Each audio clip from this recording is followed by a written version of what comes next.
Yeah,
it doesn't work that way, Zerker. You don't have to type to not be considered a lurker. People are just misunderstanding. By the way, good morning, everybody. How you doing today?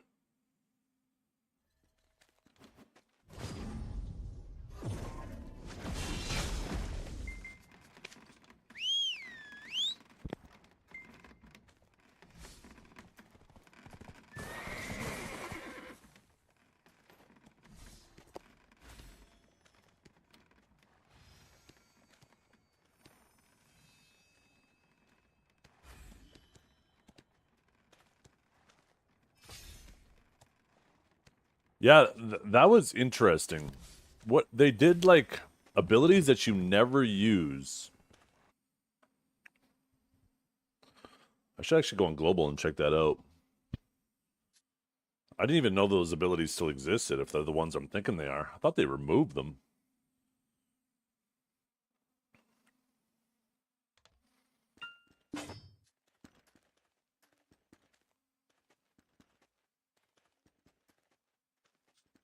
Yeah, people just don't understand it, Zerker. It's not true. It's just some rumor that's getting spread because people don't understand.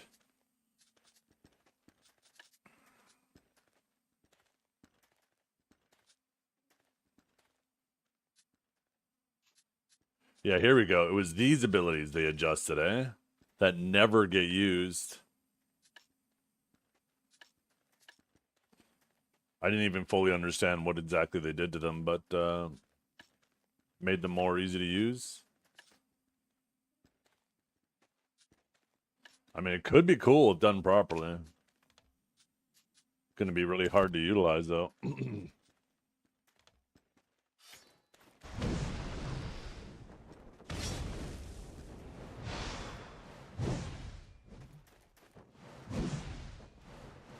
What?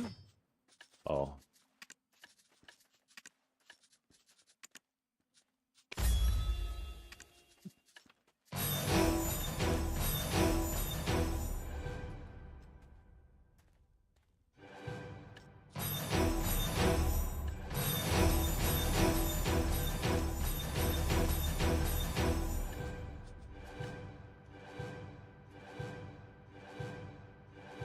I remember his balance strike still this stiff. Yeah.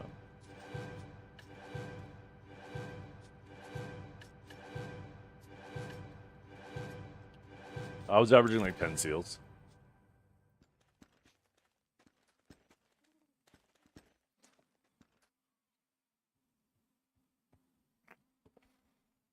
But yeah, Zerker, think about it, right? Think about somebody like Janae, who has maybe 0.1% of her chat actually types. If you had to type to not be considered a lurker, then she would legit have like 10 viewers. Like, you just got to look at the BDO category in general. Almost any MMORPG category, because obviously they are predominantly, you know, people lurking. If that was a thing, then yeah. What I'm thinking is happening is maybe Twitch is implementing the system where bots aren't considered views, and people are trying to use this as a scapegoat. It's like, oh no, my views were real. Chat, come on, type chat. You guys aren't counting as views. When really, maybe it was bots being removed from their channel. Maybe they didn't know they had bots in their channel. Maybe they did. But, like, you would see it across the whole platform if that was actually a thing. It's either people, A, not understanding, or B, maybe they are implementing the, you know, the view bot thing, and this is people's cope.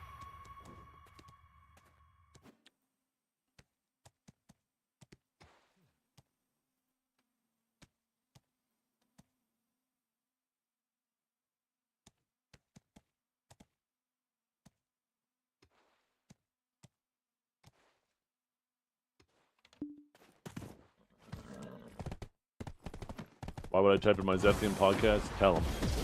Why should you have to type? You're here to listen, not type.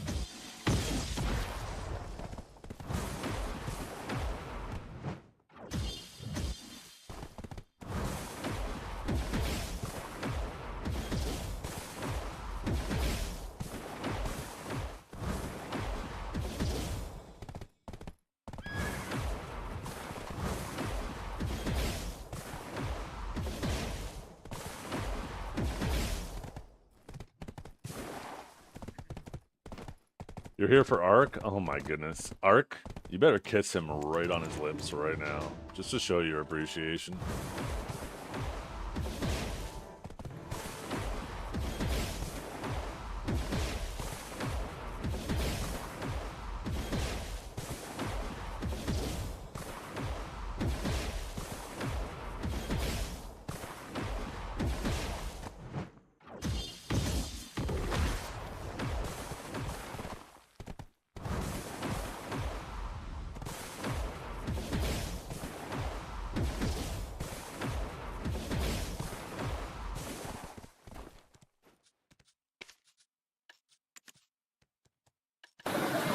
What's better than this? Guys being dudes.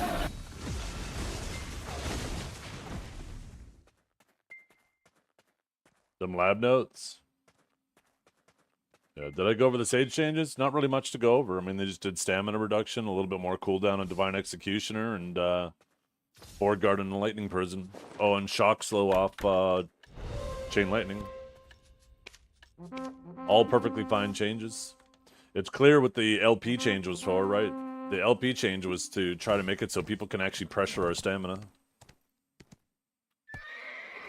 Tell me why my class got nerfed harder than yours. Do you think that Dosa wasn't strong? Dosa was absolutely fucking giga strong.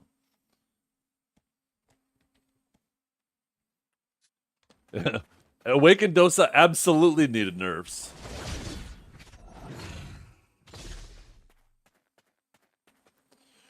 They targeted exactly where Sage is a problem. 1v1, right? They want to create a situation where you can actually pressure Awakened Sage's stamina. If you can pressure Awakened Sage's stamina, it affects everything else, right? If a Sage has to manage his stamina, all of a sudden, he has to play more slowly, more methodically. He can't just fucking blitz you nonstop forever. So his damage comes down at the same time.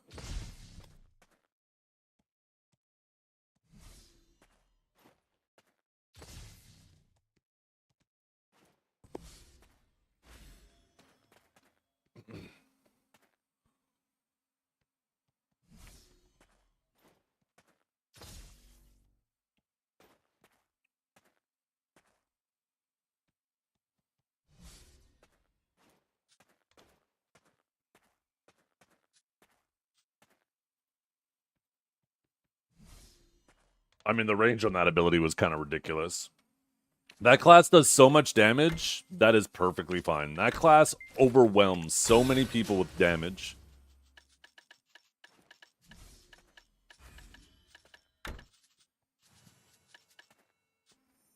I'm like a giga iframey class, and I gotta play so fucking carefully against Awakened Dosa, because it will just nuke the fuck out of me. And I'm a class that can actually close the gap real quick. And I have tons of healing, and it still just nearly overwhelms me with damage. I imagine most Awakened Sages get cooked. Like, who is that fucking Dosa I was fighting the other day? I bet you most Sages get absolutely fucking cooked by him.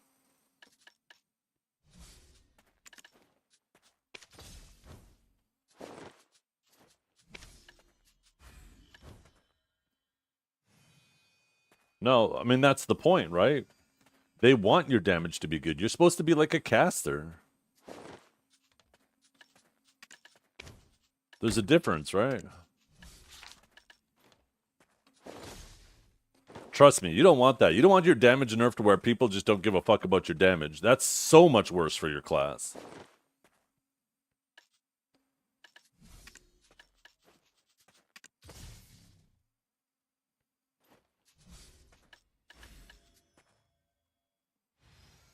They said PvP damage changes next week, though? I don't know.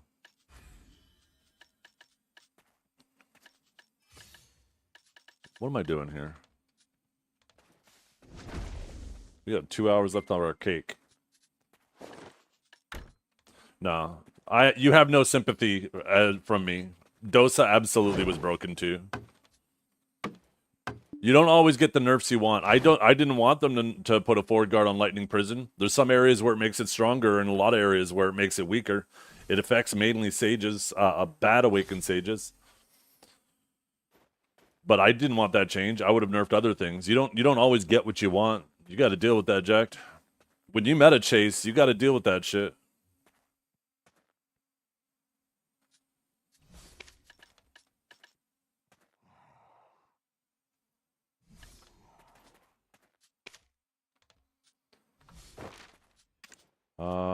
Maybe I will go refresh my... No, I guess I'll be fine with it. Remember, when you're constantly chasing the meta, Jacked, you're constantly running from nerfs. You played Dosa from release? That doesn't mean shit. Once again, playing a new class on release doesn't mean you're not a meta chaser. It doesn't mean you're a meta chaser. It doesn't mean you're not a meta chaser either. It doesn't mean shit. Leaving a class as soon as it's brought down to the rest of the group, that's a meta chaser. And you've swapped a lot of classes, Jacked. This might be a tough pill to swallow, but I've seen you jump into a lot of strong classes. You don't stay on a lot of them long, but I see you fishing.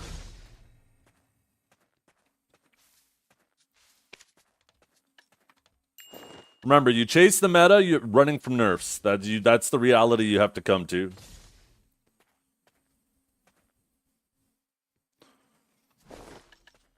And Dosa absolutely needed nerfs too, so there's a bunch of classes that got some nerfs.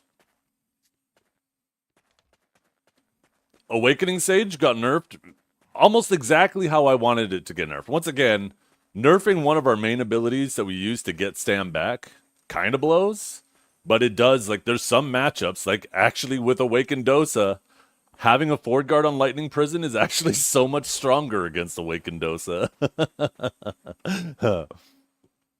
You gotta remember, using a Ford Guard to trade is so much better when you have access to so many iframes. I do one Rift Chain and I get almost my full Ford Guard back. If I tried to trade Lightning Prison into a Dosa while they're nuking me, I lose that trade. Every time. Every time. The main matchups, which kind of suck that it's gonna be a real big nerf, is Hash, because they can get behind our Ford Guard so fucking easily. And Awakened Megu, but that's kind of more of an iffier one because they're very predictable when they're coming with their block jump. A lot of other ones, not so bad. I mean, obviously, if there's like a Mystic or a Striker near you, and you can't, if their grab's down, you can't just throw a Lightning Prison in their face and they'll just spiral through you, right? But typically, you're always mindful of their grab anyways, so you weren't using that right beside them anyways.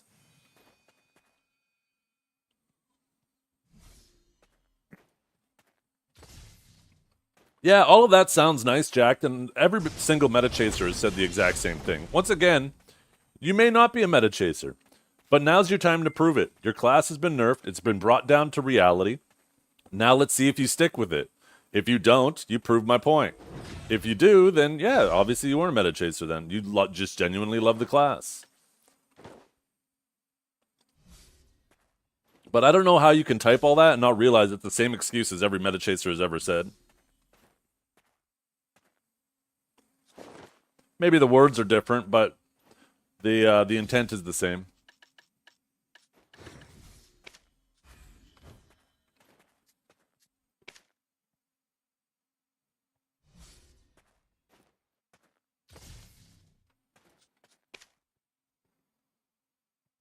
Awakened Tamer got nerfed? What? Yeah, what's happening there, Howie? Tell me about that. I'm interested in that. I didn't know if it was a nerf or a buff. I don't know shit about it.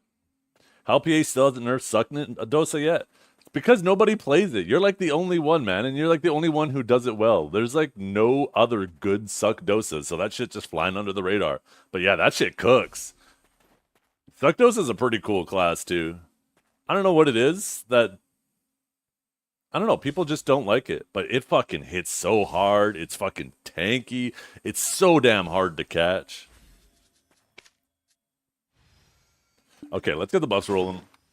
I was hoping I was going to get 0.5 between dumbing and grinding yesterday, but I only ended up getting 0.4, so we got to cook a little harder today. No more fucking around on for like an hour and a half on WoW. In PvP, Tamer has historically been strong because it has had one of the best grabs in the entire game. After the blanket grab nerf, Awakened Tamer basically has nothing going for in PvP, while the resist removal made Suck Tamer able to consistently cheese people with dog CC traps. Because the dog was, holy fuck, was unaffected by ignore resist mods. People were hoping that today's grab patch would address some of the issues of the class, but it kinda didn't. It gave a small buff to what Suck was already good at. Wait, didn't you just say it was nerfed? Didn't you just type, everything you just typed mean it was buffed? Or did you say Awakened Tamer? Let me scroll up. Can we all talk about Awakened Tamer got nerfed? Oh.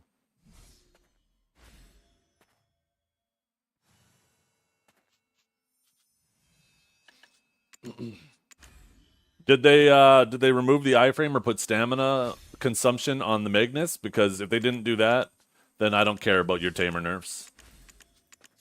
I think that shit needs to go, and then they can buff other things. Then you deserve compensation, but that shit is the most obnoxious shit in the game.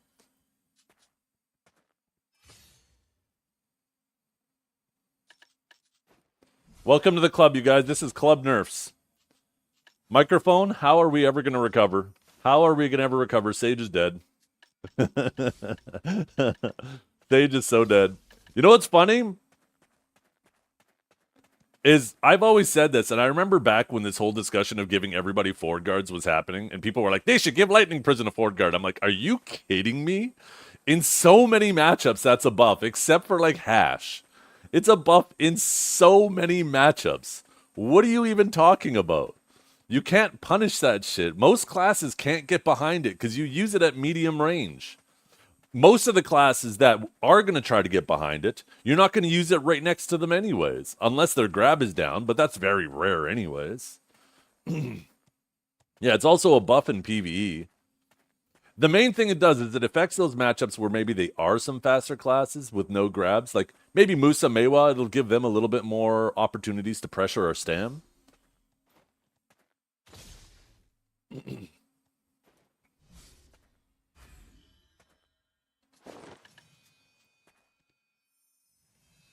I'm advocating for additional Sage nerfs? No, I think this is perfect. Once again, if you can start pressuring an Awakened Sage's stamina, this was the problem with Awakening Sage. You can still use Magnus? Exactly. This was the problem with Awakening Sage, is it had unlimited stamina, so these bad Awakened Sages could hop on it and just spam every goddamn movement-protected damage ability in its toolkit, and they would always either kill you or run you out of stam first and then kill you. Them targeting the stamina specifically is exactly what like myself and Microphone here wanted. Any good Awakened Sage wanted that because it makes those bad Awakened Sages that are just doing the dummy play style and being successful with it, it's going to punish them specifically.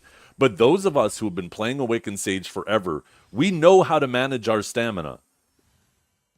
We don't have to right now, but we know how to do it. And it's going to make us do it again. And that's going to get a lot of those Flavor of the Month rerollers off the class. Do you think people still play Awakened Dosa on large scale after the nerfs? Absolutely. Not as many. There's a lot of Flavor of the Month losers on that class in large scale. And yeah, whenever the Flavor of the Month gets nerfed, they try to find a new flavor because they're fucking losers. The ones that are mains will stick with the class, and we're going to now find out who the mains actually are. But it's time for them to expose themselves. This nonsense of, well, I played it since launch. Yeah, it's been fucking strong for a long time. So fucking what?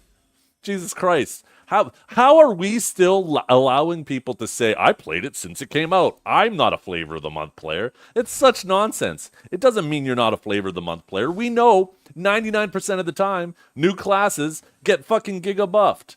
All you got to do is hop on any new class and just wait. It usually happens within a month. It's kind of surprising it hasn't happened to Wukong yet. I'm sure that's just around the corner.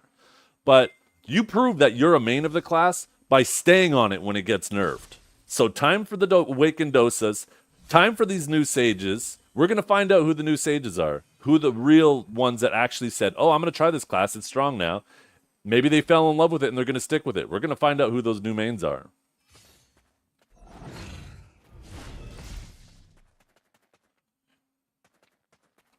Yeah, that's a nonsense argument, Jack. Oh, my class isn't as strong because they nerfed the bullshit, so now I can't have fun abusing the bullshit, and the bullshit was core to my enjoyment to the class, so, you know, you should understand that I don't want to play it anymore. Like, what kind of nonsense is that? What kind of nonsense is that?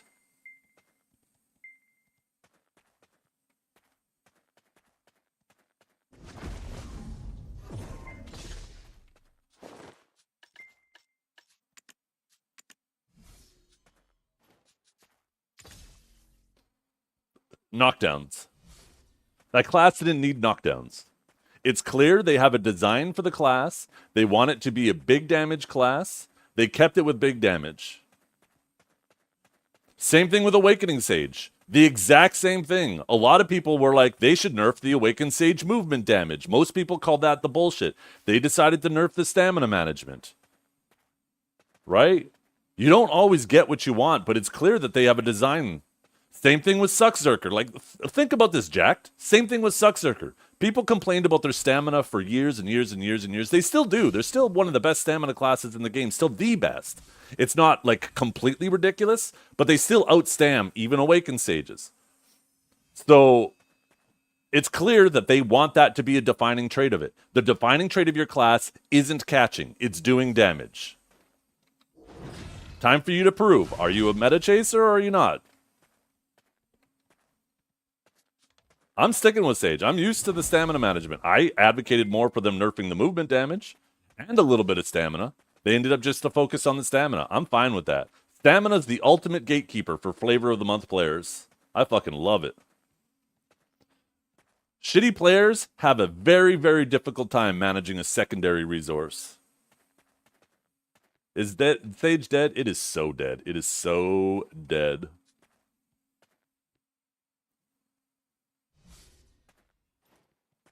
Right? Right, Ark? That's what I'm talking about. Is like a lot of people were upset with the moving damage of Awakening Sage, and Deadeye 2 is like a good example. But they didn't nerf that. They decided to focus on the stamina management. Gonna need to make a new guide? Yeah. Use LP right next to warriors to try to bait them behind you.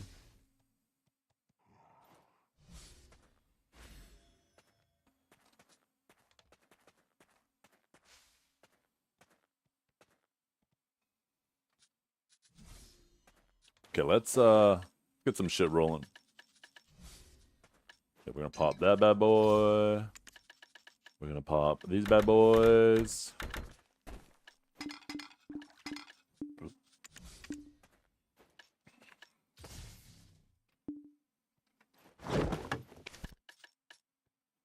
Yeah, you're mad. Yeah, you're mad. Yeah, you're mad. I like the inflection in the voice.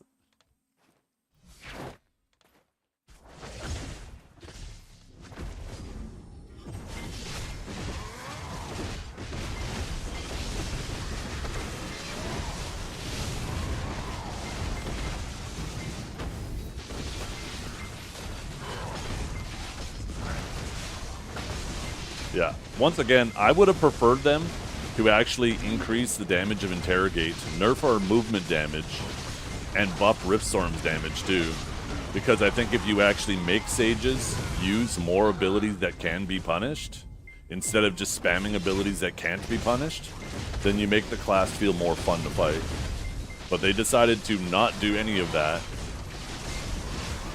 Lightning Prison was something that, like, I think of the 99% of the situations I use Lightning Prison is going to be completely unaffected by that. And in half of those, it's going to be a buff. Having a forward guard, like I said, like in Awakened Dosa is probably a perfect example of that matchup. Having a forward guard on Lightning Prison, I'm never just standing next trading with an Awakened Dosa, letting them blast into me while I'm just sprinkling them with my Lightning Prison. They are going to win that trade every damn time, assuming equal gear and skill. With a forward guard, I can now.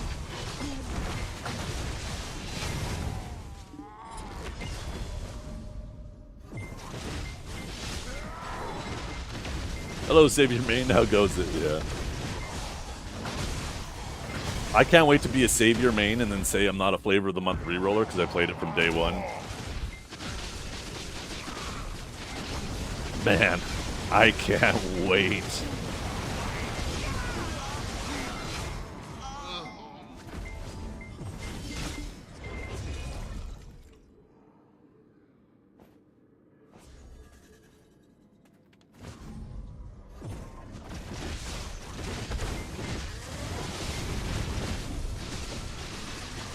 That's what... Not probably, it is. Flowers was saying that shit. Remember Flowers was saying that shit and Zachary was like, really? Come on. Zach and I don't agree on a lot of things, but Zach called him out on that shit. I was like, what are we even saying? When we're trying to say that we're a main of a class because we played day one, like, we all don't know that every new class gets fucking busted. Like, the only exception to that was, like, Scholar and maybe Wukong soon. I'm surprised Wukong isn't there yet. Wukong might be the next The second class in the history of BDO that didn't become busted after like a month of buffs after release. Trying to claim that you're not a flavor of the month because you were on it day one is just, it's not a defense. You prove you're not flavor of the month when it gets nerfed and you stay on it.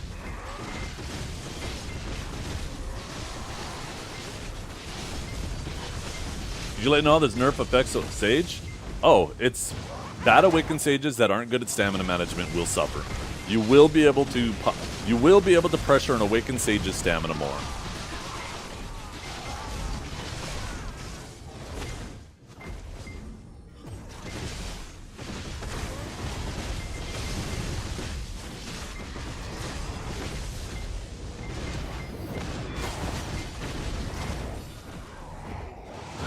It was still grossly outperforming a ton of classes, Jax. Just because you got a couple slaps on the wrist along the way and they didn't do enough the first, second, or maybe third time, that doesn't mean shit. Once again, it's all the same cope that we've heard from every person who's jumped on those classes. Now they finally hit it with potentially an appropriate nerf, and now people are freaking out. This is like the same thing with Awakened Drac. The exact same thing.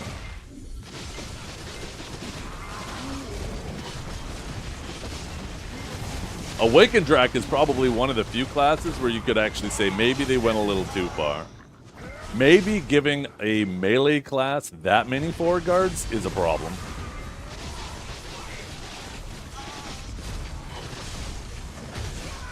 What happened to Lahn's? I've been trying to figure out everything that went on with all these classes. I was reading it like straight from the KR website, and yeah, it's tough. I have a hard enough time with the ability names, and trying to deal with the messed up translated versions are a mess.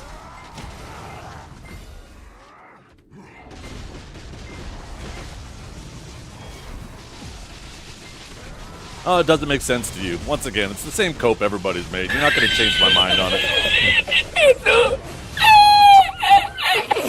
The class was BS. It's nerfed. Will it still be BS? We'll find out. I'm sure the actual awakened doses are still gonna, they're still gonna fuck. What's the TLDR on Sage nerfs?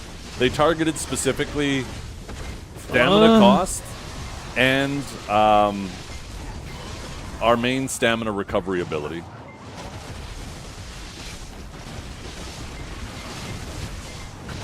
You're nerfed, that's it. There's nothing to explain.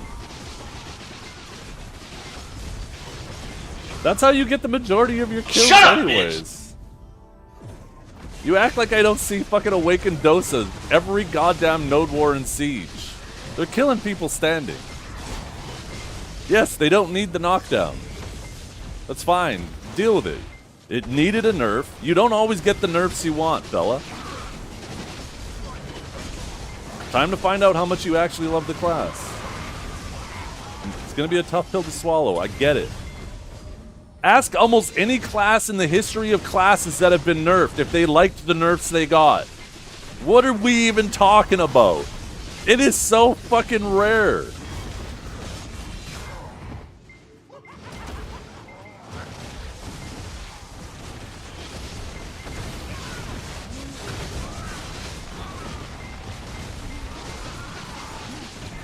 I do not like the Tamer nerfs. Yeah.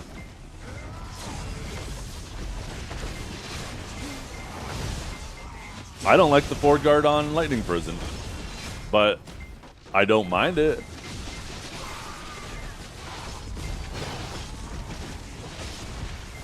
If they end up nerfing your damage big time too, Jax, then I'll be like, okay, what the fuck? It looked like you wanted their identity to be big damage. Now you've nerfed both. Then we could be like, okay, what are they doing? This is getting over the top.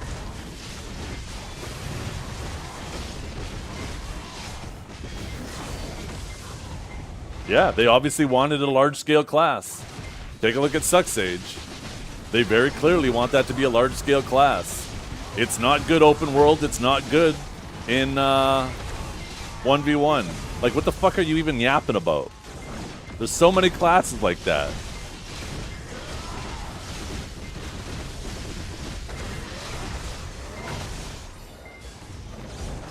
Global Lahn changes? Let's see. Howie, what are you doing timing the man out? Okay, let's see. So, I don't understand the change. What am I looking at here, Howie?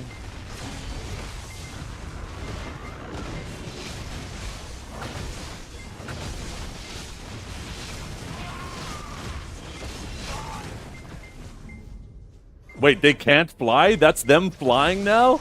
No shot. No shot. They went from the class that flies the most, and now the Dosa and all those classes fly more. Like, seriously. And Jack is out here complaining. Something like that happens to Lahn. Holy. That has to be a mistake, right? There's no shot that that's not a mistake. I wish I would read your DMs. You sent it to me at 5:30 in the morning, dumbass. I woke up and I said, I'm going to make this bitch ask it on stream. What is he doing messaging me at 5:30 a.m.?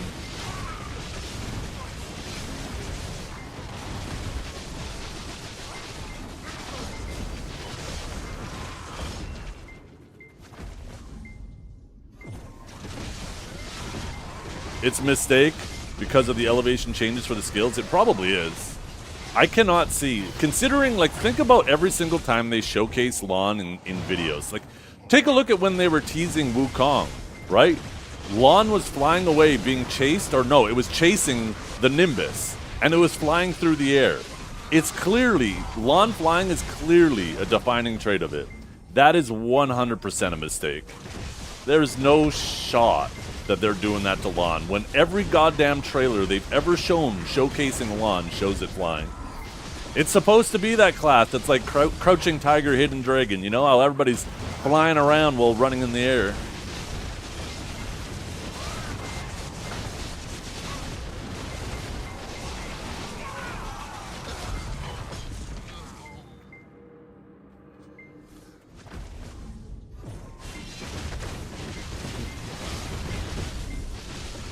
Yeah, it looks like in the case of Dosa, they want Suck to be your smaller scale fighter and Awaken to be your larger scale. With Sage, the Sage changes. You're going to be able to use Finishing Touch all on its own now. Oh my god, that's actually crazy for Suck Sage. Unless I misinterpreted that. You hit WF and it just does Finishing Touch? Or was that Detonation? I can't remember. I remember the icon. Yeah, that was Finishing Touch. That's so good for Suck Sage. Not having to do with spatial first?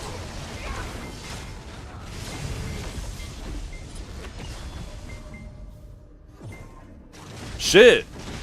Was that only the Prime Suck Sage? I wonder if we're gonna be able to do that as Awakening too.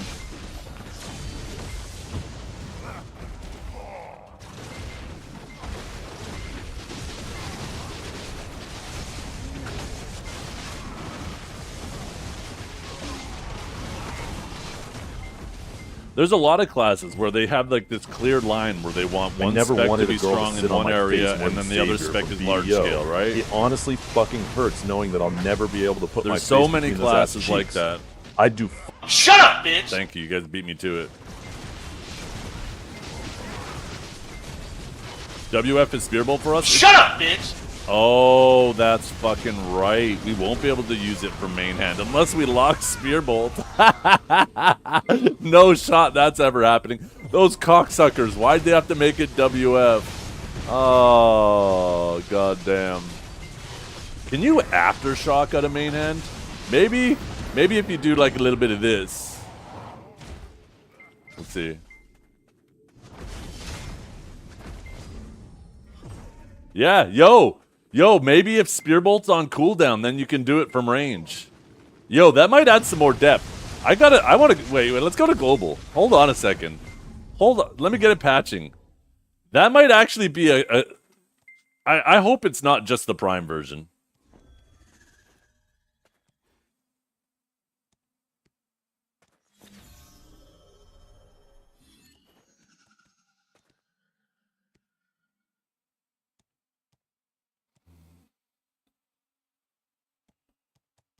1 second, I gotta get the game updating.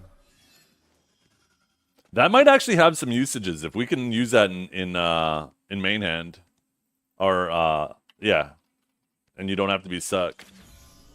Like, let me get my authenticator. That might be a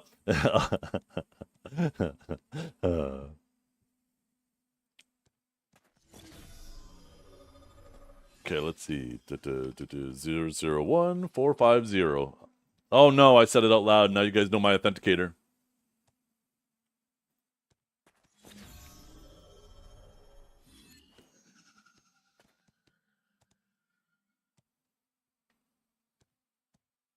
Oh, you're right. There isn't a prime finishing touch, so it can't be just suck.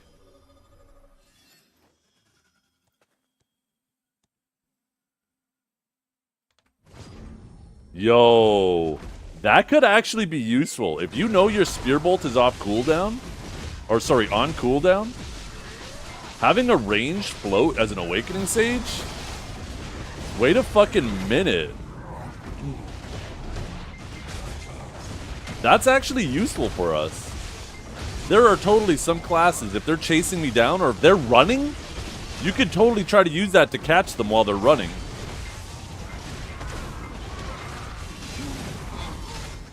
Attack speed on pre-awaken is pretty bad. Not for finishing touch. Like, it's a reasonably fast ability, right? Like... Oh, I'm already hitting WF.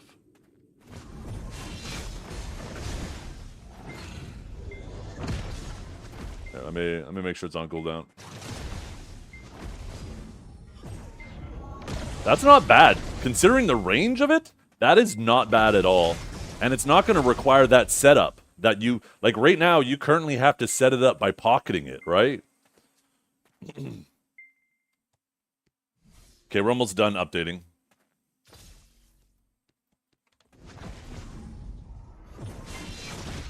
Like, if you had to do that in melee range, then it would be useless, right?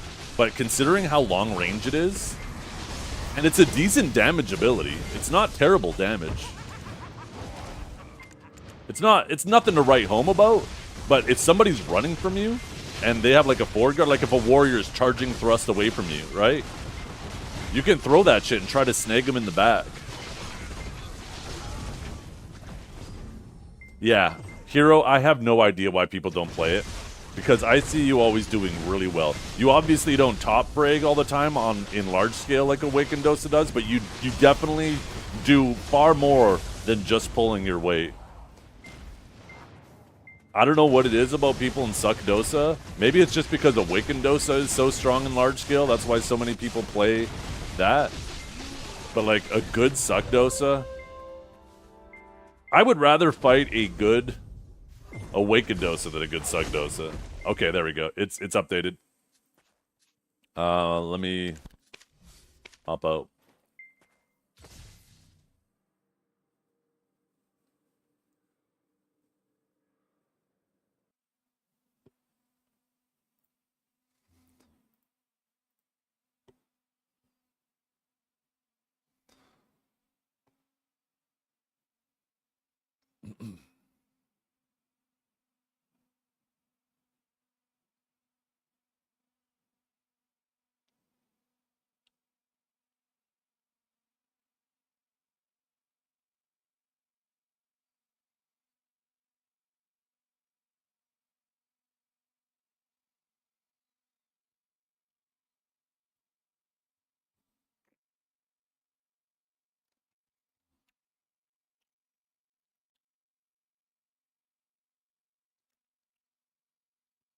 I definitely get catches with finishing touch already.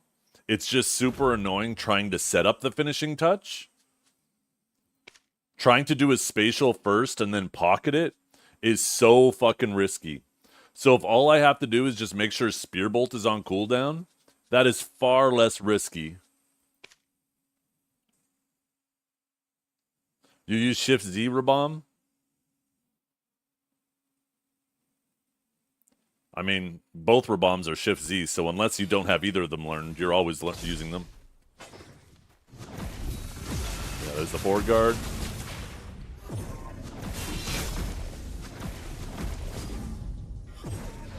Yo, that's fucking sick. Are you kidding me? Are you kidding me? That's so sick.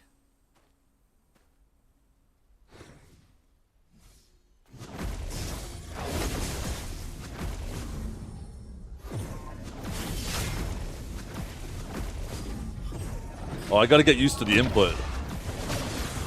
Oh my god.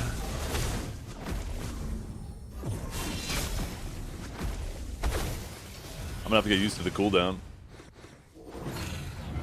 Uh-oh. Okay, never mind. Spearbolt was on cooldown. I thought it went to go use finishing touch even though Spearbolt was on cooldown.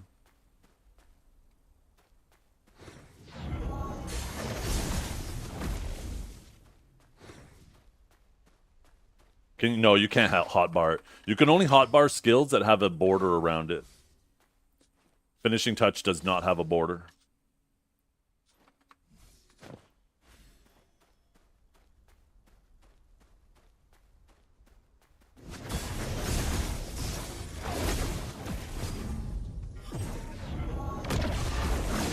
I like that. That's going to be so good for chasing. Void Eruption and Finishing Touch. Why don't I have it learned right now? Oh, I was PBing.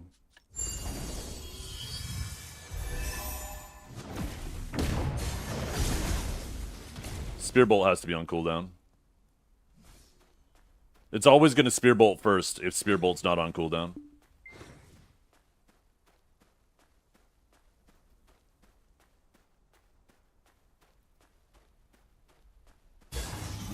What, you talking about this?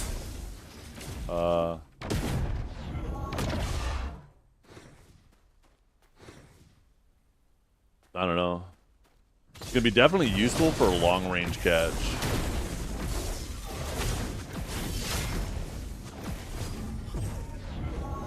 I like that. I like that a lot.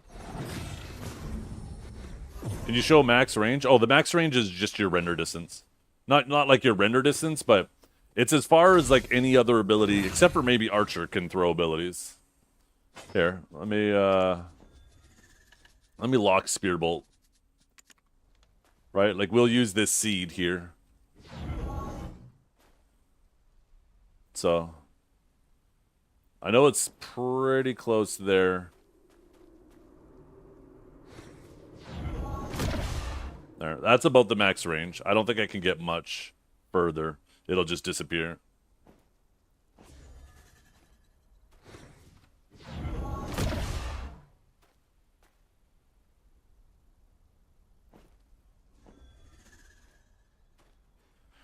It was 200, 250. It was 150, 250, I believe. I'm pretty sure it was plus 100. I'm pretty sure they took 100 off both. So, or maybe they took... Actually, I don't remember now. Fuck. Okay, let's try from these. You gotta aim at the ground, though. If you aim at the player and they're not there, it'll miss. You always gotta aim at the player's feet. This is definitely too far. Yeah, it didn't hit. This little weed here. Can I use the map? Let's see how far we are. Okay, that is not where I'm aiming. That's close enough. So what is that? 40? 40 yards?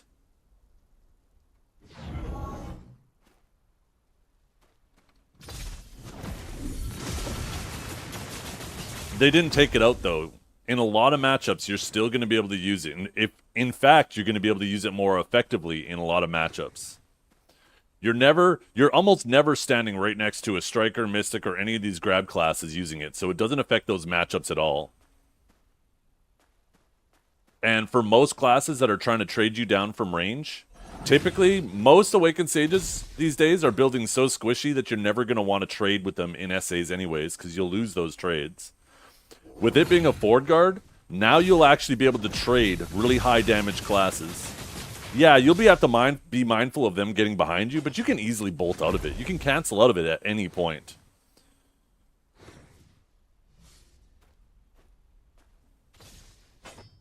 That forward guard is too long. Only if you let the whole thing rip, though. You can cancel it at any point. Where is, I'm fucking blind. There it is. Right? Most of the time, Awakened Sages are doing this, right? And just going for it. You start it, and if for some reason a grab class gets close to you, or if a class that has really high damage starts trading you, then you got to instantly cancel it. You typically are throwing it, you're peppering people in vulnerable positions with it. It's not a great damage ability. Yeah, Shift E, you can do it with Shift E too, and Bolt.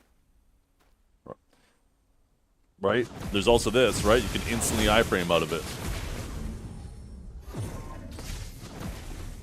The main matchup it affects is Hash. And you'll have to be a little more careful against Awegus with it. That's it.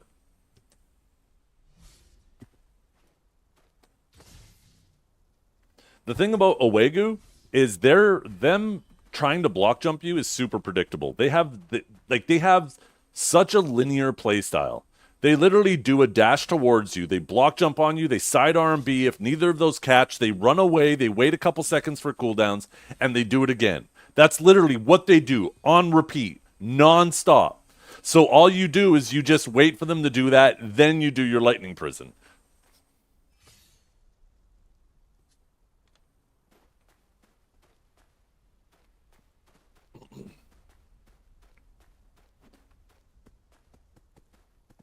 Against Hash is a lot less predictable with their block jumps. Or at least I'm not good at it. And let's be honest, Awakened Sage's 1v1 was bullshit anyways. So, like, that's perfectly fine. In large scale, you're not standing in a group of people, even with an SA Lightning Prison, you're not standing in a group of people and casting that shit. You will instantly die. The Awakened Dosas will look at you and say, haha, dumbass, boom! You're at 0 health, right? It doesn't do shit for large scale. It's definitely not a large scale nerf. This mainly affects 1v1. It's going to affect bad Awakened Sages.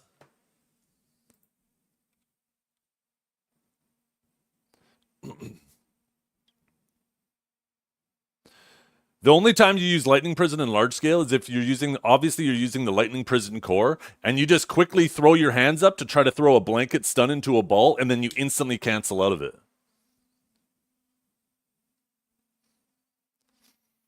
Oh, it's still going to be strong in 1v1, absolutely, but you're going to actually be able to pressure its stamina now. You're still not going to be able to pressure it very well stam-wise, because like I said, instead of doing a jump forward and doing my Lightning Prison, maybe I just do one hop back and do my Lightning Prison. Yeah, that's what I'm saying, Ace. There's a lot of classes that I can't trade them with Lightning Prison. People think Lightning Prison is like this insane damage ability, but it really isn't. You lose that trade so quickly against a lot of these ranged classes, and now with a Ford Guard on it, I can actually trade some of those classes with it.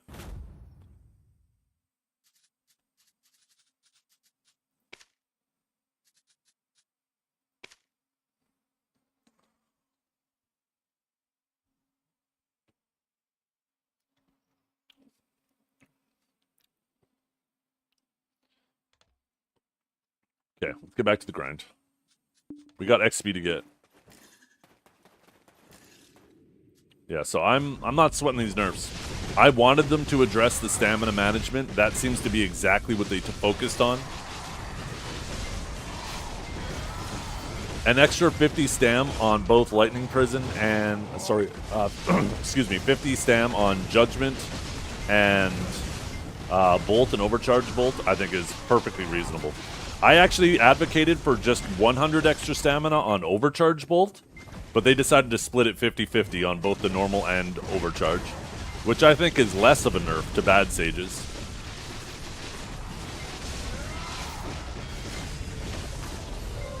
But it is what it is.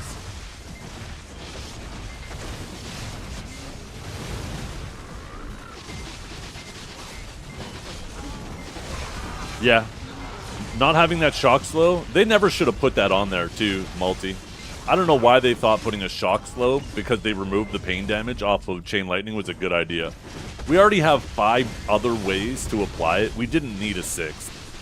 And Chain Lightning, even in Solaire, you throw a Chain Lightning, that shit'll weave through and take every single person on the battlefield. At least if everybody that's in the pocket, right?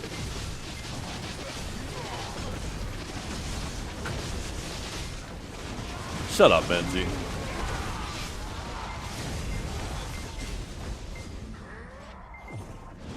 Just because they did it doesn't mean that's what they should have done.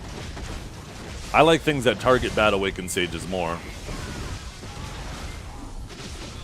This is less of a nerf than I was advocating for. That doesn't make you right.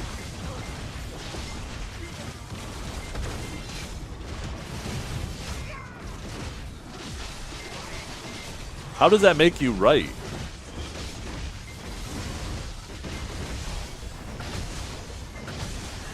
This feels like the first Drac nerf? Yeah, it is.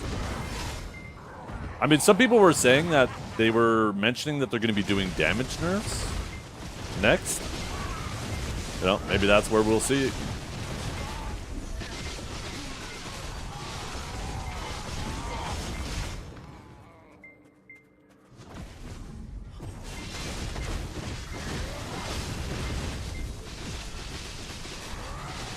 Remember, Menzie, waking up every morning and saying, yeah, it's going to rain today, and then you're finally right about it, doesn't mean that you're Nostradamus.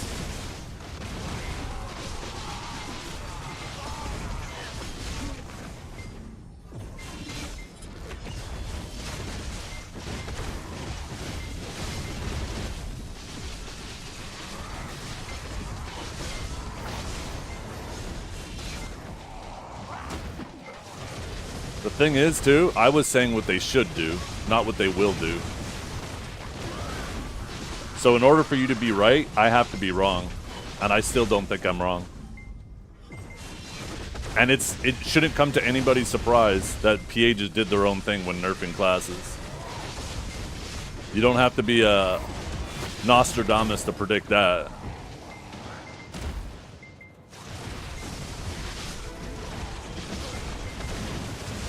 Yeah, one person that respects you. It's a shame you couldn't get your mother and father to do it. Explain the Awakened Dosa nerfs?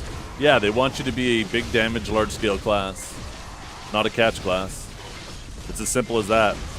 The same way that everybody for forever was bitching and complaining about Zerker's stamina, and they've never really touched it. They touched it, they gave it a slap on the wrist. They clearly want that to be one of the defining attributes of that class. They want Zerker to be a really, like, just it to feel like an overwhelming beast as it's chasing you down. Once again, you very, very, very rarely get the nerfs you want. That doesn't necessarily mean they're not the nerfs you need.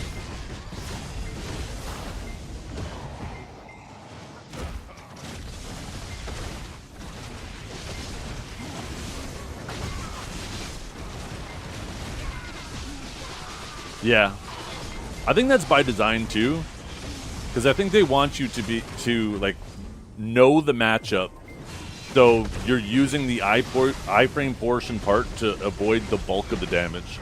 Because some Awakened Sages are a lot easier to trade than others, because they have a much better timing with using the iframe portion of the ability. Yeah, I thought they were going to target Spearbolt and Aftershock.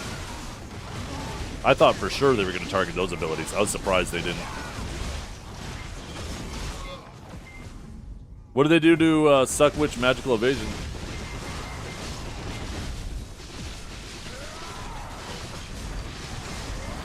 Why'd they do that to Archer Stamp? I don't know.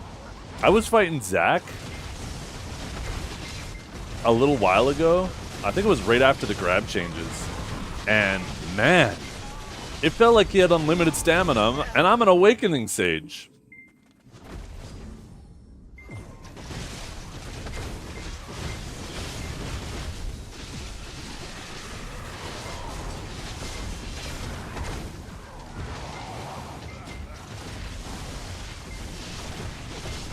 Does an Archer outstam a Zerker after these changes?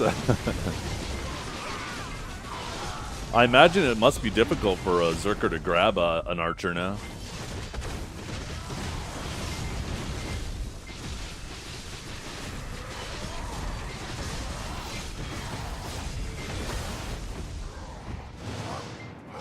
So anybody have the... Was it in the notes that they said that they were going to do damage next week?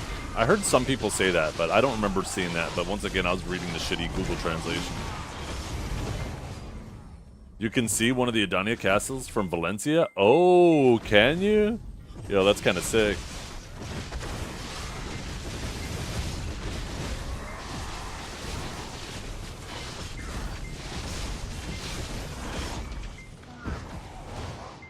Oh, PvE changes next week. So the PvE changes are going to hit with Edania. Gotcha.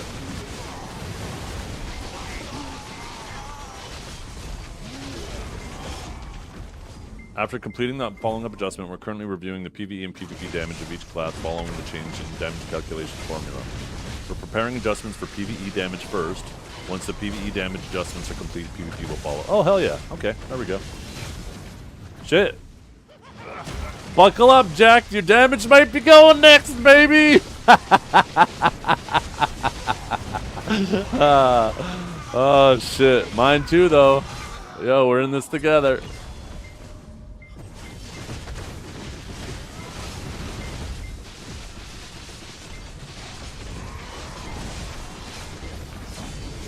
Well, the K obviously stands for kiss. He's gonna kiss himself.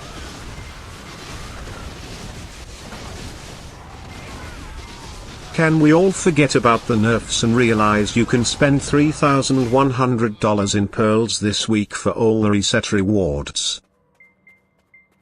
Yeah, nobody asked, Howie. Ianu, in that message Ianu typed there, it says we're preparing adjustments for PvE damage first. I think that means next week, right?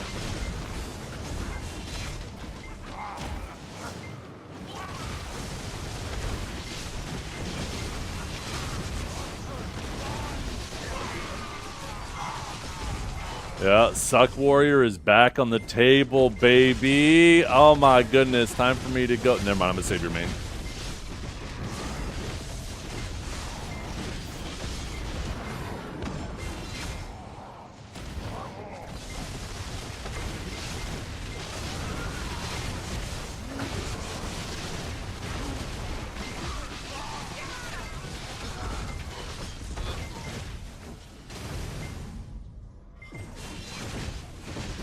Remember, you guys, as long as we play it from day one, they can't call us Flavor of the Monthers. That's the rule, apparently. Even if Savior is weak, she's my main. Yep. I swear to God! Hey, that's not targeting you specifically. There's so many people who make that. Anybody who ever makes that argument, I played since day one. Like, maybe if you're 4 years down the road, you can make that claim. But when you're saying that on a class that's still relatively new and has been so strong for so long, it's just,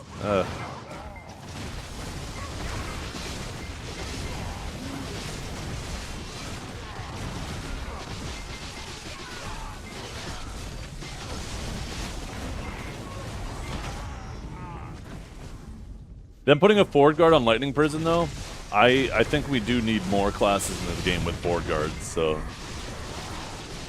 I think we can all agree there's too many SAs in the game. To be fair, I don't know what other abilities I would give a forward guard to on Awakening Sage that wouldn't just make the ability completely useless. A bad ability already useless. Like, Lightning Prison is practically the only thing you can put a forward guard on. Because everything else is already forward guarded, or they're useless abilities.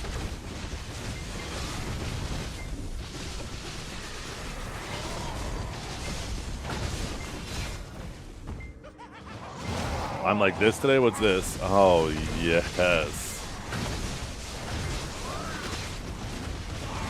Surge? Yeah, maybe.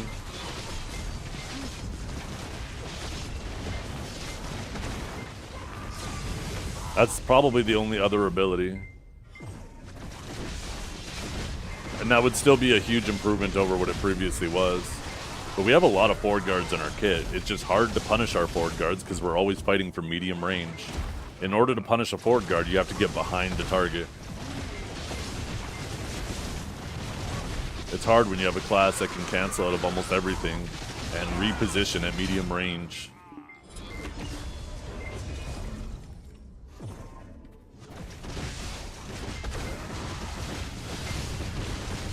It is. It is.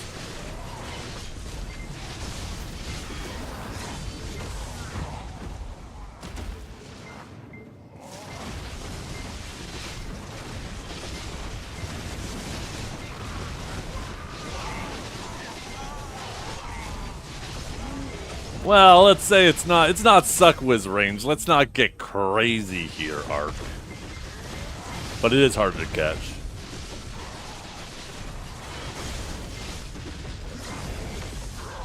It's close? No, it isn't. Shut up.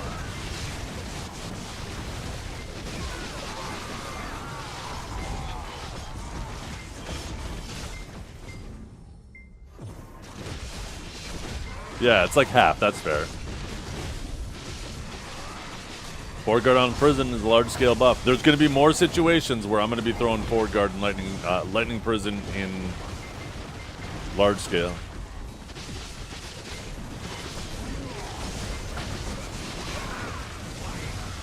I'll just have to be a lot more mindful of the things around me.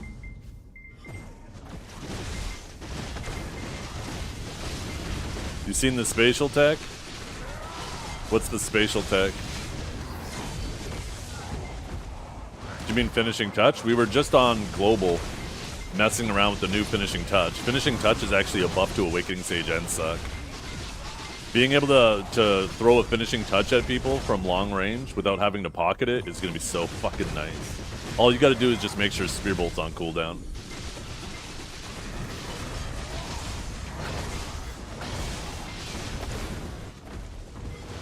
Actually, you know what I'm going to do right now? Do I have any more hotkey slots available? Shit, I don't actually, do I?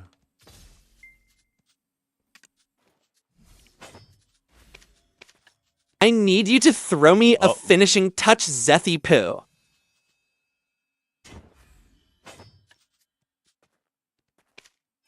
Do I only have one? Yes, I do.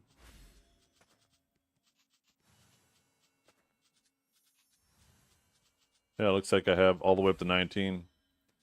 They need to give us more of these. Oh, wait. What the fuck did I just do there? Why did I do that? Clicked the wrong thing.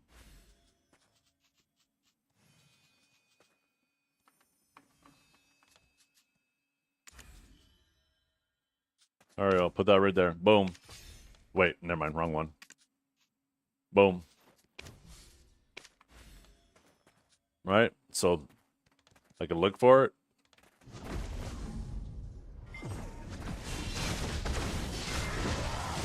You can't hotkey it, no.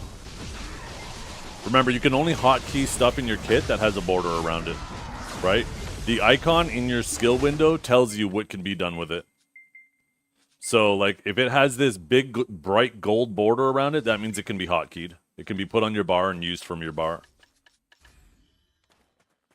And then you got to read specifically if whether or not you can use it from the alternate stance.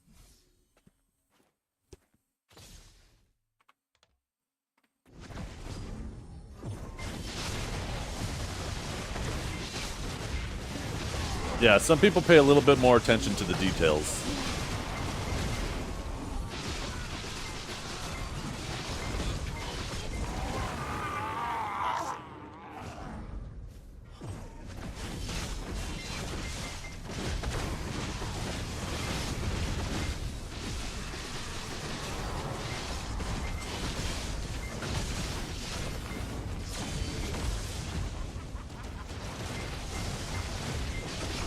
Nobody told me. I figured it out. I was putting stuff on my hotbar and I noticed, wait a minute. I can only put things on my hotbar that have this border around it. That's interesting. Shut up. You guys can't even... You guys barely figure out how to get into my Twitch chat every morning.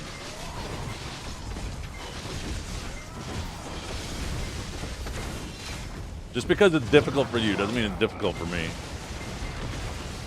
I may be slow and old, but I'm not dumb.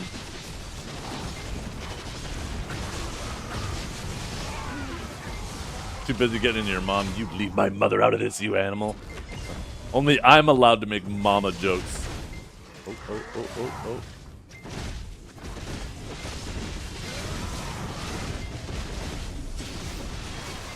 It is a very easy thing to figure out. Like, you are quite literally going into this window, grabbing it and dragging it. Are you not looking at what you're grabbing? Do you not look at what you grab? Have you never looked at that window and said, huh, how come all of these icons are different? That's odd. I wonder why. I wonder if there's a reason for that. You just close your eyes and start dragging? I learned long ago not to look at what I'm grabbing. Yo.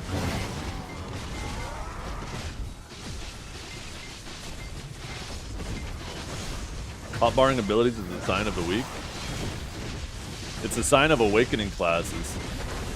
I understand succession classes, people who only play successions not knowing this, but for awakening classes, this has long been an important thing because there's always been abilities in awakening kits from main hand that if you put them on your hotbar, you can use them from your awakening and go straight into main hand.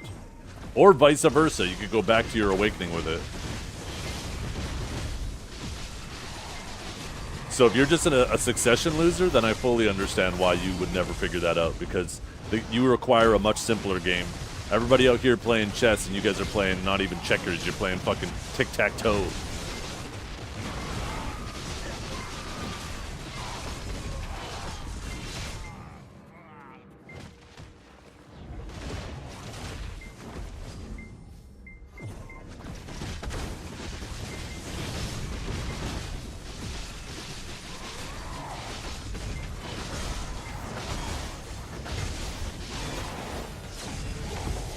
I'm gonna leave that for you guys to figure out, Multi. I can't give you guys all the tricks in one day. That was your one for the day.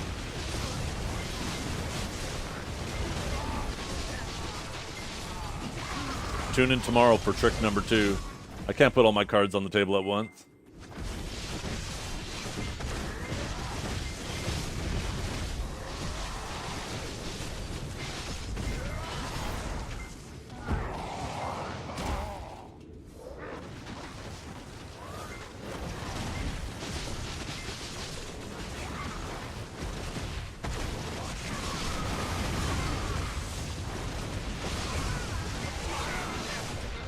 I am cheating. I am a hacker.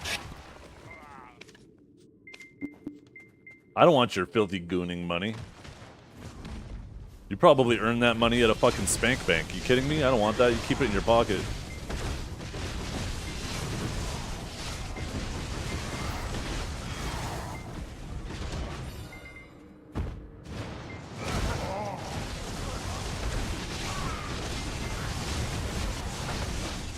What class you playing, Genkia?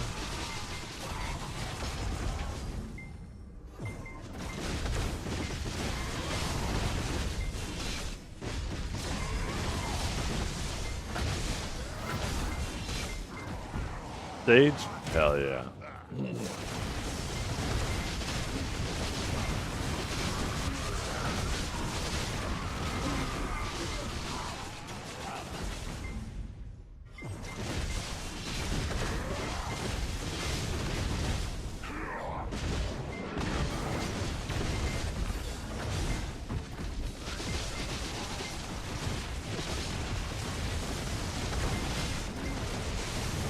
I used to put HP recovery on Lightning Prison to help with its trading, even though it already heals a bunch. I won't have to do that anymore with it having a forward guard. It won't feel as necessary. Will there be times to get caught out of Lightning Prison? Sure. I just don't think it's going to be that bad. It's going to require better situational awareness.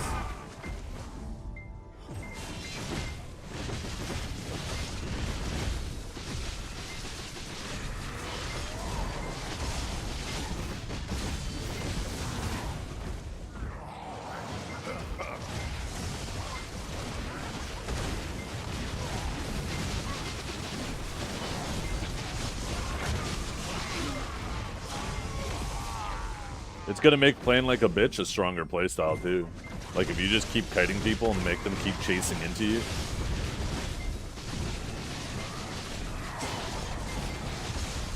Could already do that, but now they can't even trade your SA Lightning Prism, or try to.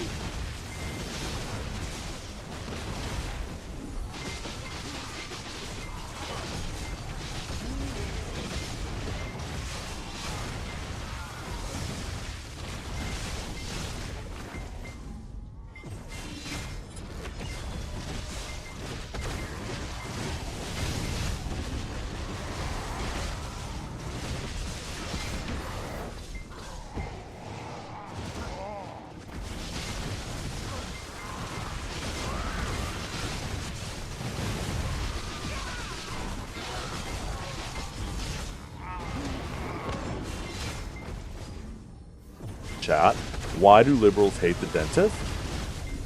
Oh god, here we go. Because they make things straight and white. Shut up.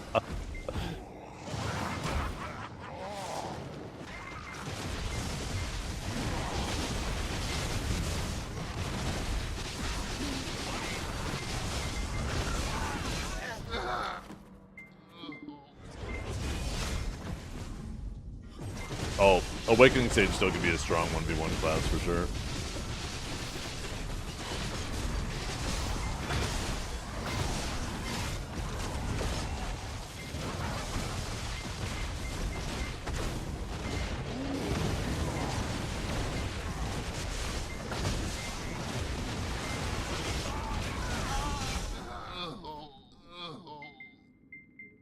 I play this game way too fucking much. Holy shit, I'm a loser.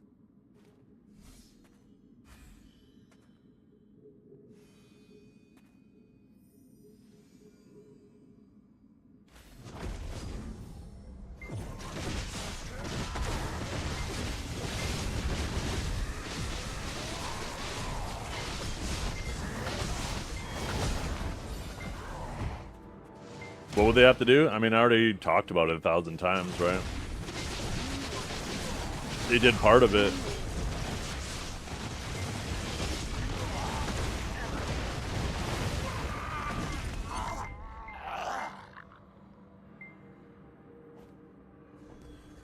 Problem with Awakened Sage is primarily in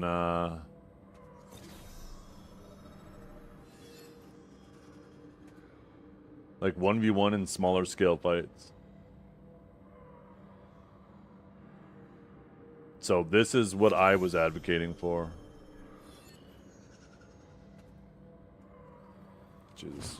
Leave me alone, mob.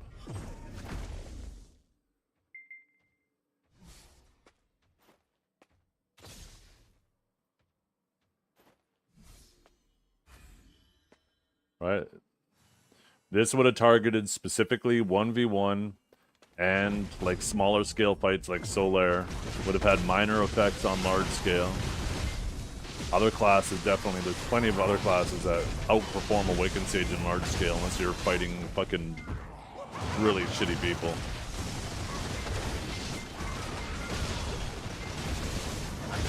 This is exactly what I wanted.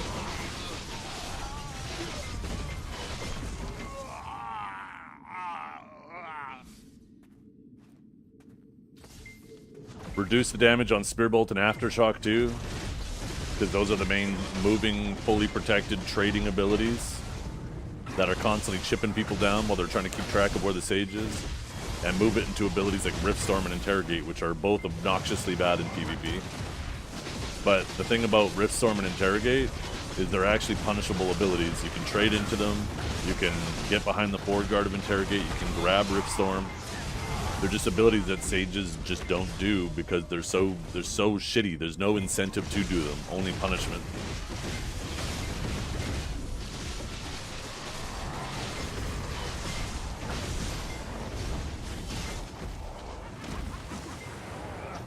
Yeah.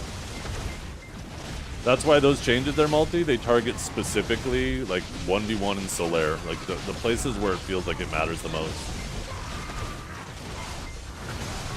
Large scale, you're always going to have specific class types dominating, right? Range damage is always going to be king in large scale. Utility is always going to be king.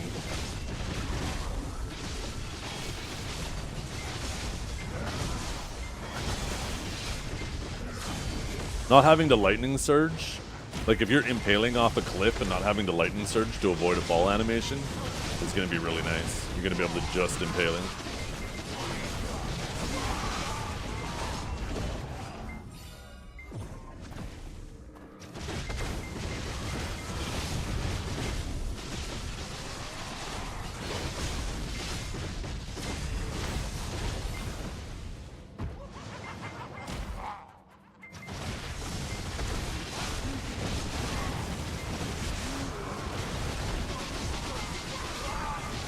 Yeah, the random spearbolt fall animation is still going to happen.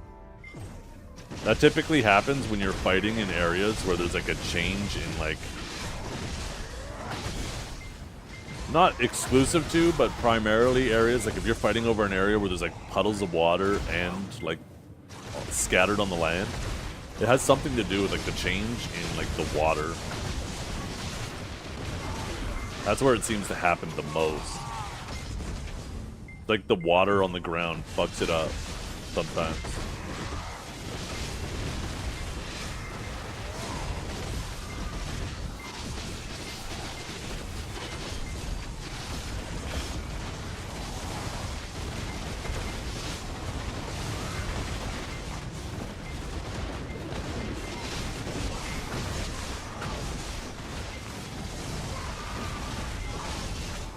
That's not a problem. That's not a gap. That's a misinterpretation from Awakened Sages. When you do a Spearbolt and then you get CC'd mid Spearbolt, you didn't actually get CC'd in your Spearbolt. You got CC'd in the Shock Relay you did first. I promise you. I promise you. There's two different ways to prove this is true. Either A, get your Shadow Play set up, and every single time it happens, hit the Shadow Play button. Check your VOD. You will see that every time it happened, you did an unprotected ability first, before it. That's you doing something unprotected. The person punished you in an ability that was unprotected, but because of the desync between clients, it punishes you later, right? Your client's already in the Spearbolt animation, but the server says, no, you actually got CC'd in that other ability, so we're going to put you on the ground. Overcharge Bolt is just Bolt. It's when you use it on cooldown, when it's following another ability, it's considered overcharged. Also, with the Solaire recording, right? If you're high enough that your recordings are available to watch in the Arena Solaire, go back and watch the replay whenever you get CC'd out of a Spearbolt.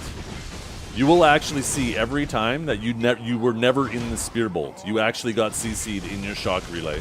You will see yourself do the Shock Relay and hit the ground.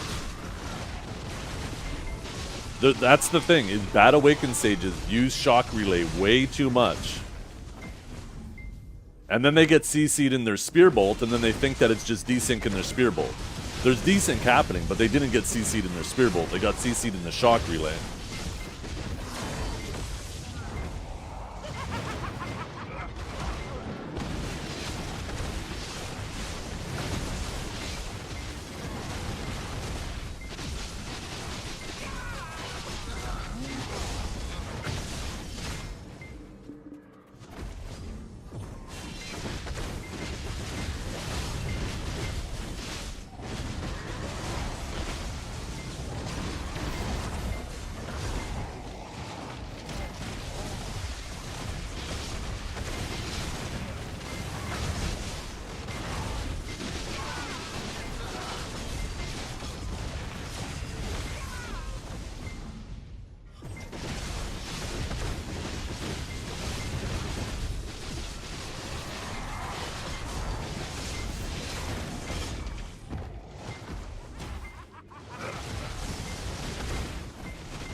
Yeah, this is Impaling Flash.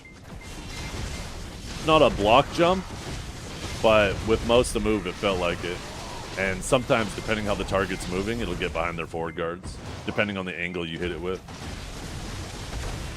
Without most of the move, though, there's a lot of times where it goes completely through the target. Like, and I'm not talking like through and like directly behind them. I'm talking about through and way behind them.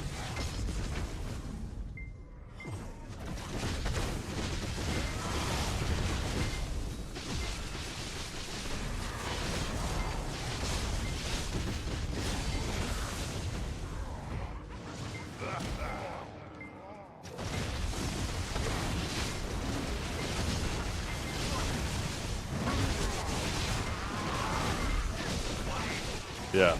Those target like all the main areas that I think Awakened Sage is bullshit. 1v1, Solaire, even Guild League, right? And it also makes Sage's stamina pressurable. I don't think Awakened Sage needs its range grab anymore. I think the way it was originally designed, the way Impaling Flash originally worked, and the way Spear Bolt and Lightning Surge and Judgment, basically everything, you needed the range grab or you never would have landed a grab on Sage originally. But they've changed the class and the way it moves so much that it just does not need the range grab anymore. It could be just the melee grab.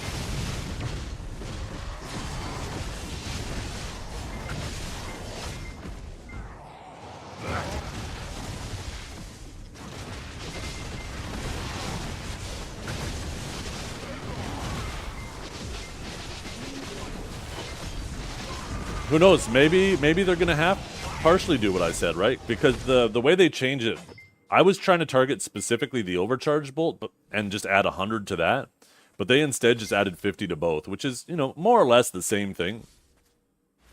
It's gonna punish bad sages less than I was advocating for, but it's whatever. But they did say in 2 weeks, right, or after the PvE changes, they're going to address PvP damage. Maybe they will reduce the damage of these two abilities and put it into Riftstorm and Interrogate. That would make me super happy if they did that.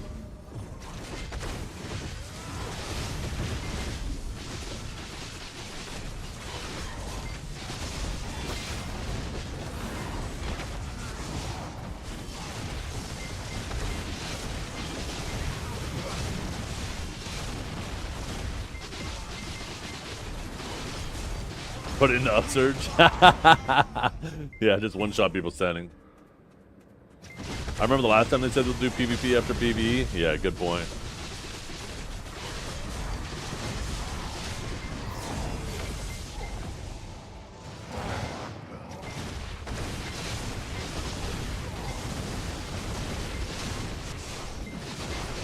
I'm excited about Finishing Touch being usable now, though. That's going to be a fun range catch that's going to catch people off guard.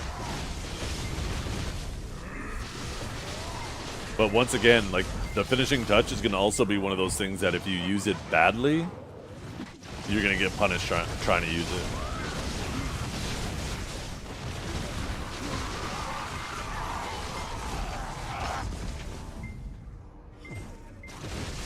Do you remember they released Wukong a month ago? Of course they do.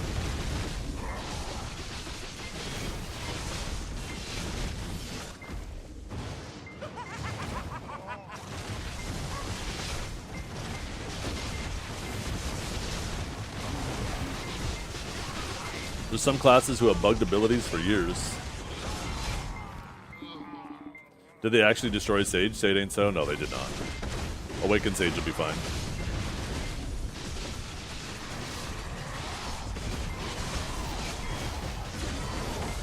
It'll still be a very strong 1v1 class.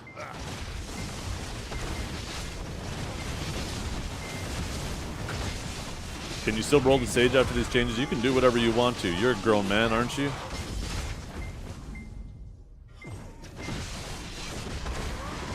You don't need permission from random people on the internet to do something.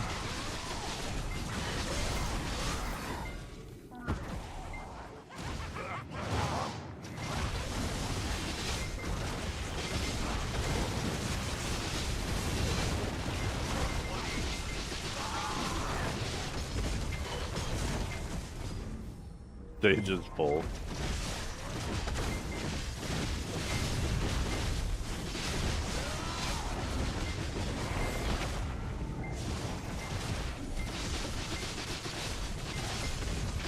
You wouldn't mind suggestions? Play what you love. Look at all the classes and find one that when you see it, you go, holy shit, that looks so cool.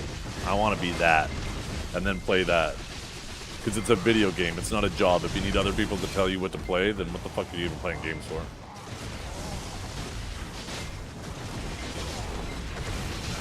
Duke of Gravity, sounds like your name's made up already.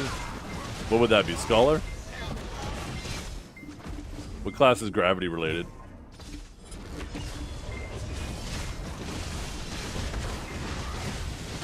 I don't know why I'm getting Scholar vibe with gravity.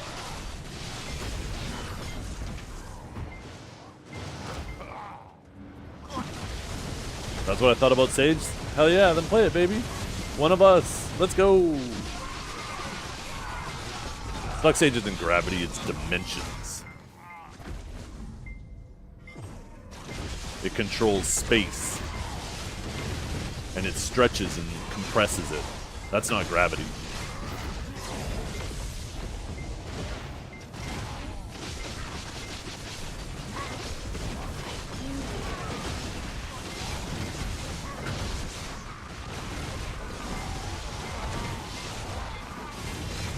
You know how the universe is apparently expanding? Well, that's what Sage does. Over top of you. It stretches it and compresses it. Called my boss this morning and asked him what's the difference between this morning and your daughter. Well, I'm not coming in this morning.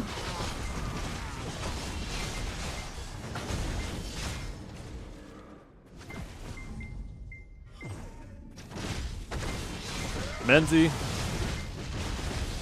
you may not be the dumbest person in the world, but you better hope that he doesn't die.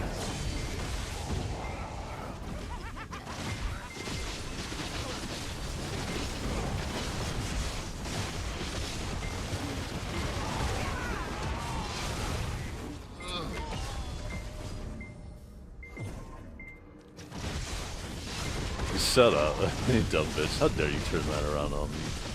How fucking dare you?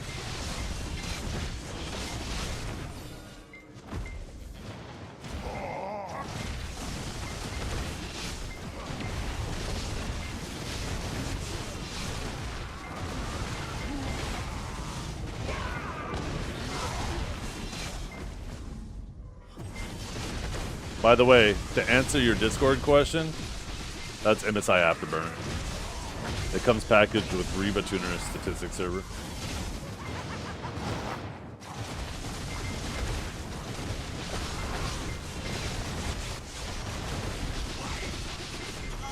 I know Divios is gonna be freaking the fuck out about the finishing touch change. That's such a good change for Suck Sage.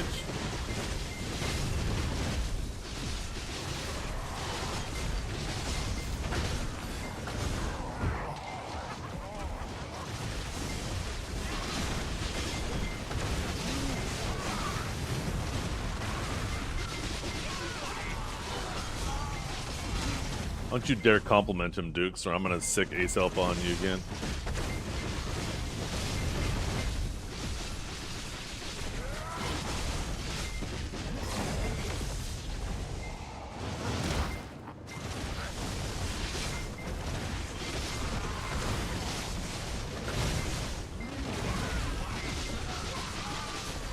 You would love that. You down bad? Yo.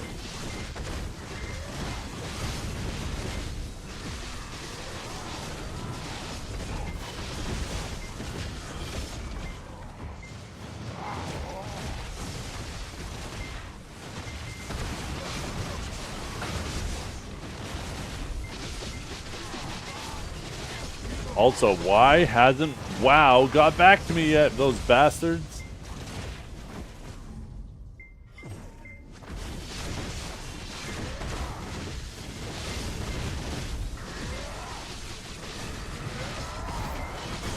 Oh, is that why Dragor hasn't been around as much lately?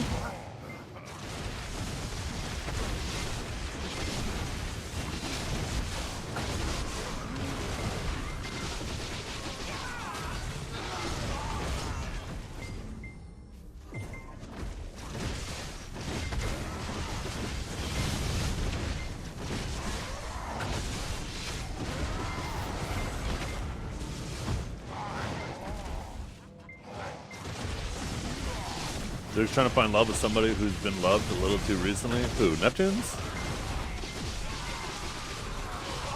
You've been playing WoW again? No, there was because of the whole drama the other night with Neptunes and finding out that he very likely bought Gladiator.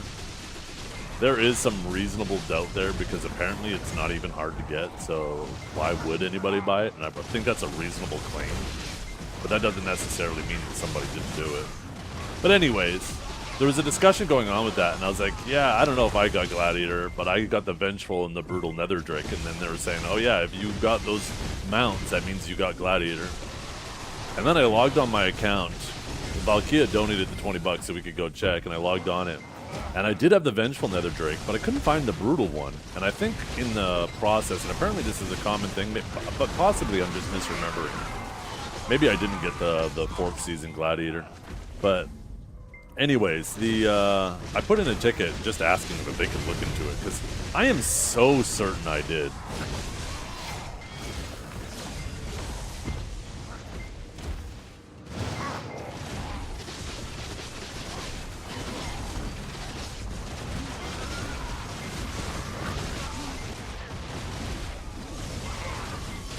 No, we already did all that looking up and everything. Apparently the only way the site knows for before Wrath of the Lich King whether or not you got Gladiator is if you have the mount, because having the mount gives you the achievement, and the achievement for having the mount is the achievement that's considered having Gladiator. So if for some reason the mount isn't, if the mount got gone, then you wouldn't have the achievement for the mount, and therefore you would have no way of seeing if you actually got it.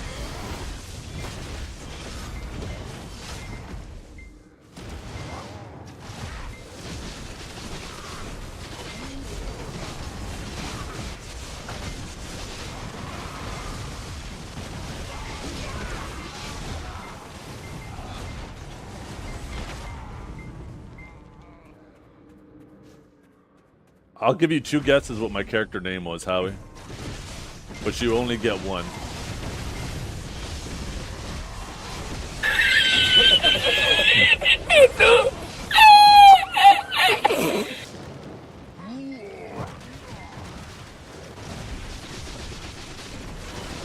Okay, once again, Howie, if you want to get on characters above level 20, then you do need to have a subscription. And once again, all of those items were dumped into like this, into the mailbox on those characters if you did the boost thing. I watched the whole drama. My biggest takeaway is Lunar needs touch grass. Yeah, I mean, Lunar even admits he's weird, right? I think everybody can agree that's some weaponized autism right there, paying that much attention to Neptune.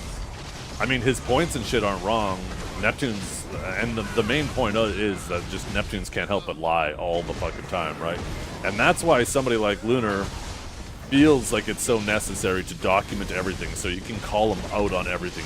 This way Neptunes can't weasel his way out of it. That's still some serious OCD though. As for the whole relationship thing, right? Like, it's clear that they were both in a toxic relationship. Right, that relationship wasn't good for either of them. They both were acting out of pocket in the relationship. And they're both better off not being in it. Ultimately, though, the relationship is none of our business. The funniest thing for me was just the whole buying Gladiator thing. I mean, the evidence is pretty difficult to refute. But once again, like, if it's as easy to get Gladiator as people are saying it was, then why would you pay apparently $1,000 or whatever? I guess technically the one screenshot that's the irrefutable proof doesn't have a price, but why would you pay for something that's so trivial?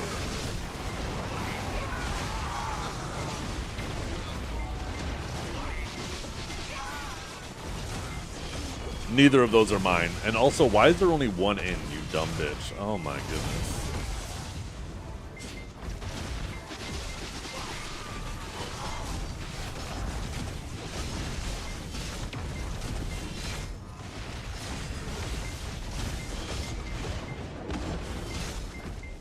I mean, if it's that easy to get, maybe you couldn't get it, maybe he's embarrassed. Yeah, I mean, and that's my point too, Calb, I was trying to make. Like, sure, even if it is trivial, that doesn't mean that somebody didn't buy it. It adds more question as to why would you buy it, or why would you have to buy it if it is that trivial. That doesn't mean that you didn't buy it.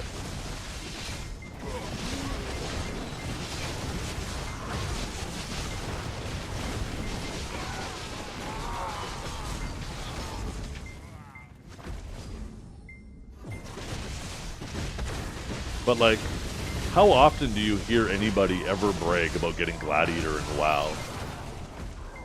Maybe like within the community they brag to each other, but like how many times have you heard Vanguard, while he's streaming and playing BDO or other games, brag about how many times he got Gladiator? All the time? I legit have only ever heard it from Neptunes. Maybe it just has to do with the circle of people that I surround myself with. Maybe I need to start bragging about getting Gladiator. Shit. Yo, you guys, I'm a big deal.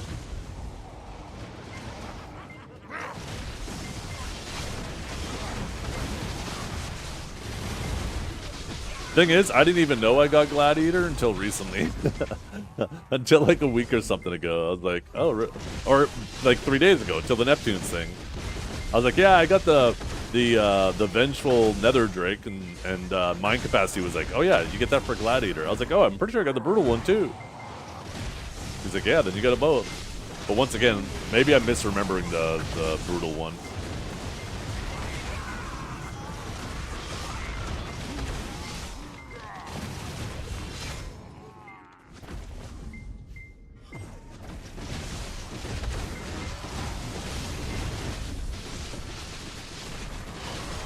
Sage got nerfed on Global, yes. Mainly in its stamina management. It's going to spend a bit more stamina while doing things, and you're going to be able to pressure its stamina a little more effectively. Which is a really good way to nerf it. Gladiator in rank 1 is way different, for sure.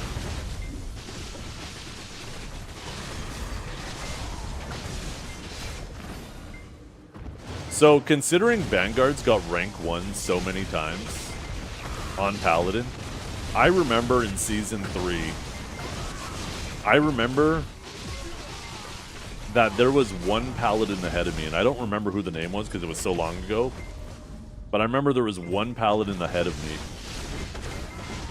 I bet that was Vanguard's.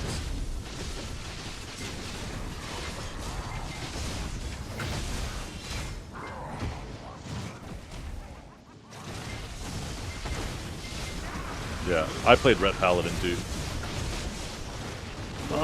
The comp I played the most with was Discipline Priest, Subtlety Rogue with a Ret Paladin. It was a lot of fun.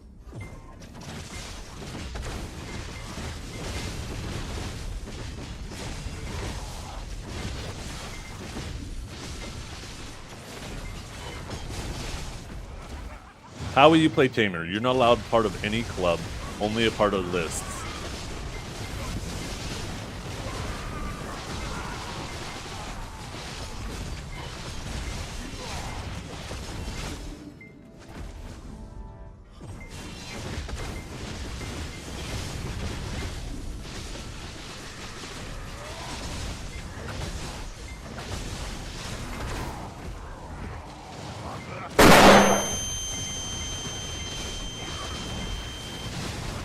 Oh, looks like our buffs were off.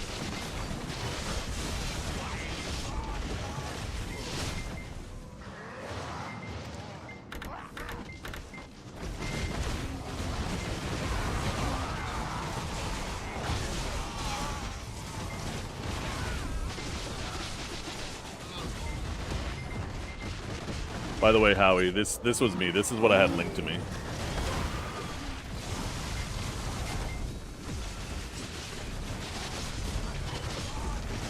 I haven't played WoW in like 15 years. I quit shortly after the Burning Crusade came out.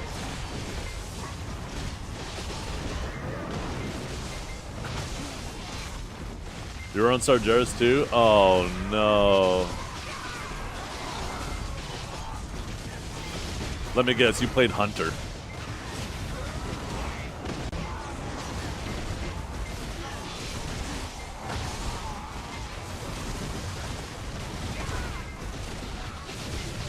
Rogue Priest? Yeah.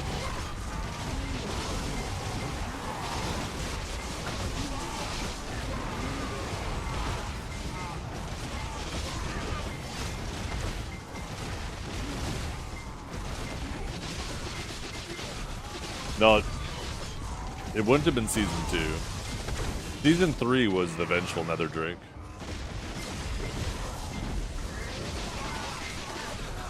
I definitely didn't get it season 2.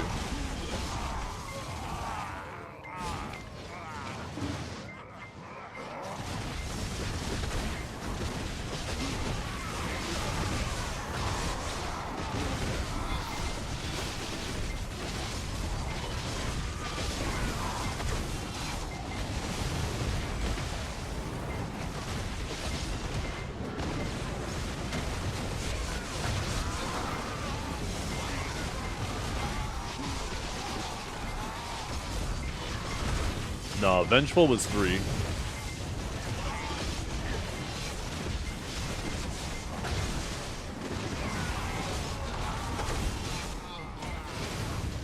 Like I said, I'm probably misremembering the Brutal one. I put in a ticket. Like I said, this was before the achievements and stuff. So I could have swore I had it, but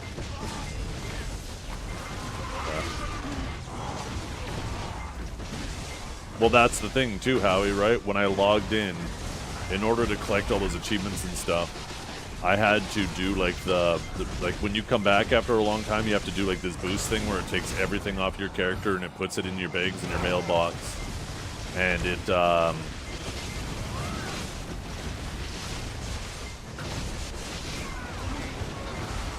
so if for some reason the Brutal Drake got lost in that process, then yeah, that's why I said I put in a ticket. I'm probably misremembering, but I don't know why. I'm so dug in on this.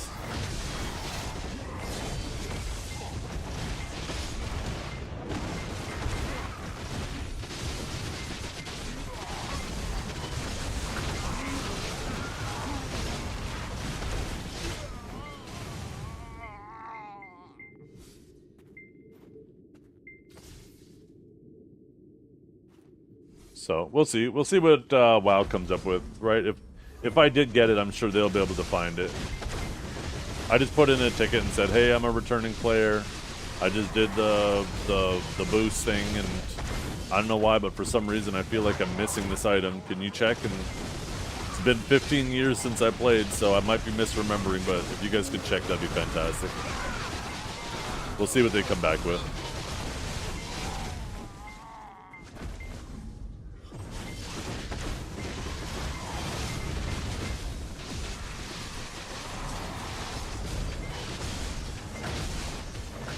Yeah. Well, there's not only that. Did you see the screenshot, Howie, of the conversation? Like, that's pretty irrefutable.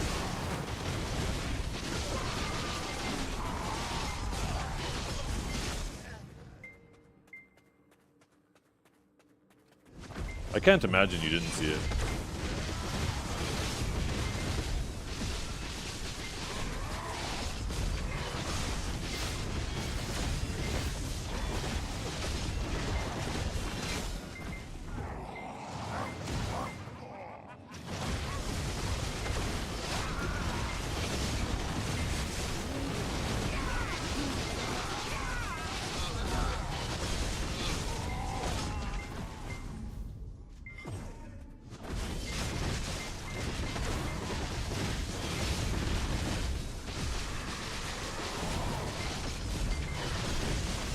Gonna run some threes with him. Why would I run some threes with him?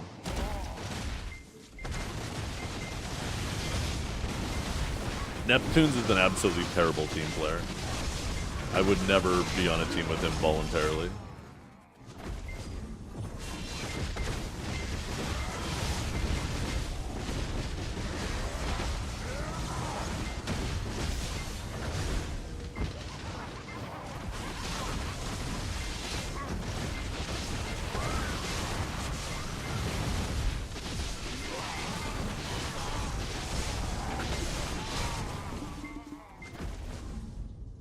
A Neptune TTS, is that TOS?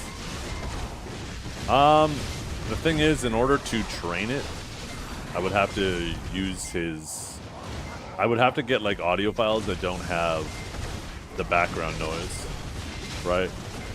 And I don't think he's smart enough to be able to delete music from his VODs or have music not in his VODs.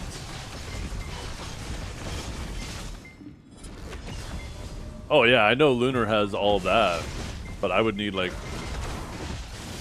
yo, maybe.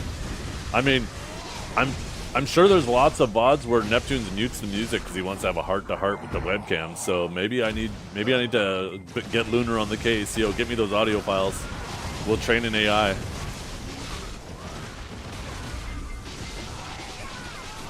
We'll call it Venus or something. The Venus TTS. He's toxic as hell, but in a funny way. Sometimes he goes too far. Yeah, that's exactly accurate. I think sometimes he's generous. A lot of the time he goes too far, but he is funny as hell.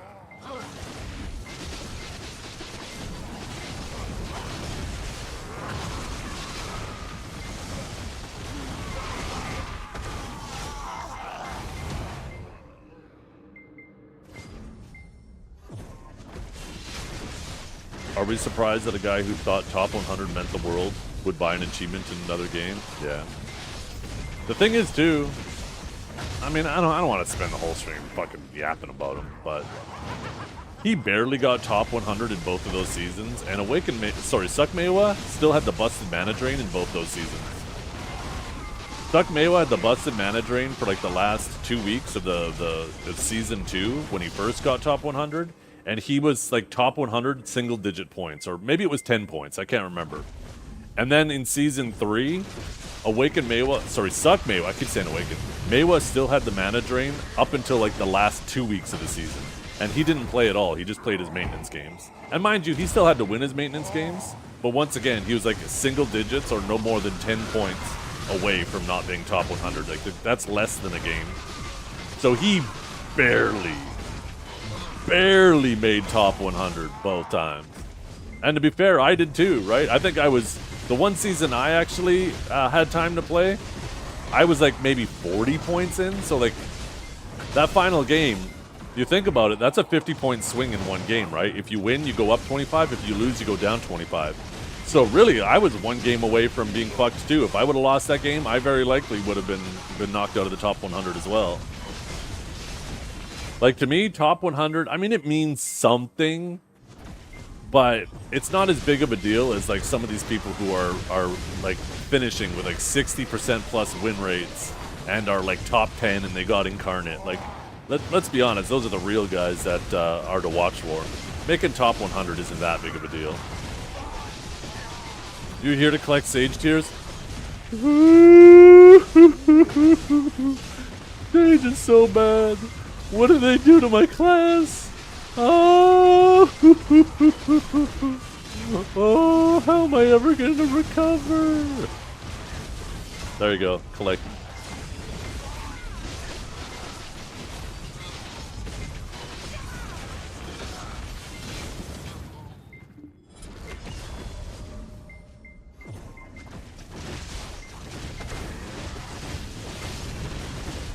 Why do they smell? Yeah. Eating too much asparagus.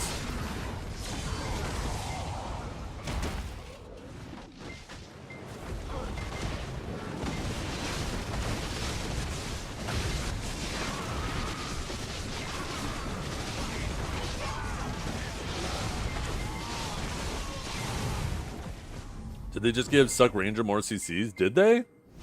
Is that what they did with the Awakened Dosa CCs? They gave him the Suck Ranger?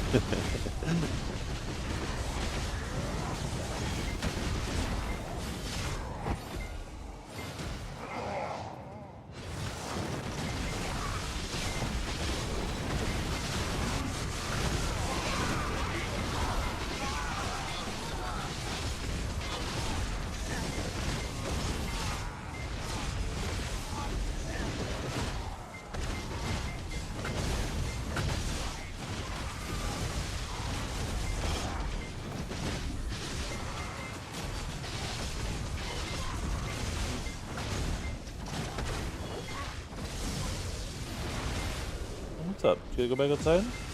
Yeah? Okay. My dog just nodded at me.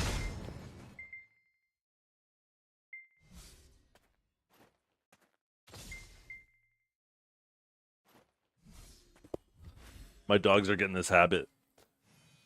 When they gotta go to the bathroom, they come up and they just jump on the chair, put their hands on my leg, their paws on my leg.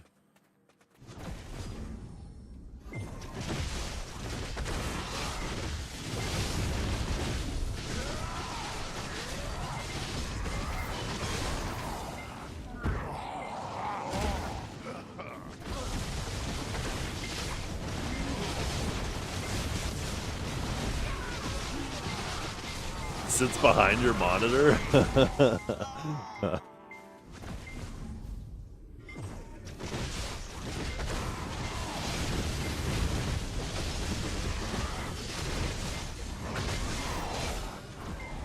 By the way, I'm gonna have to go AFK and make lunch a little bit earlier today.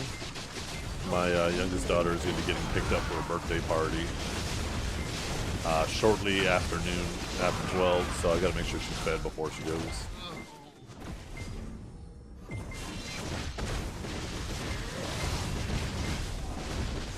Are there any DKs with double-digit IQ? I don't think so. I think their neurons only fire once they start seeing their DK in a thong.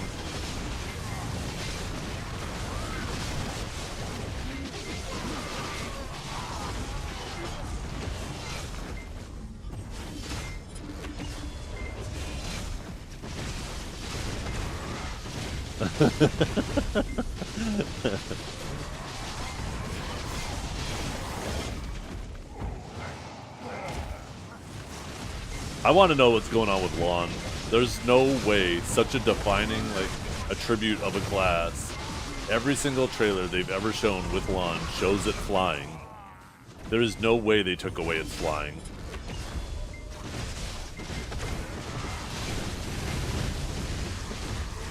My morning's going fantastic, yeah. You think Sage Nerf is good? I think they're targeting some of the right things, yes. I think I would like to see more adjustments. But, you know what? If PA just wants to stop here, I ain't gonna fight it. The thing I'm worried about is they go too far, right? I would rather them not go far enough than go too far. And that goes for any class, to keep it a buck.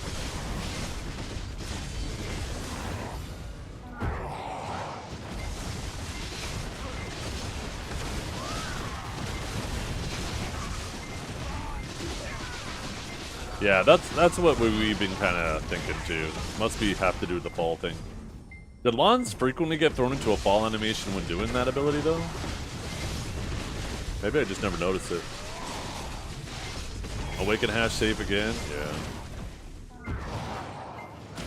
That's the scariest thing. With Lightning Prison being a forward guard, definitely going to make suck hashes a bit scarier. But honestly, against classes like that, I'll just do more dimensional compressions and more rift storms than Lightning Prison. I'll just switch to other SA abilities for those neutral fights. Or keeping myself protected in the neutral game. Have you ever had a dream that you can go you wanna go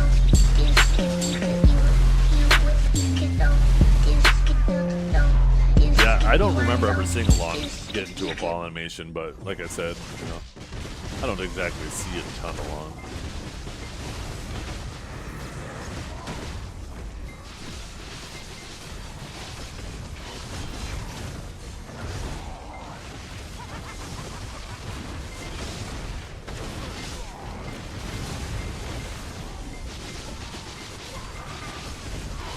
Yeah.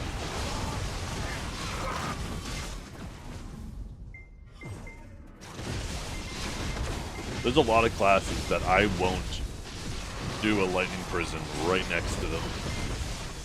I'm always doing it from a little bit of distance. It's kind of more of this thing where, you know, I do it, and they're typically, when I start doing it, they're out of range of it. And it's one of those things where I want them, if they want to come to me, they have to pass through it and take some damage. And in situations like that, they're not going to be able to punish that forward guard. Because in all those situations, as soon as they start running at me and they start getting into it, I cancel out of it, right? And that's still going to happen. This is a buff against classes that, at range, like if I'm doing a Lightning Prison here, and there's a Dosa there, like an Awakened Dosa or another ranged class, Suck Megu. Well, I'm not going to sit there, well maybe not necessarily Suck Megu, I'm not going to sit there and do this and let them trade into my super armor. They'll win that trade every time. For one, they can outrange my Lightning Prison. But for two, even if they're not, they'll do more damage to me than I'm doing to them. But with a forward guard, I can actually trade that now. because they got to get through the forward guard first.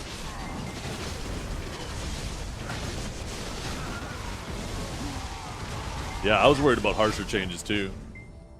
It does create this the opportunity though to pressure Awakened Sage's stamina a bit more effectively. That seems to be what they're primarily targeting. They didn't want to change the way it moves, they just wanted it to feel like it was a bit more pressurable.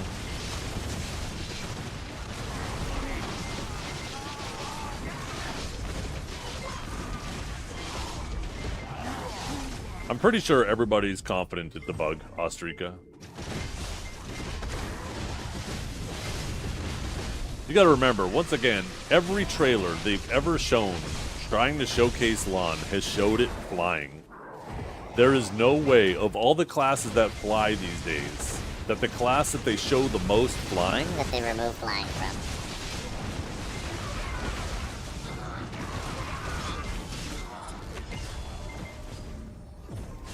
I'm pretty confident that's just a bug. That must have to do with, the way they're addressing going into fall animation.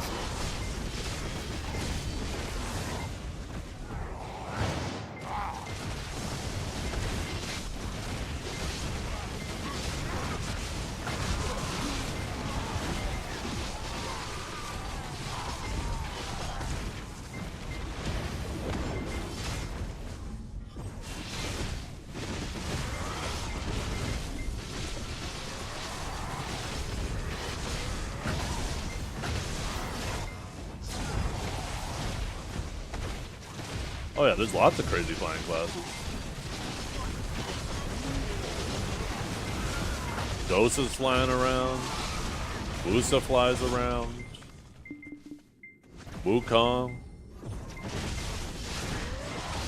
Drac it kinda glides on the ground, but not quite the same. But those other ones, they're definitely flying.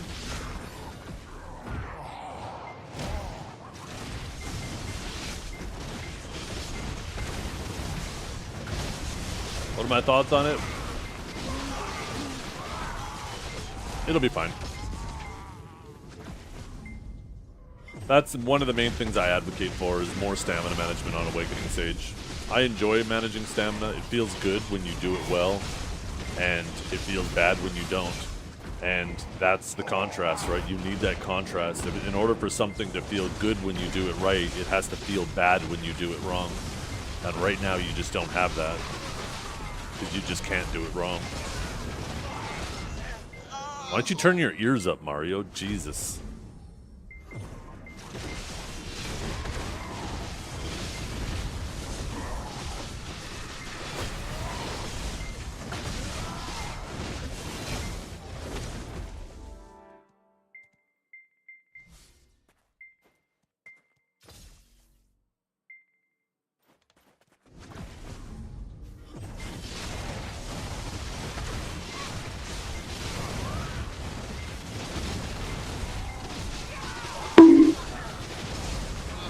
There. Windows has this bad habit of turning down my microphone. I don't know why it does it. I need to figure out how to stop it from doing that shit.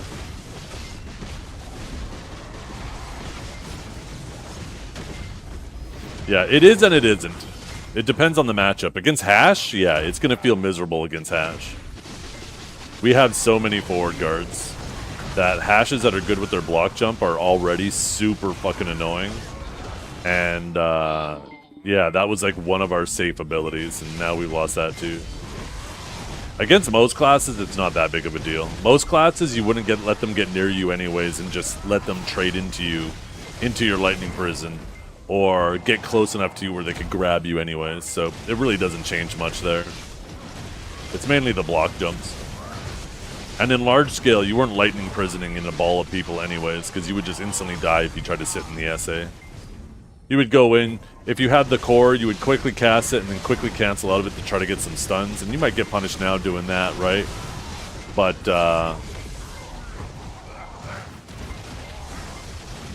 you were never sitting in it for the damage.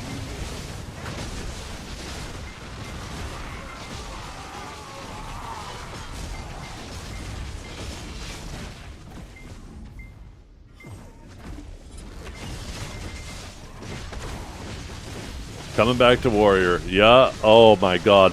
I can't wait to use the new counters. I'm gonna counter everything, Dynamic Cookie. It's over.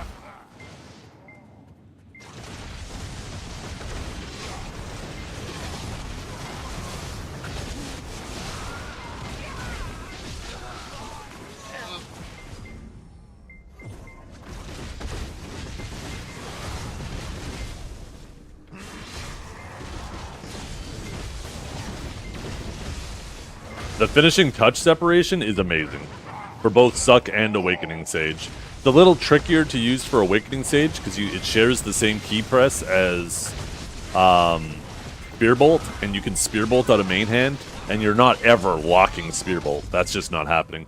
I wish they would have made it a different key press, like WLMB, because its finishing touch is typically LM. I guess they couldn't make it.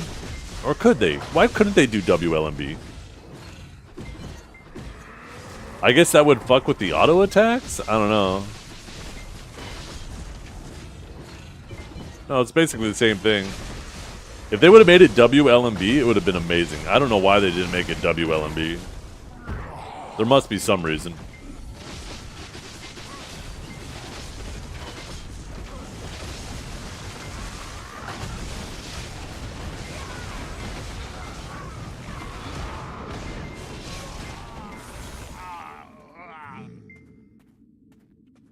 SFWF?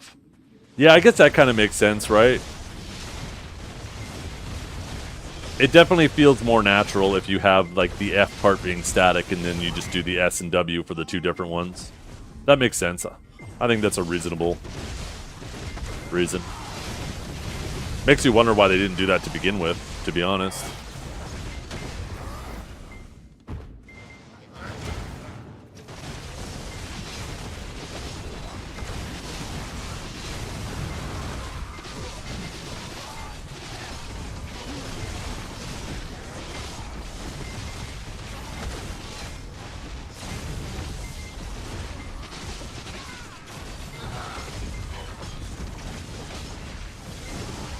Yep. No, you're absolutely right. They kept the Q static, right? And then they made it WQ. Can you hotbar it now? No, you can't.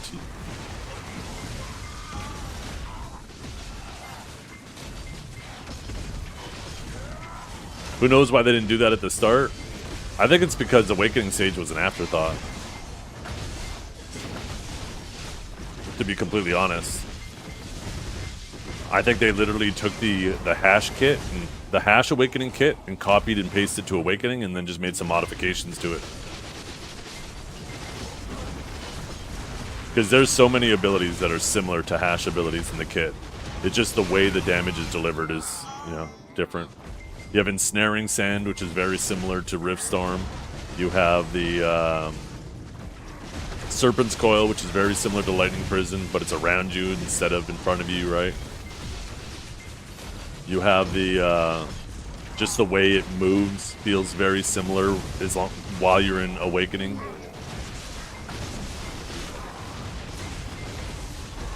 Just a hash wannabe? Yeah, honestly. It's a medium range hash. A medium range Awaken hash.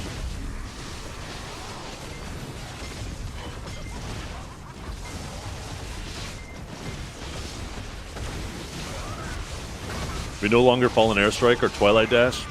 Yeah, but it's easy to counter DKs. DKs are all gooners, so if you just play a female character and you run around and fight in a thong, the DKs get distracted because they're constantly trying to look at your ass.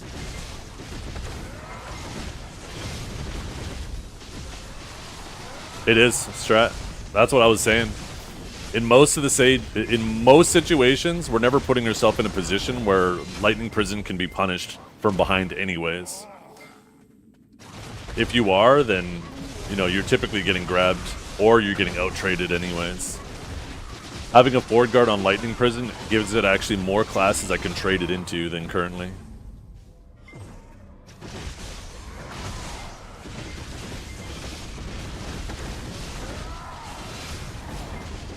The whole goal of the forward guard on Lightning Prison wasn't to to make it less protected.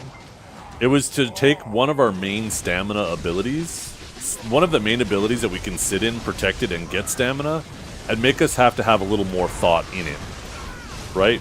Between the two stamina nerfs they did to Judgment and Bolt and Overcharge Bolt, and then also that forward guard on Lightning Prison, it's clear that their goal was to try to make it so some classes can pressure our stamina a bit better.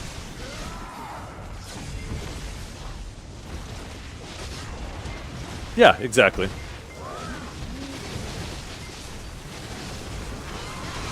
I honestly still don't think it was enough. I would like to see them reduce the damage of Spear Bolt and Aftershock, and then move that damage to Riftstorm and Interrogate, because Riftstorm and Interrogate are laughably bad abilities, but they're abilities that we're locked into. So if you create a situation where sages use those more often, then you also create more situations where sages can be punished. I don't know if you've ever seen it, but this is my list. This is what I wanted them to do to Awaken Sage. If I had control of the car that's nerfing Sage, these are what I would have done.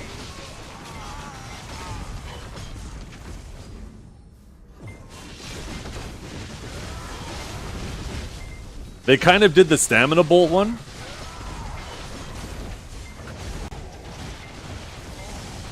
I personally would have liked 100 more stamina on Overcharge Bolt instead of 50 on each, because I feel like that punishes bad sages more.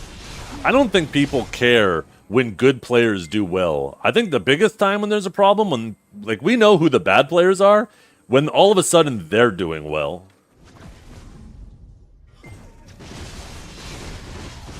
No, shock slowers have a shorter duration, right? Normal slows are 5 seconds. If shock slows had the 5-second duration, then I'd agree. But they already have that one penalty, right? They're 3 seconds instead of 5. But yeah, because they're spammable, they should be 10%. Yeah, they're 3 seconds. But yeah, if they're 5 seconds, then I'd agree with you. Yeah, you can't notice, because it's constantly... We have 6 different ways to apply it, right? You have Divine Executioner, you have Judgment, you have Radiant Annihilation, you have Enlightening Bolt, you have Impaling Flash, and you have Chain Lightning. 6 different ways to apply it. And you're basically spamming all of them all the time.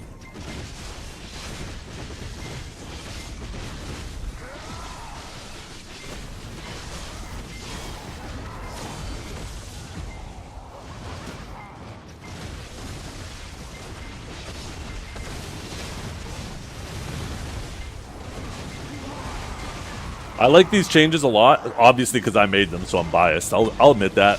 But I think these changes target it very specifically in like 1v1 and 3v3 and smaller fights where Awakening Sage just feels so obnoxious. But there are only minor nerfs for large scale, where Awakened Sage does really well, but doesn't need massive nerfs in large scale.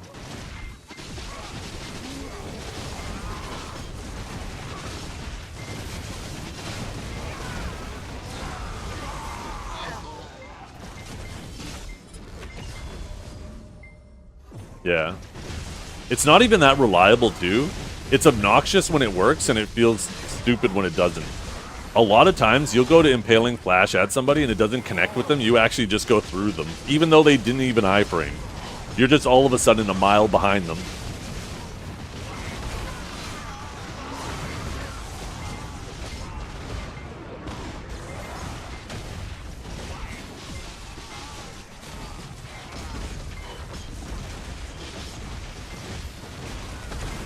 Yeah, the mouse move was a bit of a nerf to it. Mouse move made it really broken.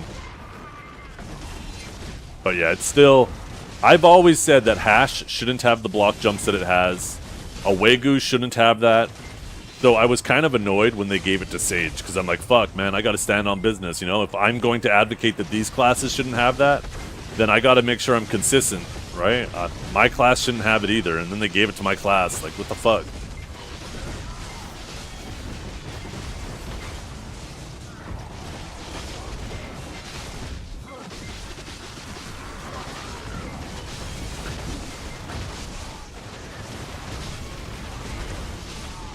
The thing is, too, and the reason why, like, with these changes, I like Lightning Surge having the stiff or knockback instead, is because you can still effectively do the same thing, right? You could still Impaling Flash and do this behind them. But it requires an extra key press. It requires you to properly aim your camera. It requires you to burn extra stamina and another cooldown. It's not just one ability that does everything for free, right?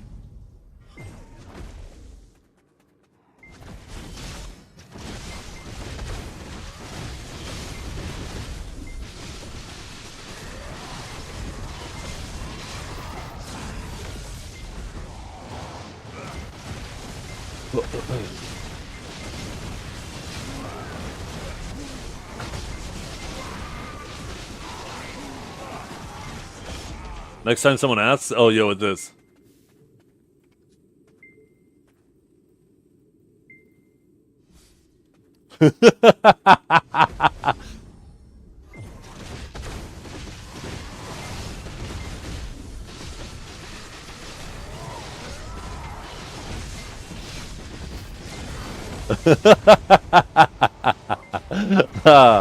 Perfect. Can somebody, yo, do we have any mods in chat? Can you put Sage nerfed command and put that as a link?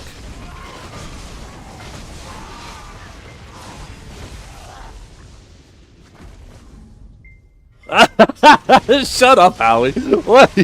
Yo, that man's rocking the Huntler. Jesus, are you kidding me? That picture needs to be saved for when Wizard gets bopped, and it's like Huntler when Wizard gets bopped. Jesus.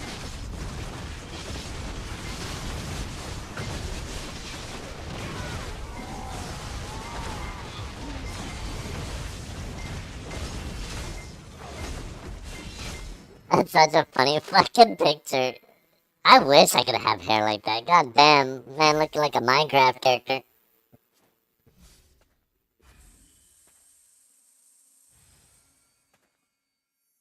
Howie probably doesn't know how to make commands. I guess I'll just do it.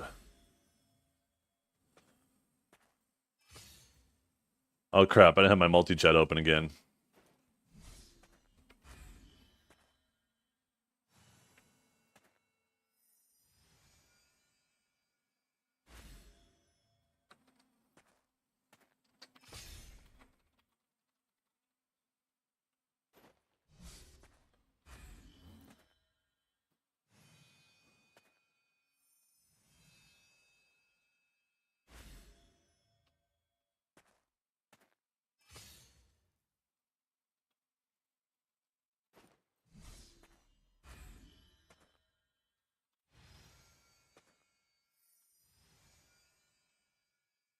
There we go. Stage nerfs.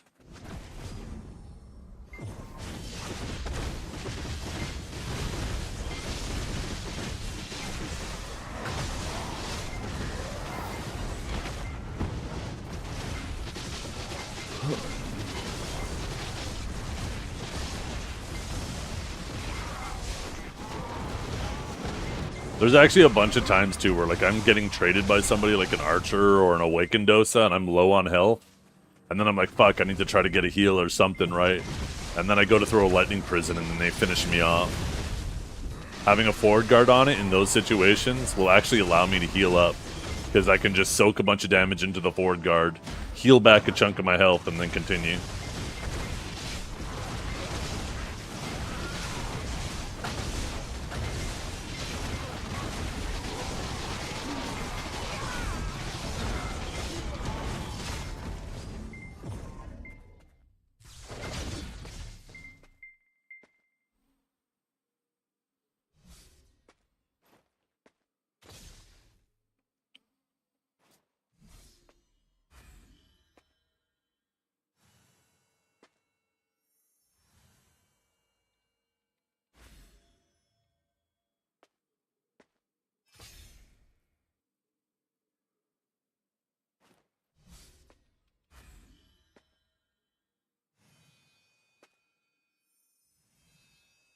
There, I'm gonna change a command.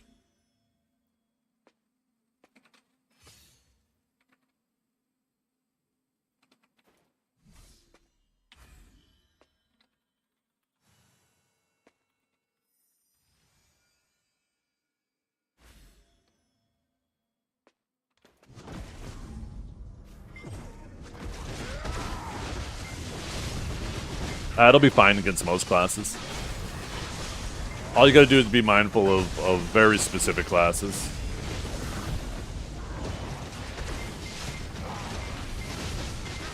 It's a really big nerf against Hash, which sucks because Hash is probably one of the hardest classes to fight for us.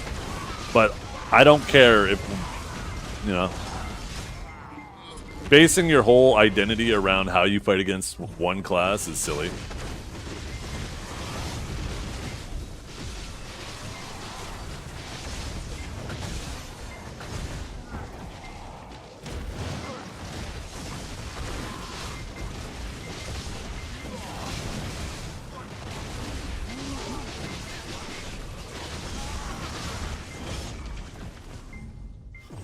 There's actually more situations in small scale that I will now be able to use Lightning Prison than situations I wasn't able to, depending on who I'm fighting. Because, like, the way I build Sage is really squishy, and I can't trade SAs into people if they're in a position to trade me back. With a Ford Guard, I actually can now.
Well, I should go check to make sure my front door is unlocked.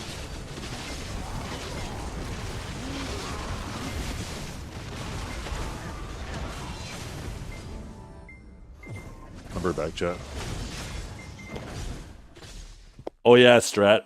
And the WF with finishing touch and being able to use it by itself, that's something Awakened Sage can use too. We just have to make sure Spearbolt is on cooldown, which is perfectly fine. It's way better than trying to cast the spatial. But trying to catch people who are running is going to be much easier now with that.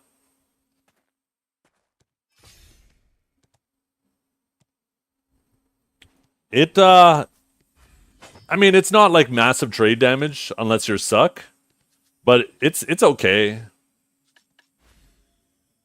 Yeah. 8,000, 60%. And it's pretty low damage. It's just for a catch for people who are running, really.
If Sage wasn't an option, I'd be playing Awaken Hash.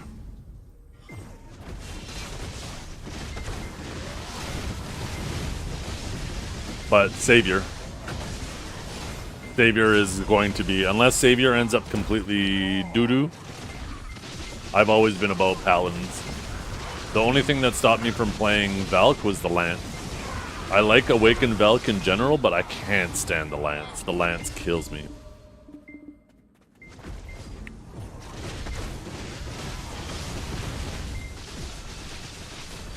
Would have no Awaken Hash? Probably be back on Warrior then. Or Guardian.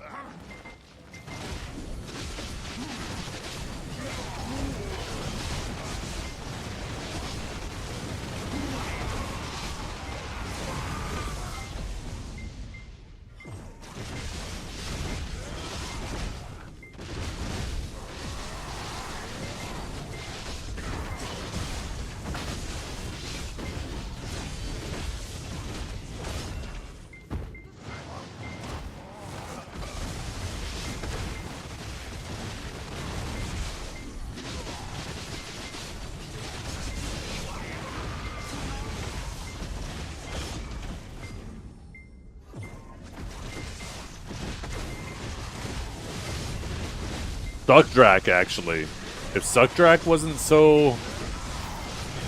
I don't know what they do to Suck at Drak. But I love the whole, like, dragon, lightning, fire theme. I think it's just how clunky the ions feel.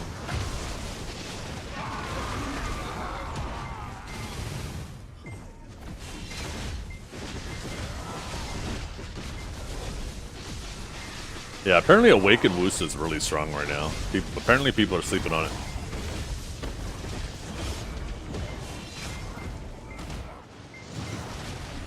If your grandma had wheels, she would have been a bike? No, she would have been a grandma with wheels.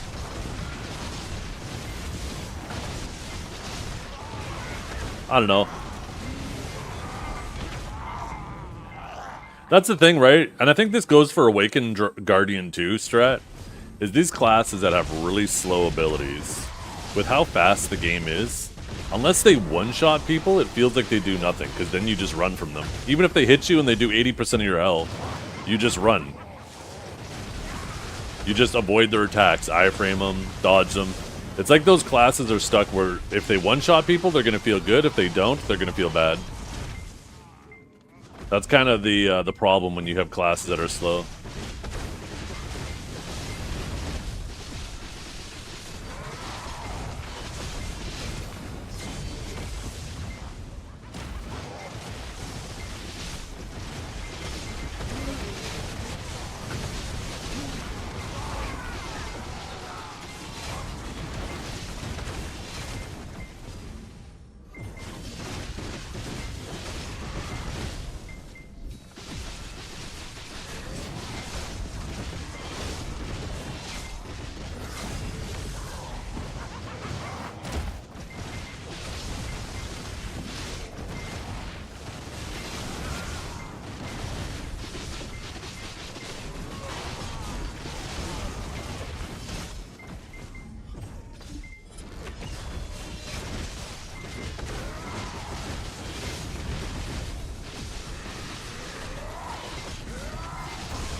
Awakened Dosa got the nerf that Sage deserved?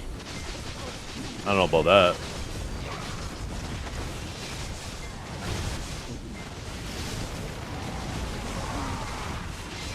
I think Awakened Dosa's change made perfect sense.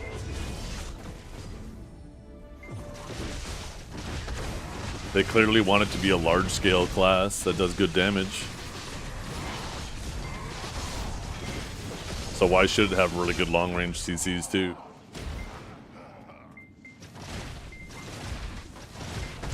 I don't think it's going to be very, very bad with those changes. I think that's obnoxious. That's hyperbolic. I think it's still going to excel where it excels, but now it's not going to be, you know... It's definitely going to affect its open world fighting and like 1v1ing and stuff.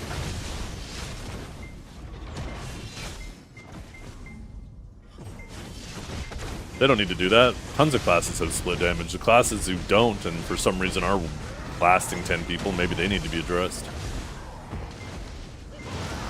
I don't think this changes shit for large scale. Aside from a random KD hitting you from a mile away. I mean, it has that split now. They didn't add that split. It has that split now, and it still frags out. So why should they have to remove it? That doesn't make any sense. Or even reduce it. Why should they have to do that? Yeah. Crocodile tears.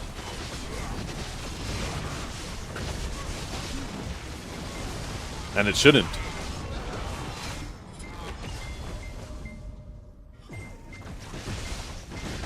Way too many people playing Dosa.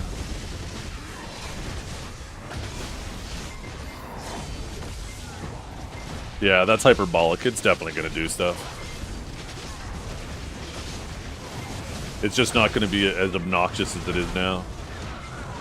With brain dead people playing a brain dead class.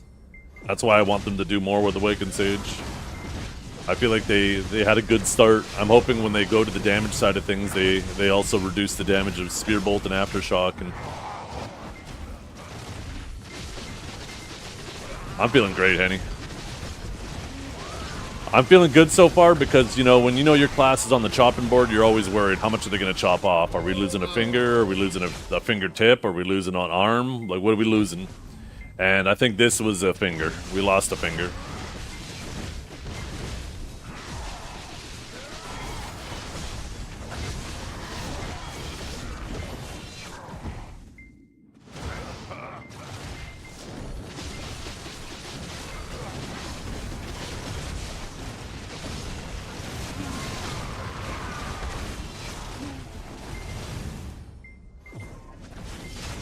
I personally advocated for more. These are what I wanted them to do, Awakened Sage.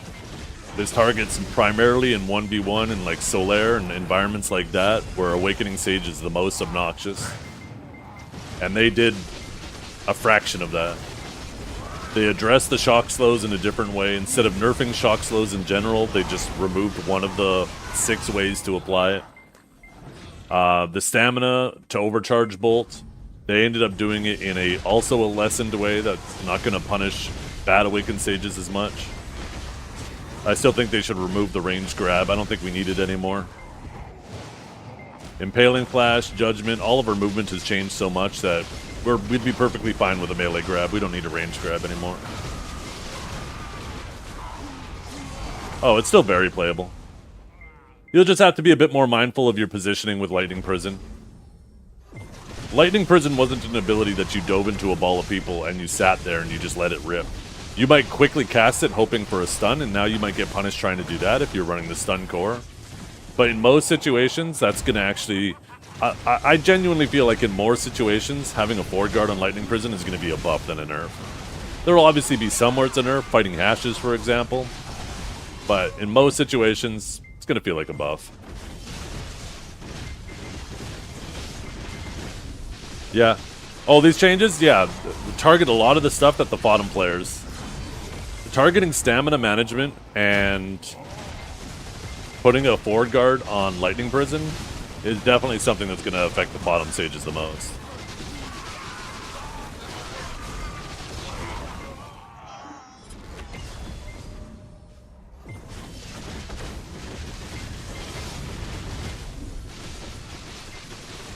Honestly, you guys, let's go big picture here. Anybody who caught nerfs last night, what's it matter? We're all saviors soon anyways. Savior is going to save us all, and we will finally all be part of one savior club. Together, united.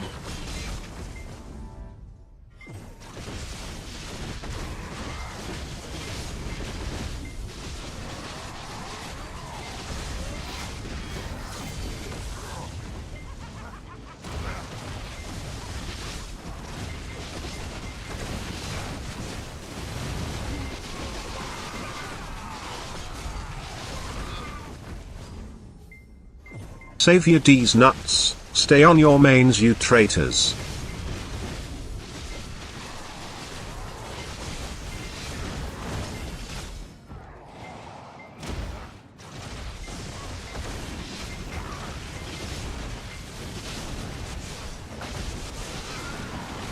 Savior, these nuts stay in your menu traders? Hey, just imagine. You're just sitting there chilling, minding your own business. All of a sudden, this big, beautiful, great sword wielding woman wearing fishnets walks into the room. Everything else is going to fade away and you won't be able to focus on anything but her. You can't help but put all of your attention on her. Fishnets, not necks. Shut up, Menzi, you dumb bitch.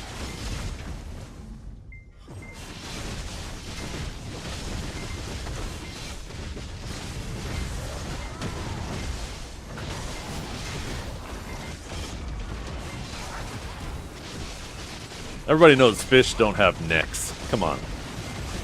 Stop playing.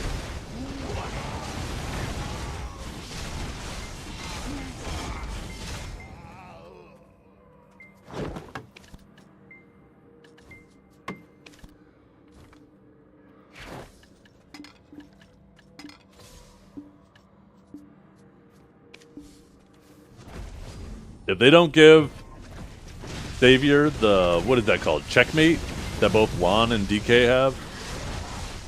That would be a tragedy.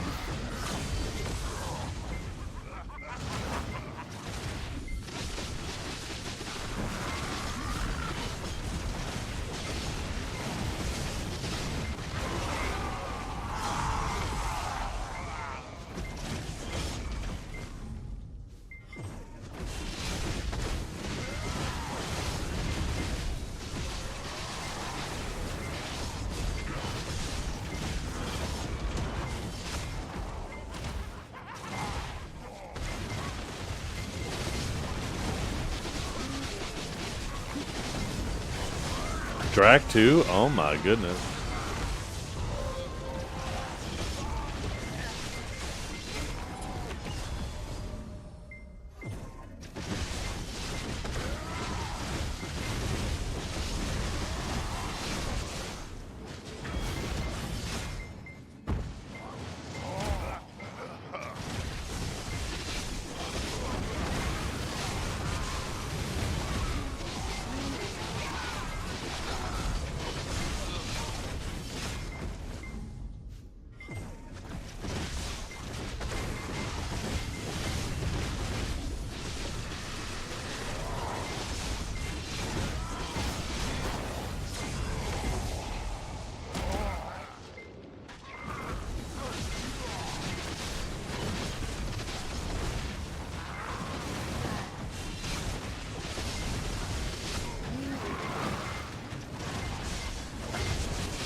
You're playing Zerker, I instantly close it, never play Zerker? Why? What's wrong with Zerk? You don't watch Steve? The hell?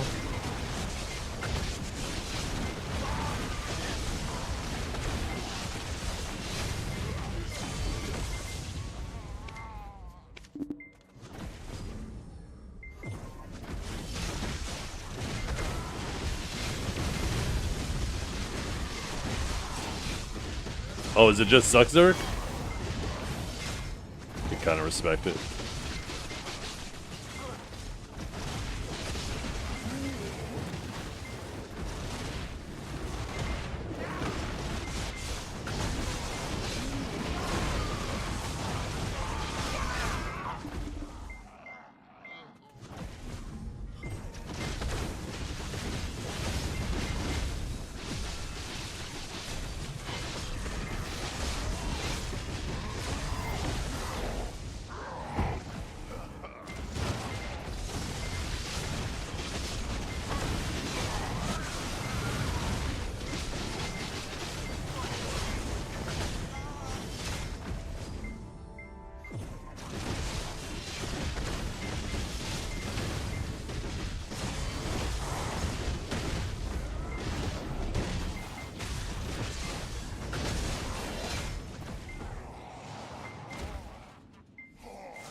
Yeah, you should have.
Man, I got subscription fatigue, Dragor. Shit's pissing me off. Everybody trying to fucking nickel and dime you. Everybody wants to chip away.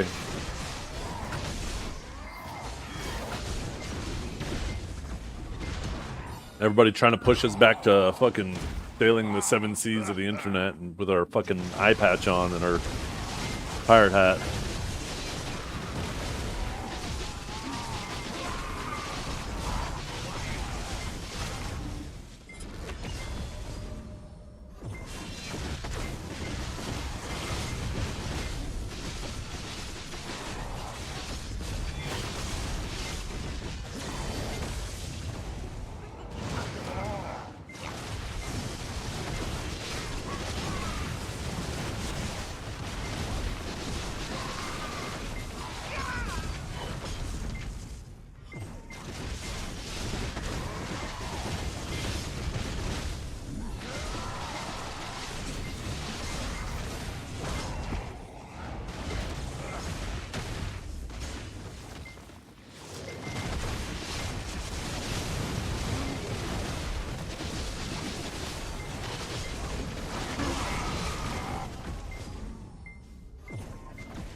Yeah. Honestly, it's for exactly that reason. Is they're trying to stop people from being like, oh, a new season of something is up on Hulu or whatever. I'm gonna pay for a 1-month sub, watch it, and then cancel. Because yeah, that forces them to pay for 2 months.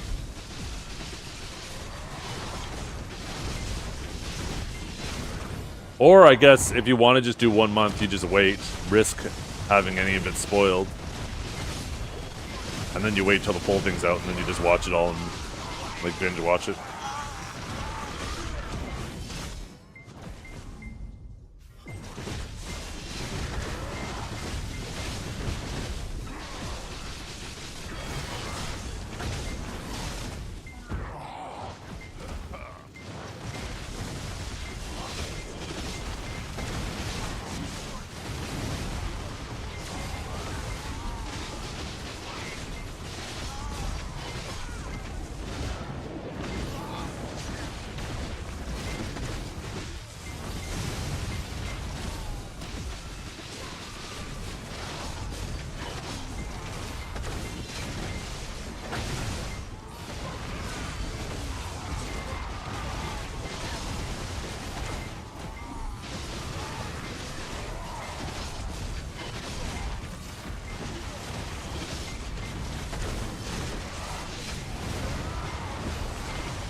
Bink?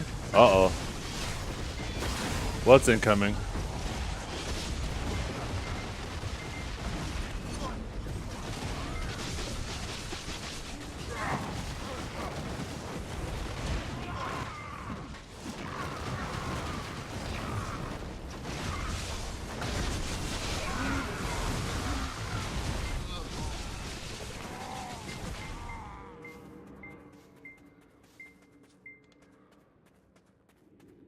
Was a dot near me?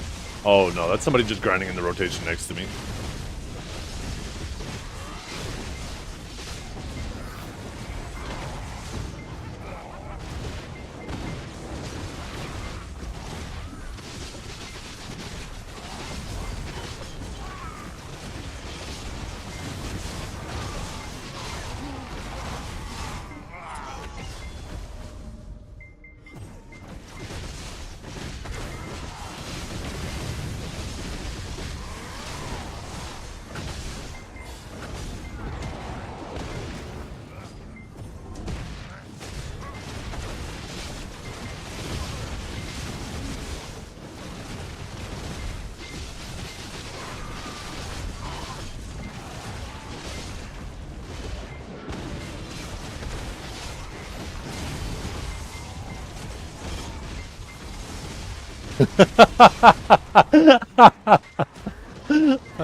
Clickbait.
You know why they nerfed Awakened Dosa every node war I'm in? The only Dosa in our entire lands. No one plays that class anymore, and now we get nerfed.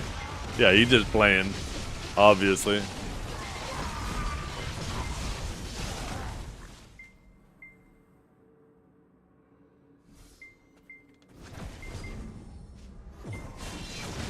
Best advice for a noob awakening sage. Just trying to enjoy the class. I don't know. I don't really have best advice for it. You could type the sage guide command, and there's like a pretty good document there with a bunch of useful sage stuff that's, you know, so far being updated regularly.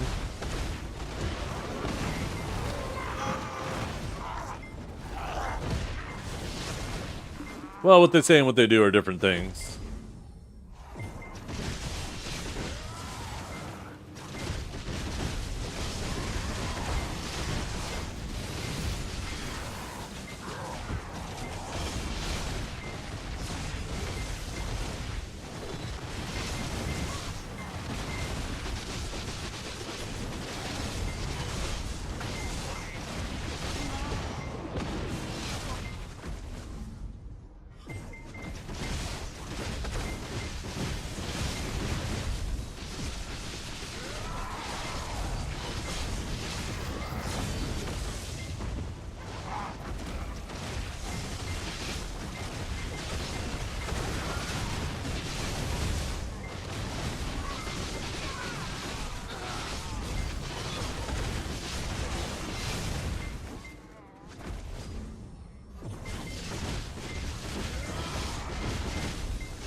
Yeah.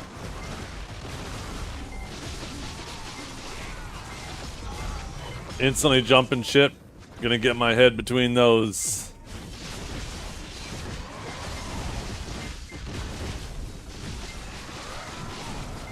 Great sword. The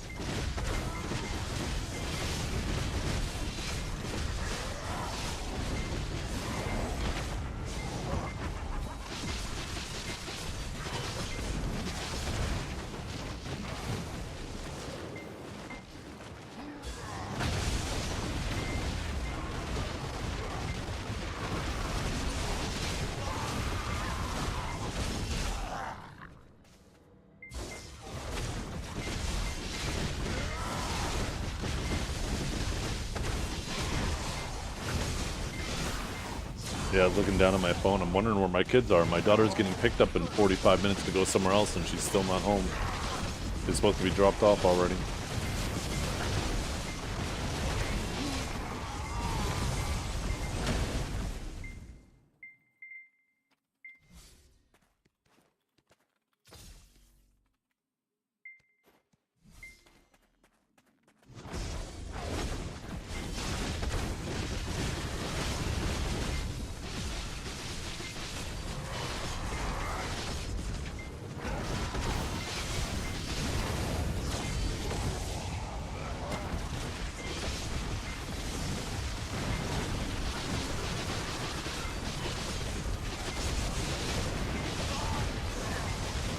Yeah, today's Friday, not Saturday, eh?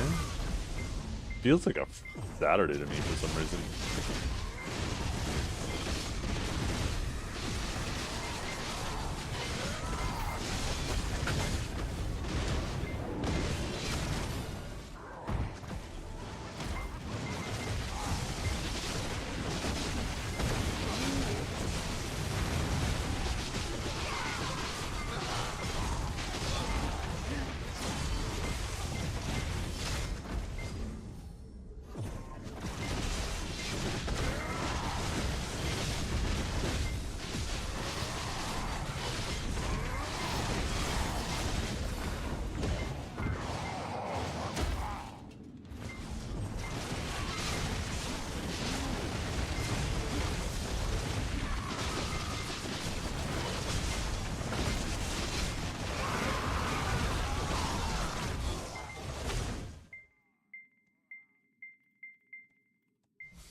I might have to go upstairs and start making lunch so it's ready when they get home.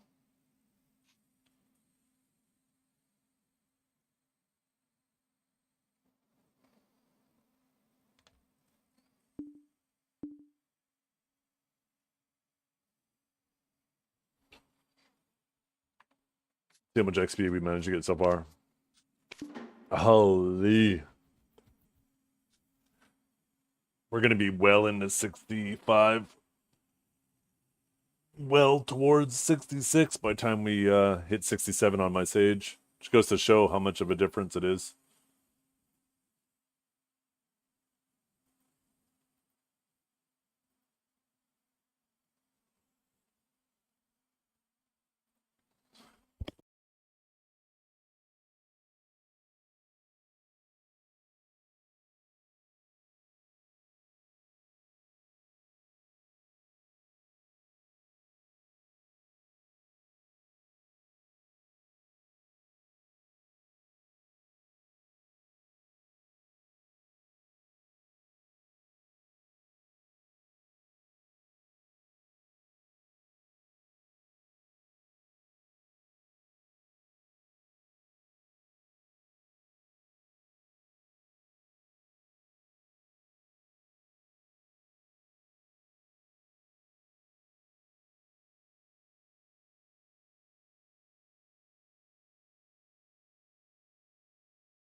Well, so much for the low carbs today.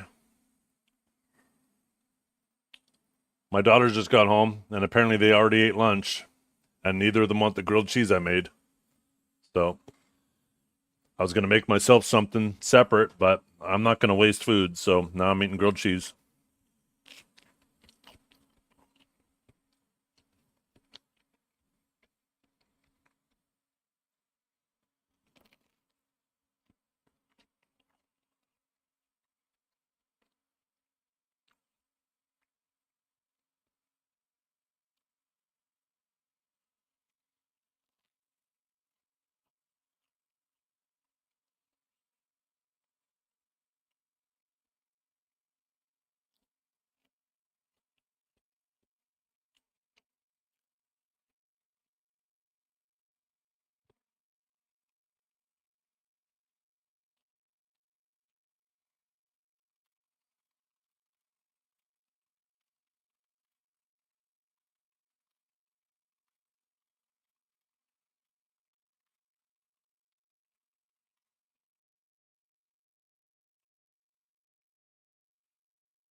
Yeah. Hey. Have you ever had a dream that you can don't do skip you don't do skip you want don't do skip you can don't do skip you don't do skip you want don't do skip you could.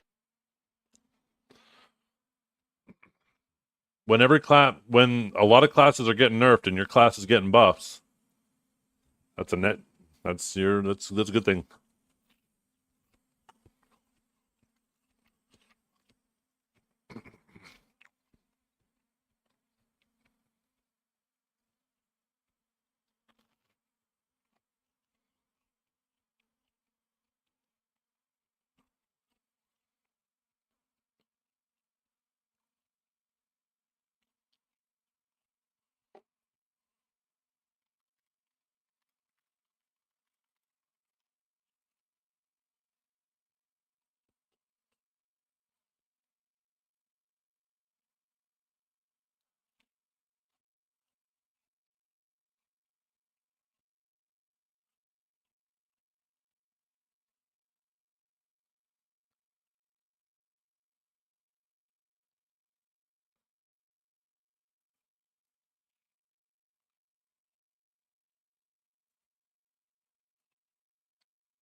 Absolutely no one.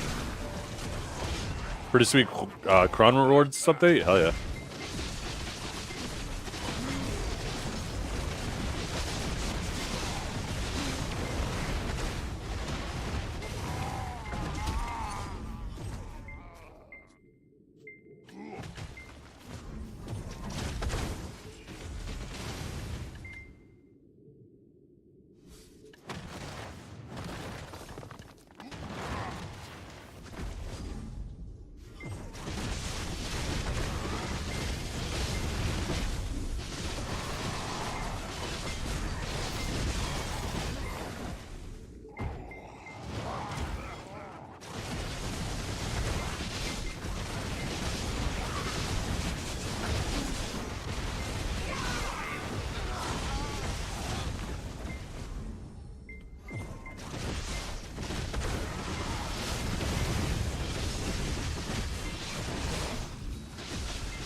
I stick him in stage, at least until Savior comes out. I've always said if they release a Paladin type class that isn't using a lance, that might be it, but it's going to be tough for Savior to take me off Sage. I love my Sage.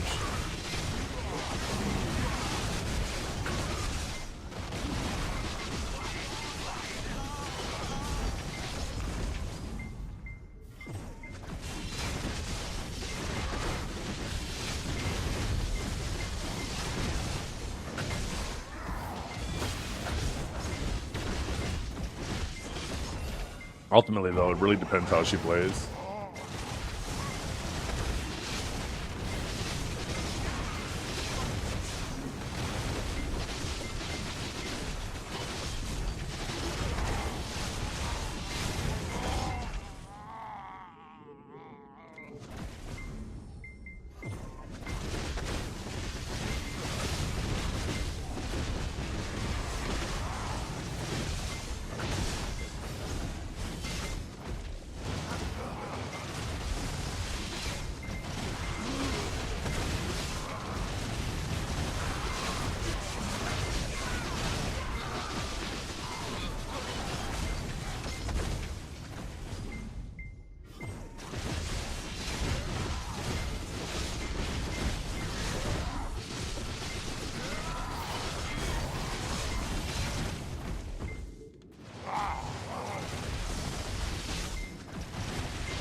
Oh, shut up, Pwn.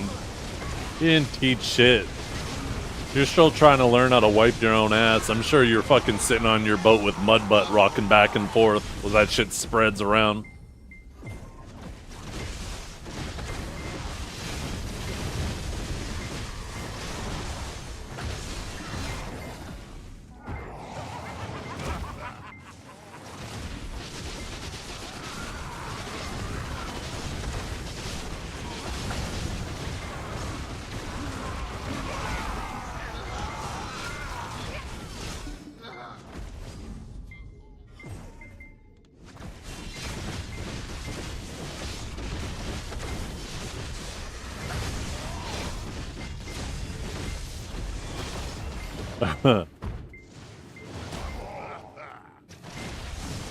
$10-hour cave? Yeah, I ain't going up to the cave.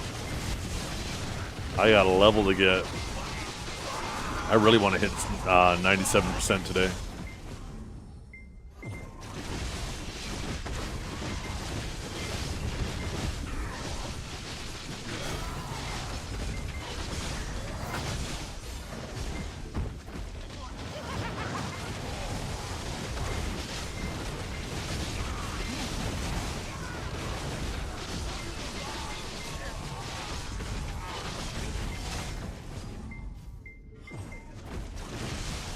Yeah. With all the buffs I'm popping? Yup. Level won't get me that. Yeah, but I'll still beat your ass, even if you had a full set of that.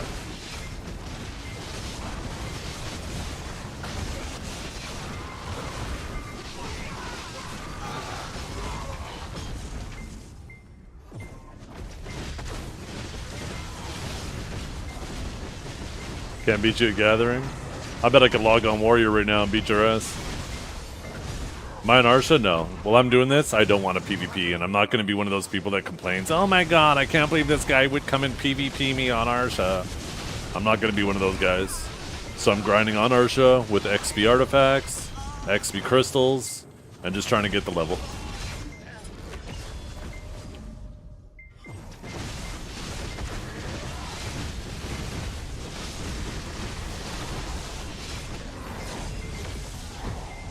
I would like to get the level before Edania. And it's going to be a little bit tight. Because I only have like 11 days. Because I'm going to be headed out to camp for a few days. So it's going to be tight.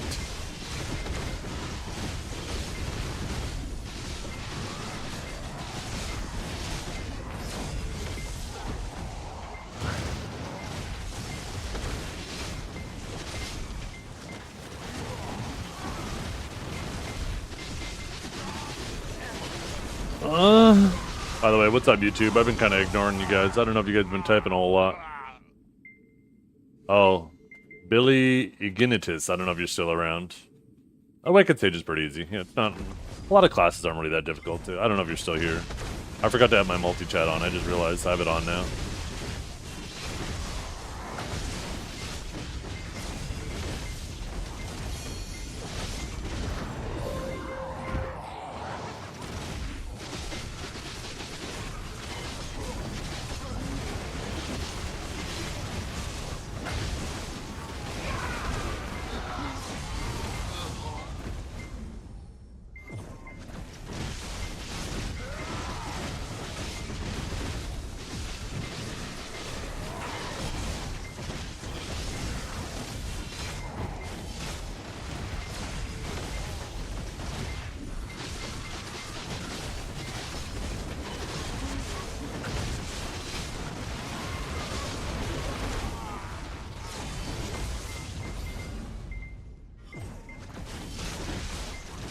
No PvE nerfs.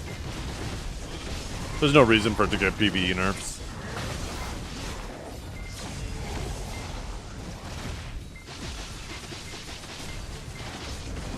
Do shrine bosses do more damage if you're wearing evasion gear? Yeah, you can't dodge a lot of bosses in the game. So, because you have less DR, they're gonna hit you harder.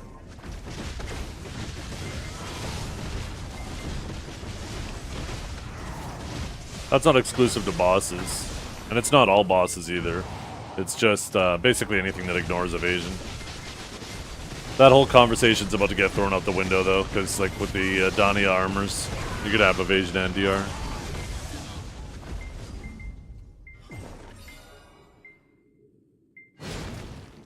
By the way, did you guys see that they gave us the 50 accuracy of Garmoth? That's kind of fucked up. Evasion's kind of down bad these next 2 weeks.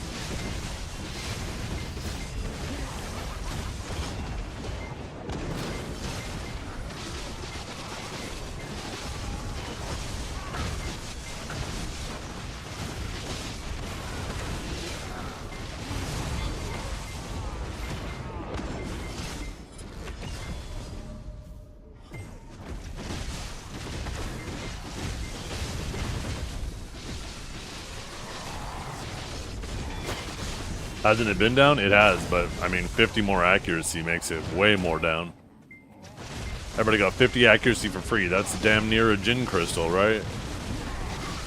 That's 5/6 of a Jin accuracy crystal without the AP loss. So it's probably more potent than a Jin crystal, to be completely honest.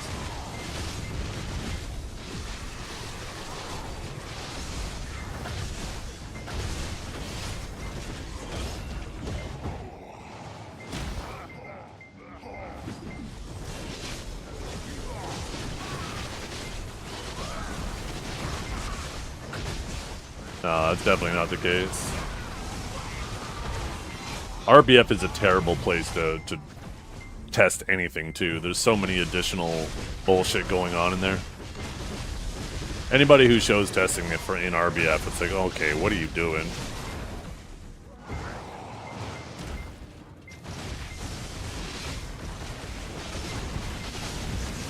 Those are some deep thoughts, yeah.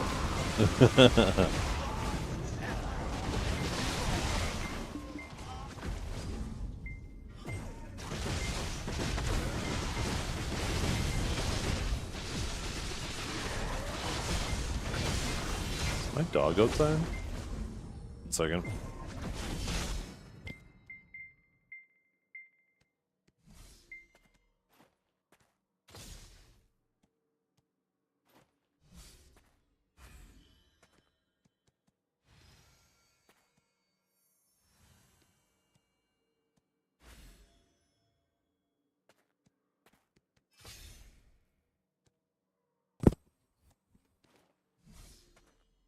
My playstyle, I don't siege or node. Yeah, but it's just a terrible place to. There's so many bonus stats and bonus things and negative things going on that it's impossible to get an accurate test.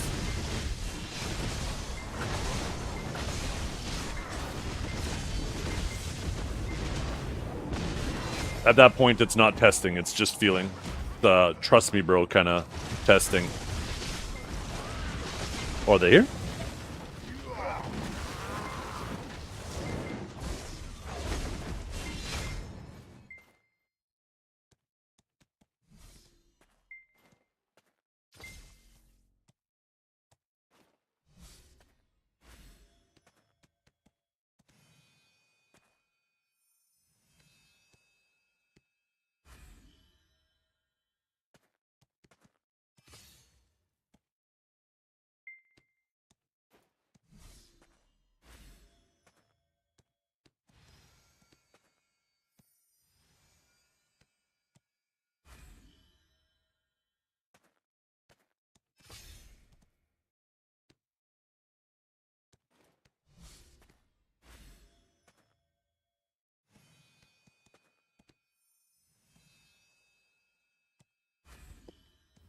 Yeah, I'm back.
Jesus Christ, that's Jason Bourne.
We are not forgotten. They fixed Sword to Judgment? Yo, Lunar. We were just talking earlier. I need you to piece together as much voice recordings of your favorite streamer that don't have game sounds or music in the background as you can, and put it all together so I can train an AI voice bot.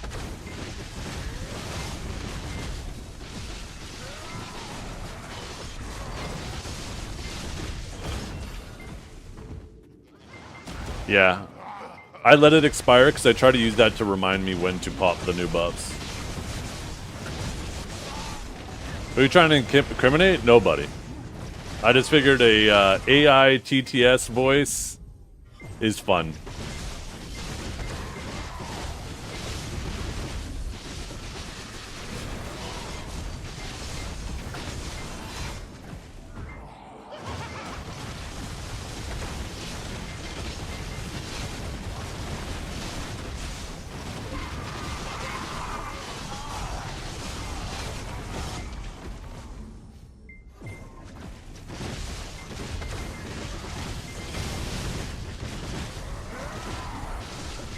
Yeah.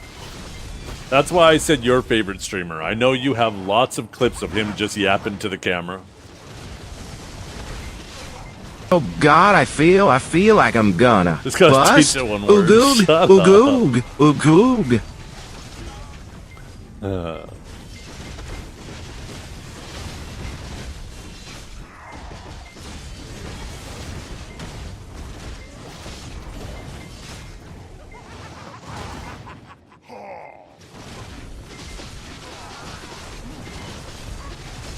I know, right? You do. I figured, wait a minute, you're the man for the job. And I'll just call the text-to-speech, the AI text-to-speech.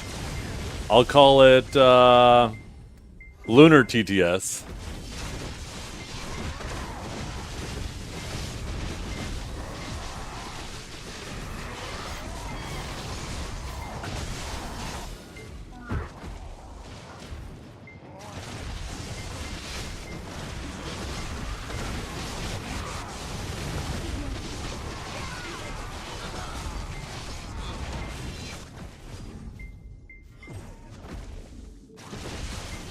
If you type !solve, there's a spreadsheet there showing you what the appropriate stacks are. It's a pretty good sheet for that. Don't blue balls me, hurry up with the stream. What do you mean? He already did the stream like 2 days ago.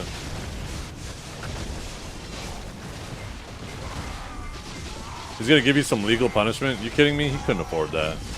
And secondly, I mean, this is all like... The only thing he could try to claim is defamation, and you got very clear proof on all of this stuff. That's the whole reason why you have 108 gigs, because he is a notorious liar, and without having all of this documented proof, you know, that could pose problems for you, right?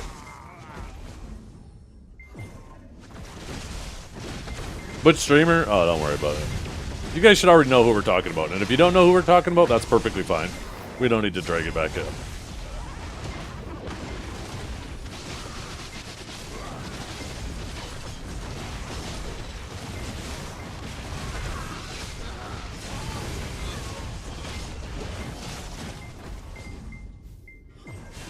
The new Purify. Kind of.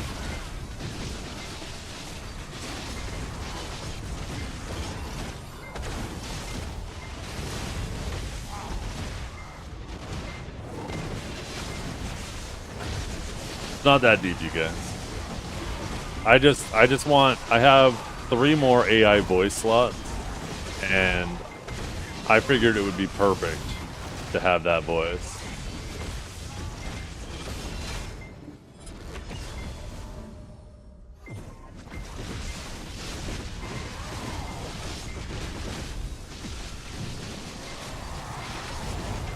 Yeah. So a little word of advice, Lunar. I know you like being thorough, and you tried to be really thorough, but to a lot of people that comes off weird how thorough you are. And a lot of people don't have the attention span to sit through all of the talk in between. I think what you need to do is you need to come up with concise points. Clear, concise points with like one major piece of evidence against it to prove your point, right? And then like take it one point at a time. And then get your chat, like if they want to push back, say, okay, well I also have, you know, piece of evidence B, C, D, right? Until they're eventually like, oh, okay. And then you move on to the next point. Some points don't need hours of explanation. People just know. And having those hours and hours and hours of shit documented just makes people, I think it actually turns more people against you than helping you.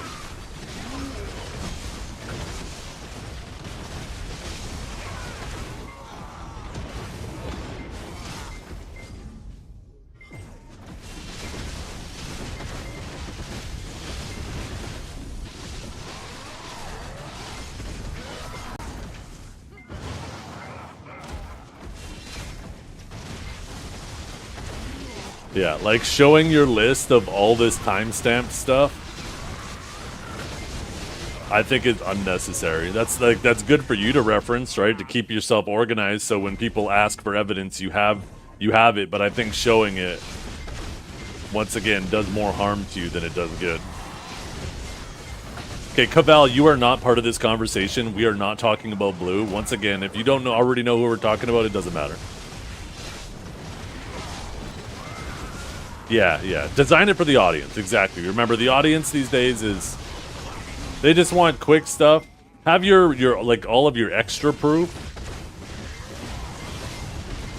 as backup if you get a lot of pushback on a specific point. Then be like, okay, well, I also have exhibit B, C, D, right? How much more do you need?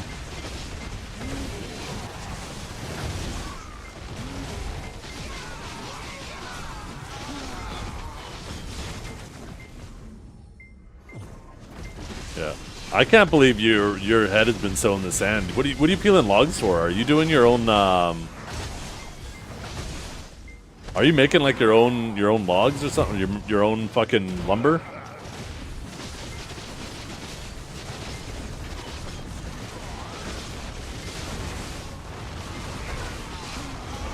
You guys are so innocent, and that's why I don't want to spoil you. You guys should continue to stay innocent. You don't need to be aware of the drama going on.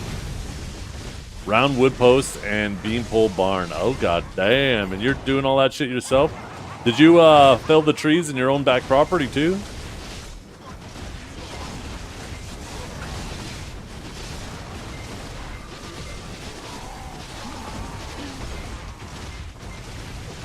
Nice. God damn. That's some serious work.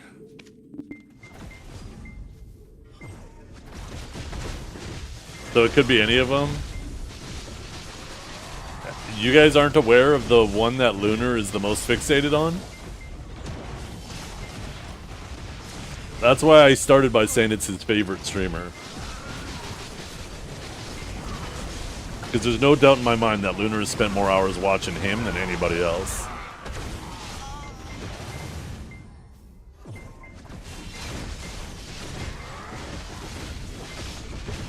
An AOS player, yeah.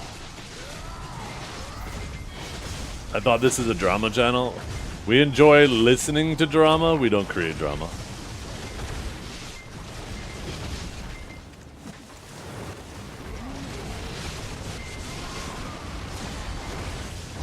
First I've heard of Lunar? I don't believe it. You're doing all the joinery, found this super cool Welsh dude basically doing all the math and making round logs straight by old tools. Quick leveling chalk. Yeah. I've watched videos on YouTube of people doing shit like that too, and I'm like, god damn.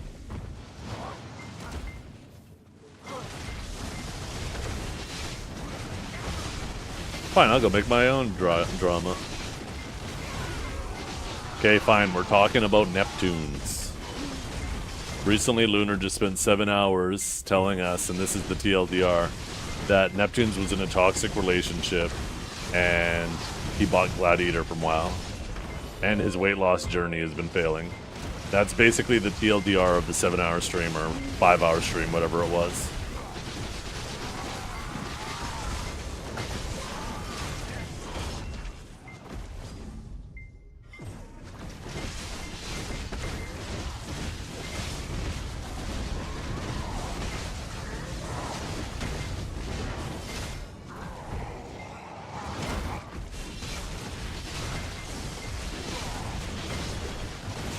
You forgot about your own Vengeful Drake? Yeah, by the way, did I mention you guys? I have a Vengeful Nether Drake, showing that I am a big deal. I am the biggest of deals. And if you aren't a big deal, then you guys don't even deserve to hear my voice.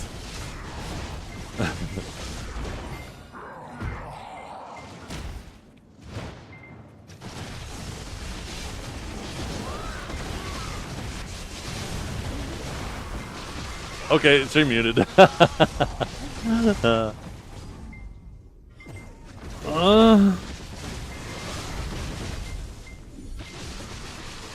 not really a punishment, though. Hey, wait a minute. Yo, is this who you're watching? Oh yeah, that's definitely. He said Welsh.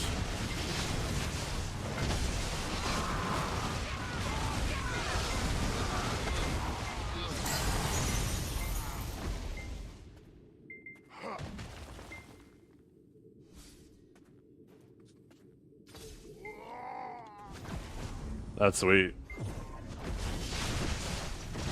When you're done, you should take a picture. If you don't mind, send it to me. I won't share it, but I would be curious.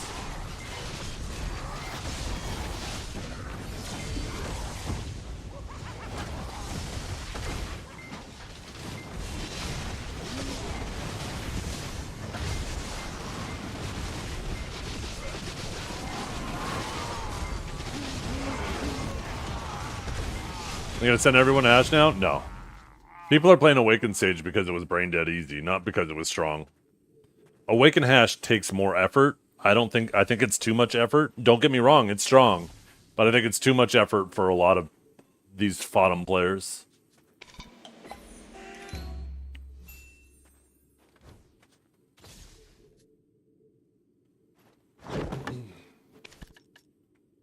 Oh, why did I pop that? Oops. Yep, we do.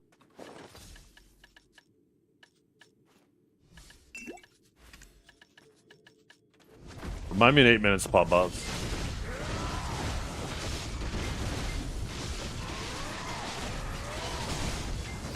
You dragged the 24-foot beam from the top of the wood this morning, and I'm stripping the bark off to get it dry bit. God damn. Are you wearing a fucking,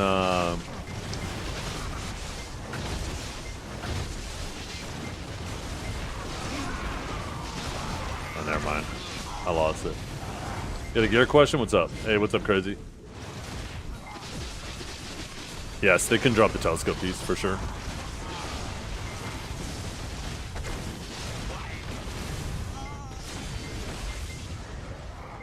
Ooh, that smell. It's stinky.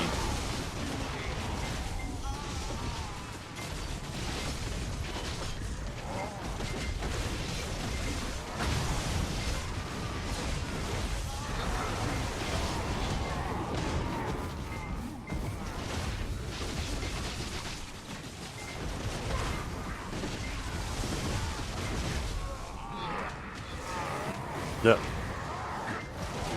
I've been getting about 10 an hour, Diego. A little bit more than that.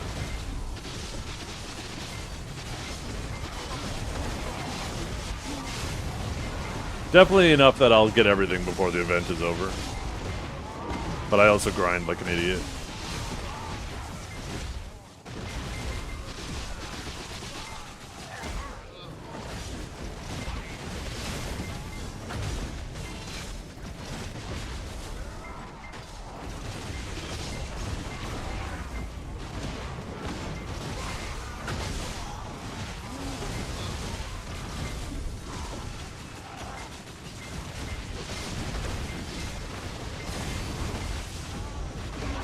I'm not exactly sure what I'm looking at, Lunar. I'm actually not much of a WoW person. I was trying to get everybody to inform me on all that stuff.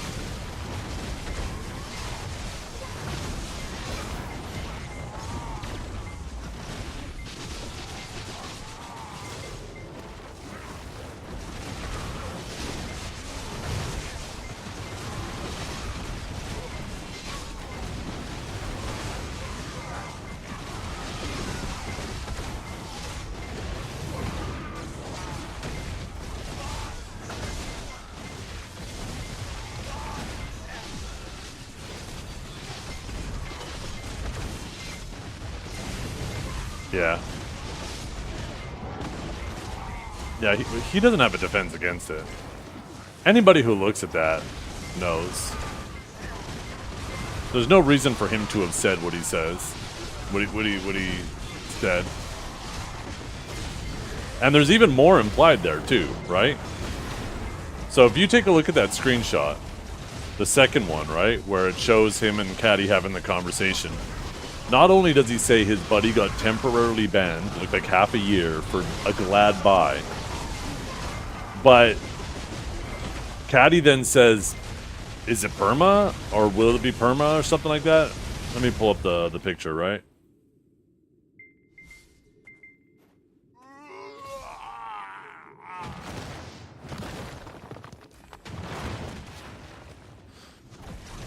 So where? 200 days. Wow. And then he goes, yeah. They found out about his gladiator buy, but I was chilling. I'm fine. I'm gonna call you 1 sec.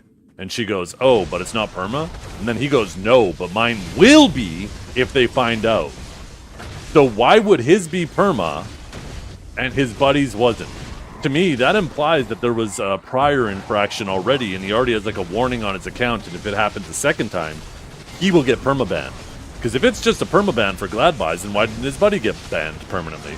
So to me, that also implies he did something else. Maybe it wasn't another glad buy in the past or something, but that implies to me that there's some other infraction on his account as well.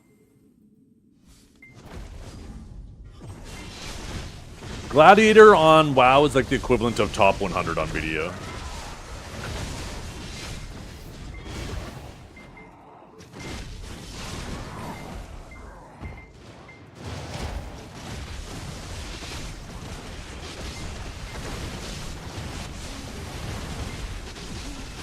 Yeah, gladiator buying, I'm assuming, is you basically pay someone to log on your account and play on it and earn you gladiator for a season.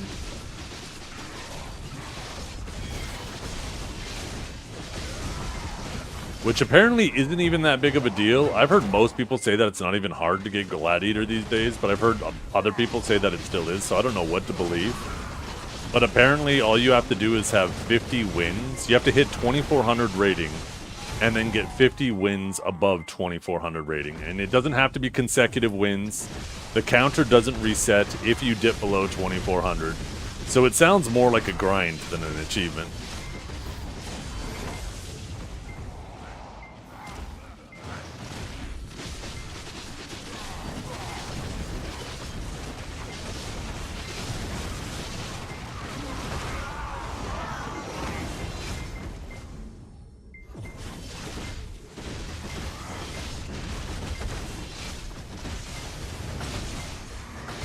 Yeah, I think it's still less stamina management than we had to do before these changes, and I was fine with it before the changes, Swayzer.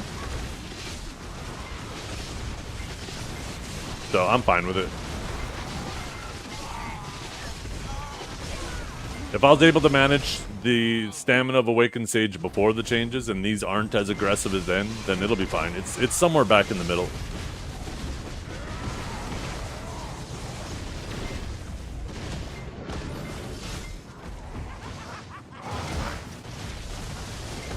It depends on the season. That's what I've heard too. Like, people are saying, like, not to toot my own horn, but apparently my Gladiator that I earned in Season 3 was apparently a lot more difficult at that time.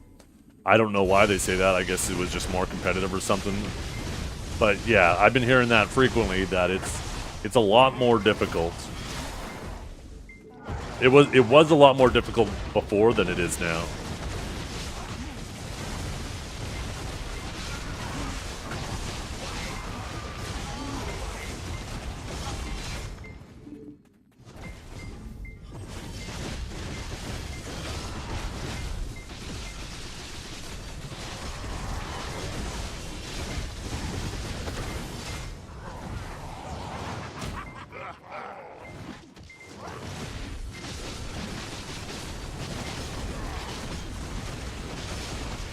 Glad it's like hitting yellow?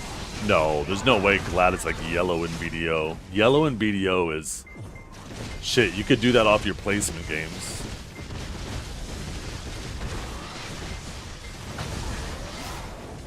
Most people get...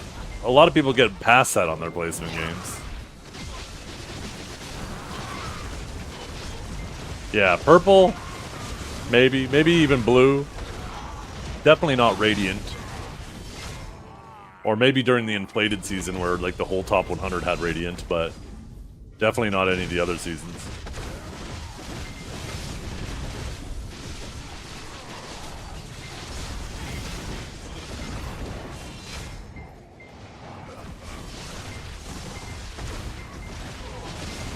Oh, what's up, Saucy Baka? Anyways, the only reason why this matters too, the only reason why it's funny, it's not even that it matters, the only reason why it's funny is because every time he starts getting his cheeks clapped in BDO, which happens a lot, he immediately resorts to calling BDO's PvP shit and talks about how none of these people playing BDO could ever handle a real PvP game like World of Warcraft, and then he starts bragging about how he got Gladiator. That's the only reason why this whole thing is funny, right? If he didn't do that every goddamn day, or every other day, then nobody would care about this shit. They'd just be like, oh, okay, yeah, whatever.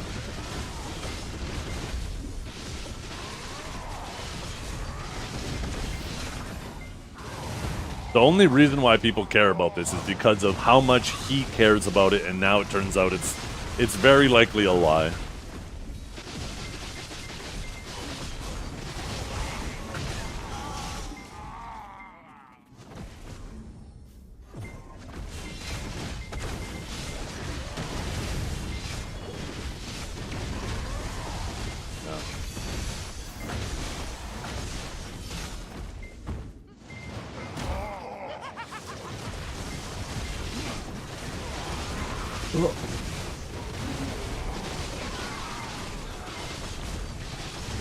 Weight loss is whatever. I don't really care about that.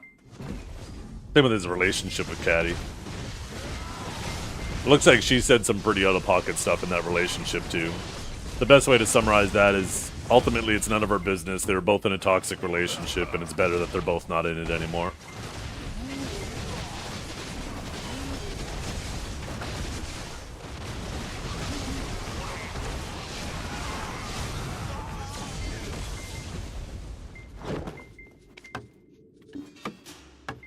There was one comment she said to him at one point that had me laughing. Oh my god, I almost fell out of my chair.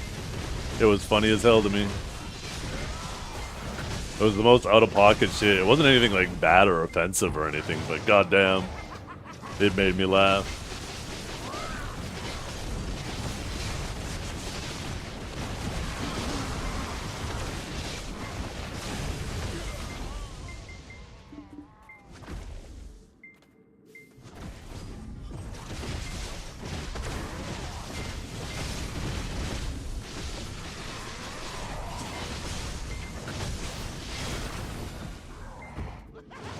The Lightning Prison change unironically makes a Wiccan Sage more fun, in my opinion. Needs more position care now. Yeah, absolutely. And the thing is most of the situations that I use Lightning Prison, I'm not using it directly next to a target anyways.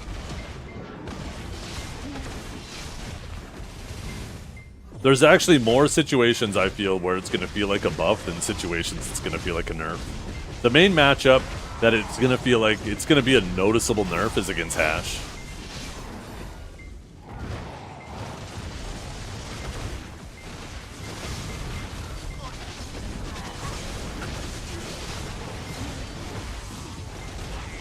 Yeah, do a little back hop, lightning prison, and then if they start getting too close, you just do another hop again.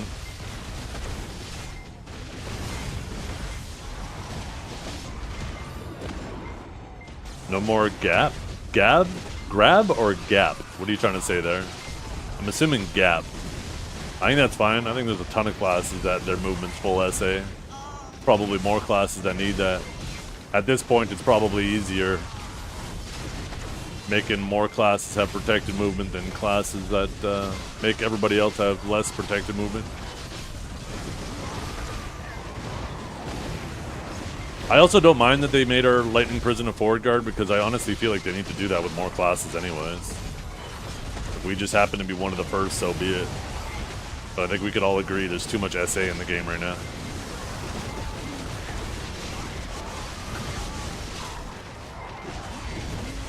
I also think a lot of block jumps need to be nerfed as well.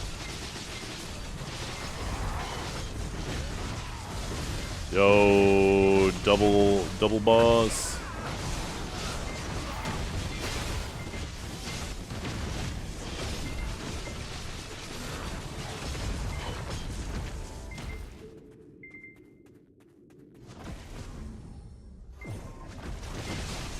Yeah, like every class has to have aim assist on. There's a lot of abilities that don't work properly if you turn it off. I don't even know why they have it as an option.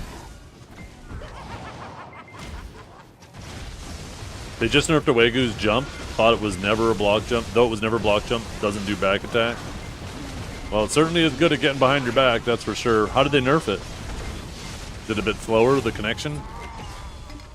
They need to give Hash that treatment. Because Hash is as fast. Awegu's is more... Awegu, I actually find their block jump not as bad. If you don't know the matchup, then it feels bad because they do it so much. But it's very rhythmic with them. They typically try to keep distance on you, and then all of a sudden they do a dash forward, then they quickly do the block jump, and then they do a little side R&B. Both of them try to catch you, right? And then if they fail those, then they do like a couple dashes away and they do that rinse and repeat. The only time they fall out of that pattern is if while they do that, they notice they chunk you really hard, then they're like, oh, I could just trade this guy down. And then they'll just start trying to pressure you SA-wise. But as soon as you know that rhythm that they have and know what to look for in those initial dashes, you know, it's kind of your own fault for getting caught by it, at least on Sage.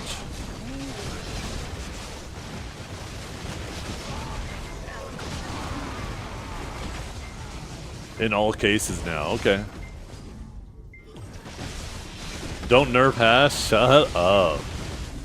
Hash is busted and has been busted. It definitely needs... I mean, it got a little bit of nerfs, but I don't know. I feel like primarily the block jump. It is way too fast. No class should have abilities that instantly get you behind a target and instantly CC you. That should be something that you have to do because you're good at the game and you're good at your class, not because you just press the button. Says the pot to the kettle, hey, I advocate for all the same things for my class. Take a look at this list. Oh wait, sorry, I replaced the image. 1 second, give me a second.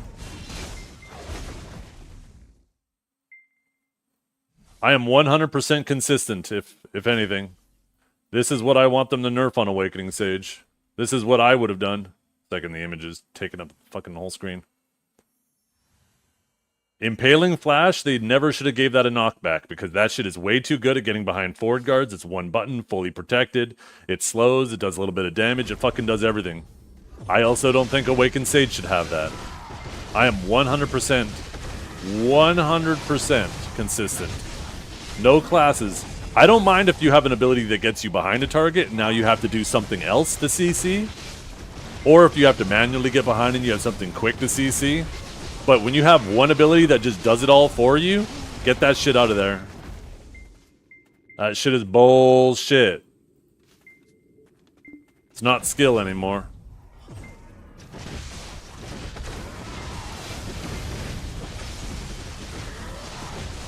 Duckdrack is probably one of the classes that needs the most love in the game. Maybe Awakened Meiwa. Those two are definitely like fighting for like who needs the most attention.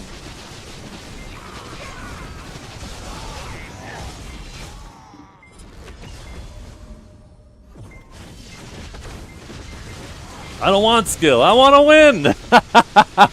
Yo, I respect it. I respect it. You ain't playing. You ain't trying to pretend it's something else. You know exactly what it is, and you know exactly what you want. Hell yeah. I can't be mad at that at all.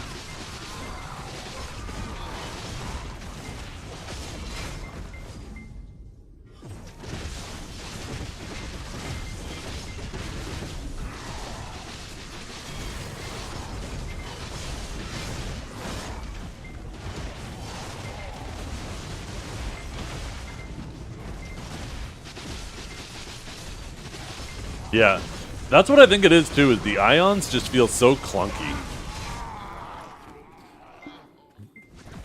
I wouldn't be mad if they just let Drax just do that shit. Just let him do it. Just let him do it to the air.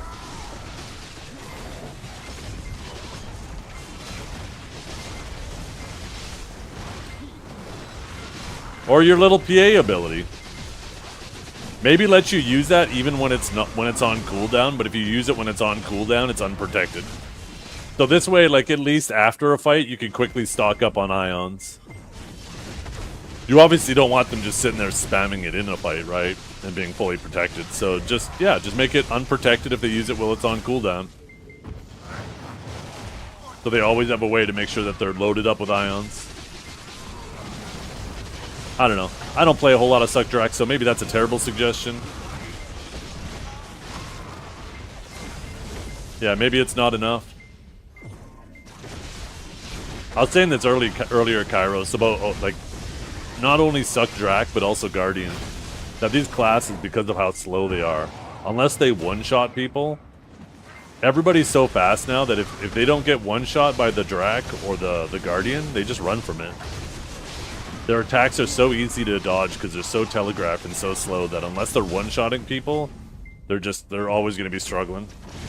They need some serious design changes. The PA only gives ions if you remove slows? Oh shit, I didn't know that. I thought it just always gave ions. Fuck, it should always give ions.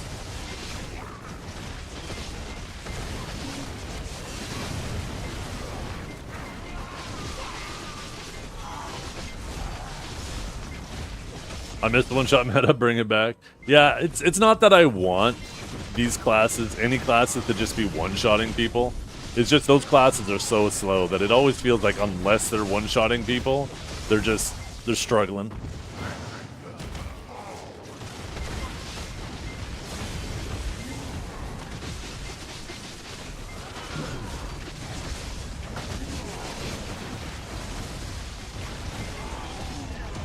Suck Drac abilities feel really cool to do. Did I rebuff yet? I did not.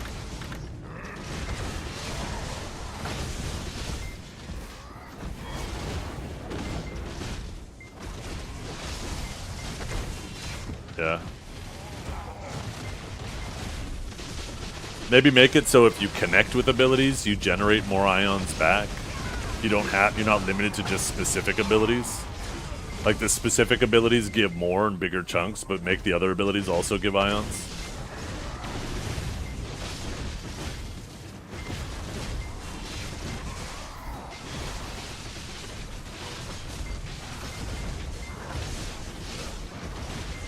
Yep. Fellow Savior main. Oh, yes.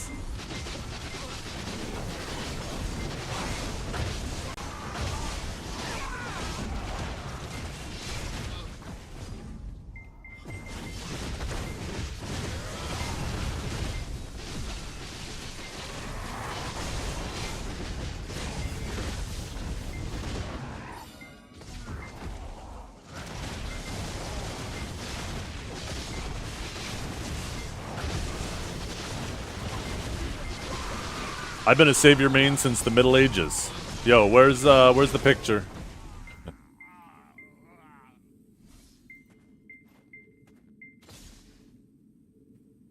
He's not here anymore. Damn it.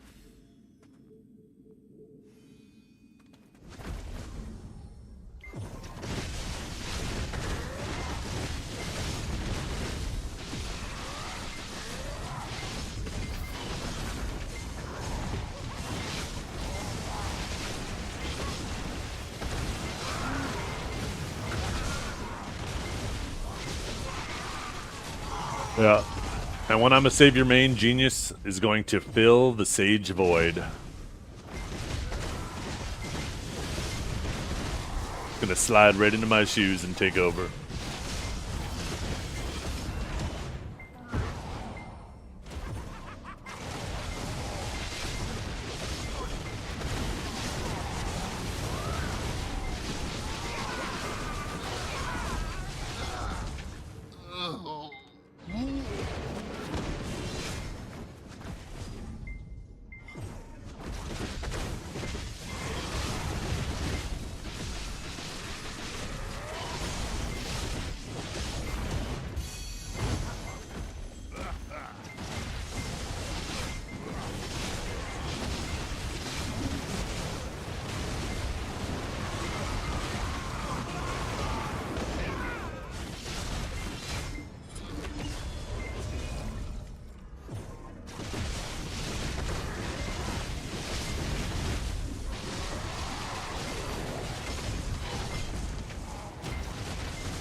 Yeah.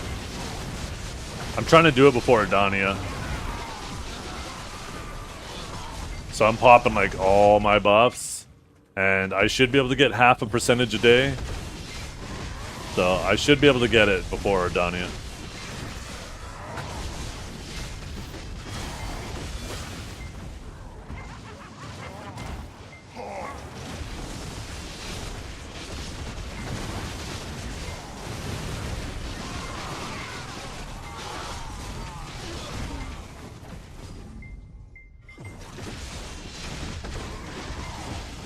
I can't believe you're not 66 yet, Lunar. What the hell?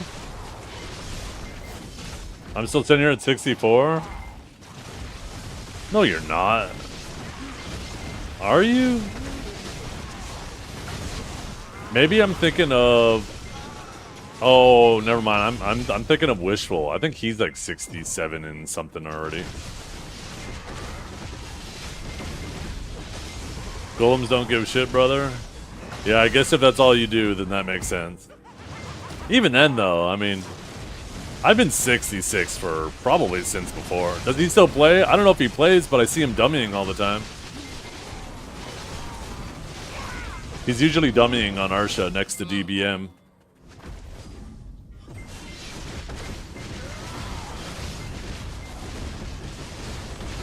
Oh, he just hit 68? Yeah, there you go.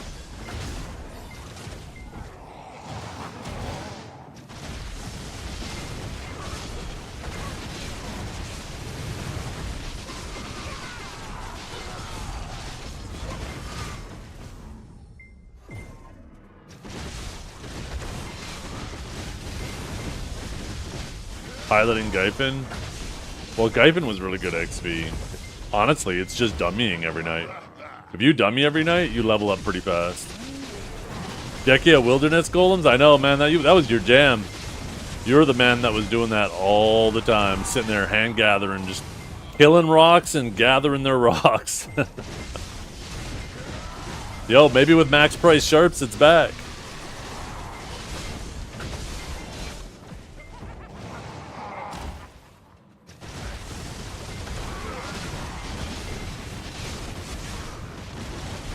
Sharp sold out? I don't know. They were actually pretty high a little bit ago. They might have settled back down.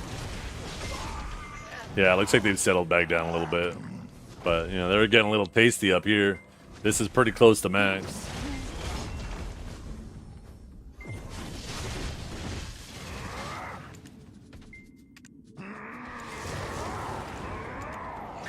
Oh my god, look at that fucking clip.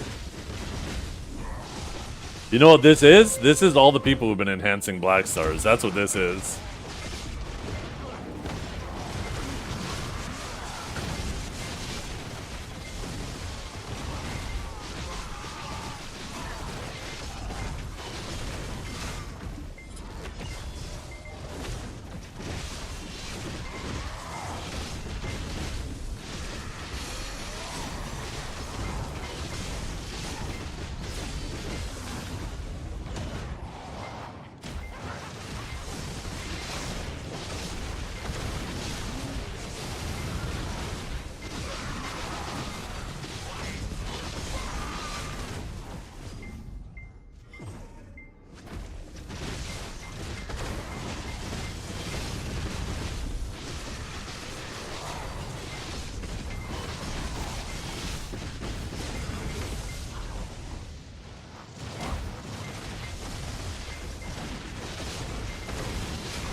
You said you had a problem? That's classic BDO experience.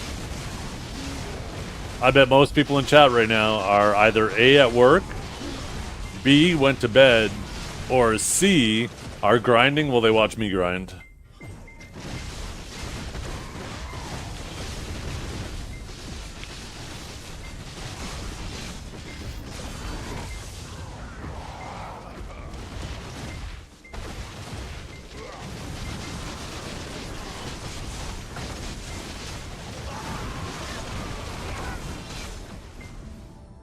I'm doing alchemy. I'm grinding loud as at work. Damn.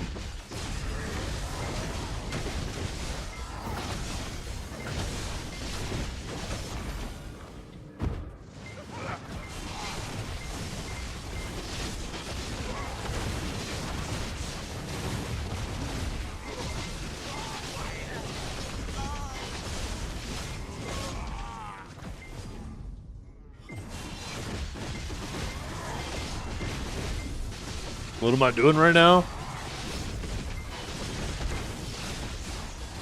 Just wondering how I'm gonna get rid of you.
Have you ever had a dream that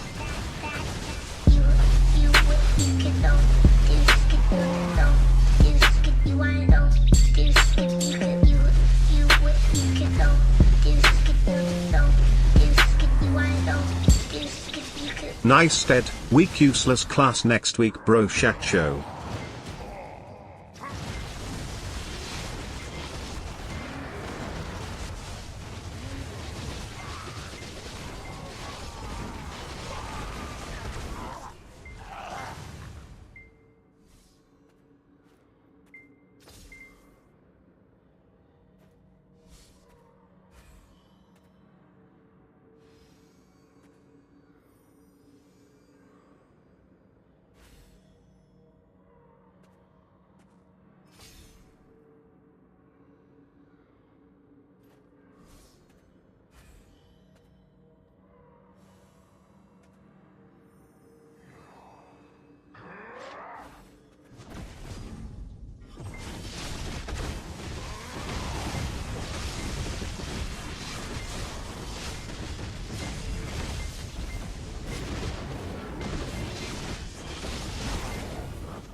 Yeah. Finishing touch is huge. For Awakening, too. I wish it wasn't a WF key press, but I understand why they made it WF. Guy in here earlier named Sage made a lot of sense. Made it make sense. Because expansion, spatial collapse is SF. It just kind of makes sense to make finishing touch WF. Finishing touch is this ability. So, if not this one. Right now you have to do this first, and then if you hold LMB, you throw a ranged float. Well, you're going to be able to use that on its own now. Both Awaken and Suck. For Awakening though, because it shares a key press with WF and weakens Spear Bolt out of main hand, that means you have to make sure Spear Bolt is on cooldown before you do it.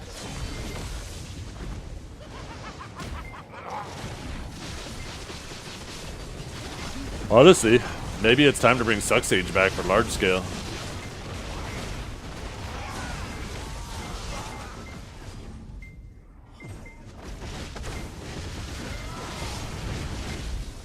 That's what I used to do. Grind and do my smaller scale fights on Awakened Sage, and when it came to siege time, pull out Suck Sage.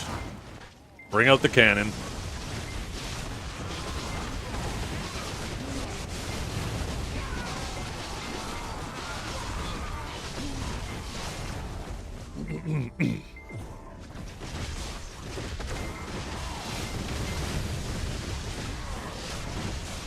I hope it can be activated independently, means I can still use LMB to trigger it.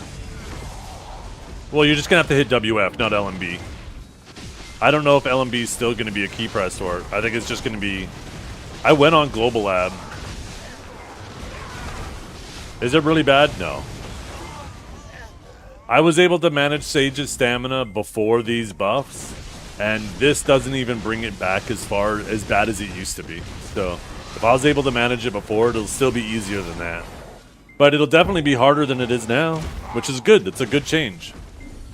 It makes you have to think more about your abilities instead of just spamming fully protected damage abilities and running people out of HP or stam while being fully protected and moving.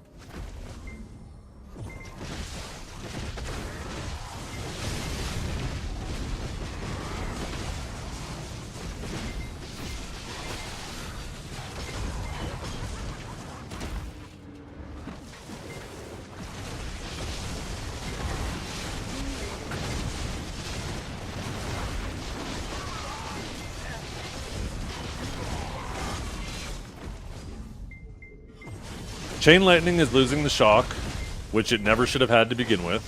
I don't know why they thought, because they removed the pain damage, they should compensate it by putting a shock slow on it. That was kind of brain dead. So they're removing the shock slow off it. Perfectly reasonable change. Adding 50 more stamina consumption to Bolt and Judgment. Perfectly reasonable. And adding a forward guard, changing the super armor to forward guard on Lightning Prison, which... that isn't intended to make us less protected. That's one of the results of it.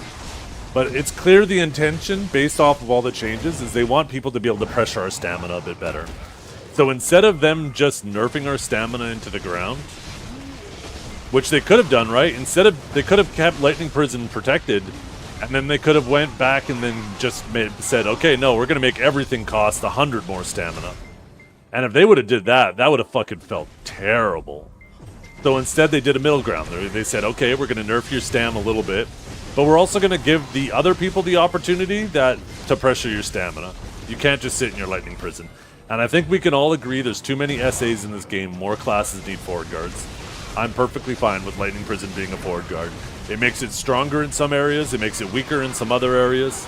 In general, though, it means you're going to have more situational awareness, and that's a good thing.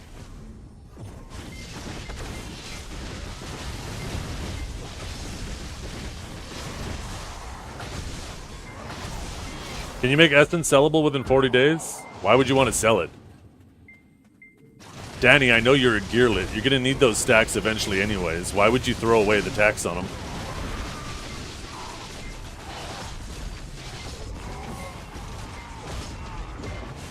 Board guard in large scale is basically unprotected on 75 plus caps. Yeah, you shouldn't be using it though. If you are jumping into a ball of people and letting a full lightning prison rip and you don't die for doing that, you're fighting bots. You should instantly die. The Dosas, the Rangers, the Archers, the second they see your hands go up in the air, they should look at you and kill you standing.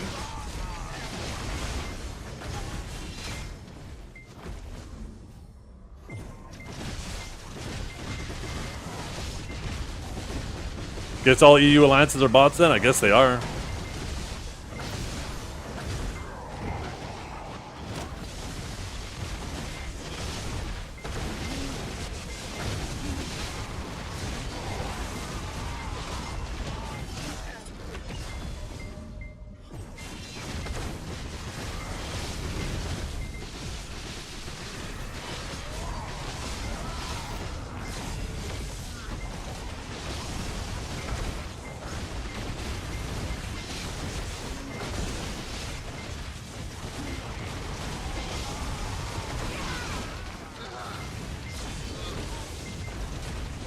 Yeah. The difference for me and you, Danny, is I have iframes as well, so my forward guard feels so much more potent than my health pool because I just have to do a single rift chain and I recover the vast majority of my forward guard.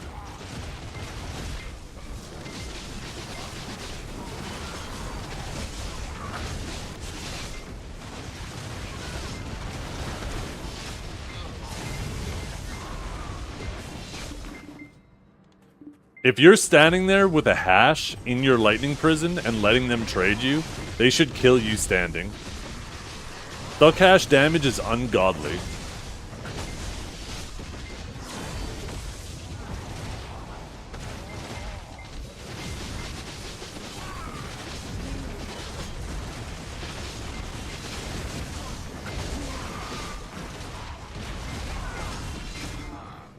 Hash was untouched. There was a bit of hash changes. I know they nerfed like an air attack damage buff they have. From what I understand, it was pretty minor. I can't remember everything off the top of my head.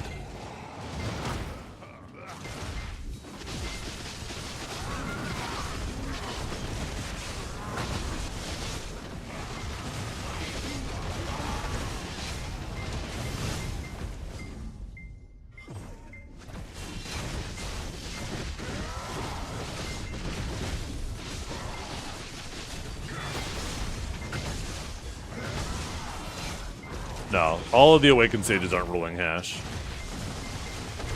Hash needs like 4 brain cells instead of 2, and that's way too many for the flavor of the month rerollers. You gotta remember, a lot of people, because of Awakened Sage's stamina was so brain-dead and it had fully protected damage movement, it just created this environment where you could be really shit at the game and do really well on Awakened Sage. Now they're going to have to start managing their stamina again, and, you know, they're not going to like it. They're going to still be strong until they run out of stamina, but now they're going to actually run out of stamina.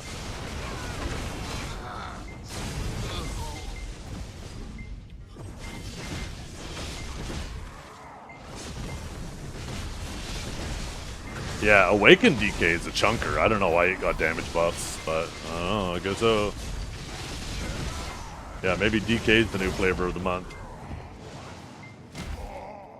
Suckash doesn't need brain cells? Yeah, I think it's mainly Awakening, right? And that's why I said instead of 2 brain cells, you need 4. Because it's really just the tab canceling. Everything else is pretty easy about it.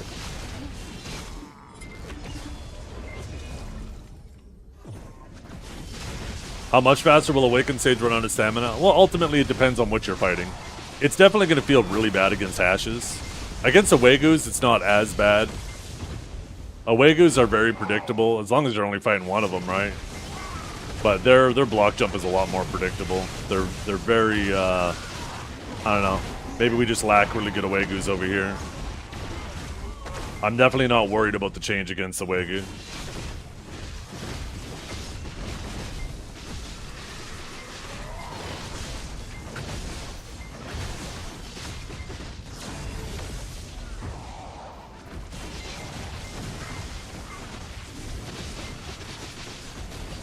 Awakening Sage will be fine. Awakening Sage is strong. It'll be a little bit less strong. Yeah. A lot of times with core lightning prison, you wouldn't use it for the damage and you wouldn't use it to sit in the SA. You would like rift and then impale, you do like a rift, lightning surge, impale, aftershock, get like through a ball in behind them. And then you would let a lightning prison rip just for like half a second to try to stun as many people as possible. As your ball now rolls over their half-stunned ball.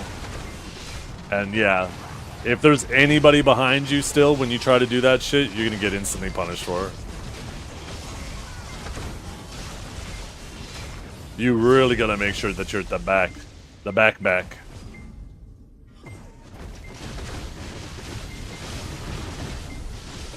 Honestly, if you're still trying to go for that playstyle, it might be a Divine Executioner core angle. Doesn't hit nearly as big of an area, but you know, will still punish people who are for some reason standing around unprotected, which is what the lightning prison shit does.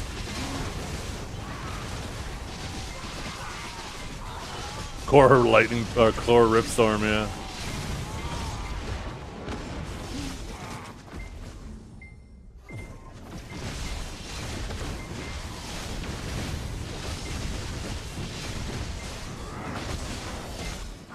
You just have to be so close to them. You have to be kissing them. Give them a little kiss on the lips as they get bound.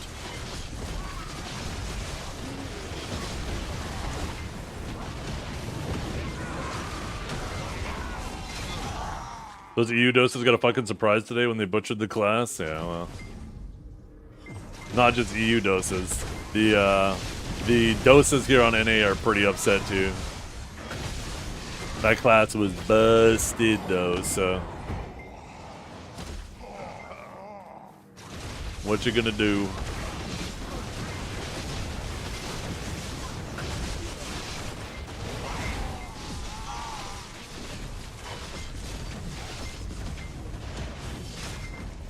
We had a ton of awakened Dosas here, at least in like most of the guilds that we fight. I feel like there's always a ton of Dosas. And a lot of them are so shit. Oh my god, I'm gonna die. A lot of them are so shit, but they're just playing a strong class, right? So, yeah, it's gonna be a big hit to them.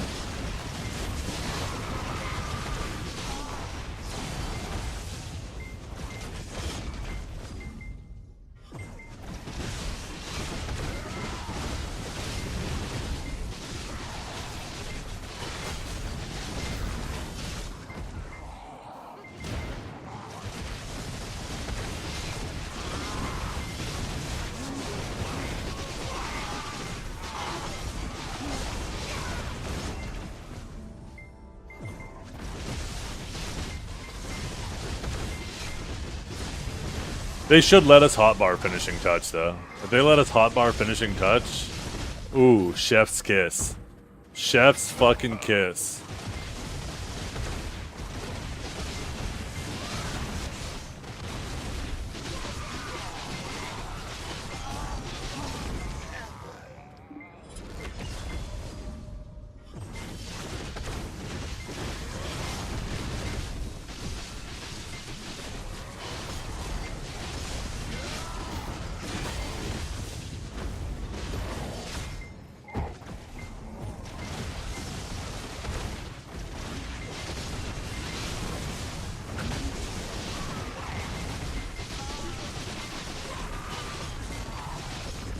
I don't know about locking it, but you'll definitely use finishing touch a lot more than spatial, I would imagine.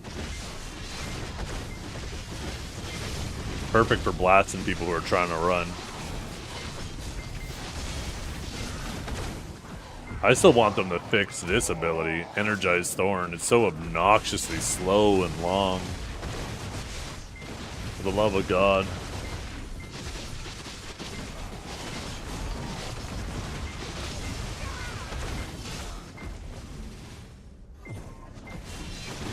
Right now, for Awakening Sage to use Finishing Touch, we have to cast a pre-awakened spatial, which is so fucking so unprotected and so dangerous to do. Then you have to pocket that the finishing touch, and then you could do whatever and then let it rip when you feel like it's necessary. And if you go into main hand and rift and don't use it, then you lose the pocket. So I like that now it's going to be just its own thing, and all you got to do is pay attention to is Spear Bolt on cooldown. See, I've even prepped my cooldowns already. I got finishing touch right below Spear Bolt. If Spear Bolt's on cooldown, I know I can rift and finishing touch.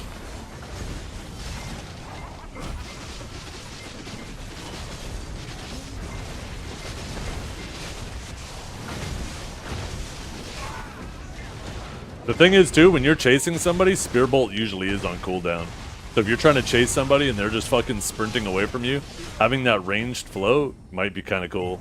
I could definitely see... I mean, I get catches already with it, but it's so rare because it's so clumsy to have to do that spatial burst.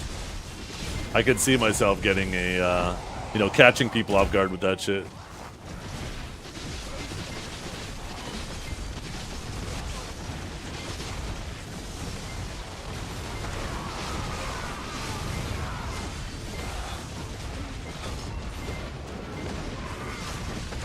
That is a huge change, especially for Suck Sage, when you have people just trying to run from you. That's huge, being able to just throw some ranged chip at them, right? To keep the pressure up, punish them if they let their guard down. That's such a good change for Suck.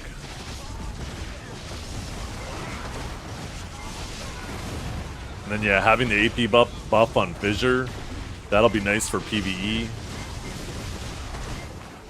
Although I'm pretty sure you used expansion quite a bit in PvE anyways. But, I mean, you got that redundancy now.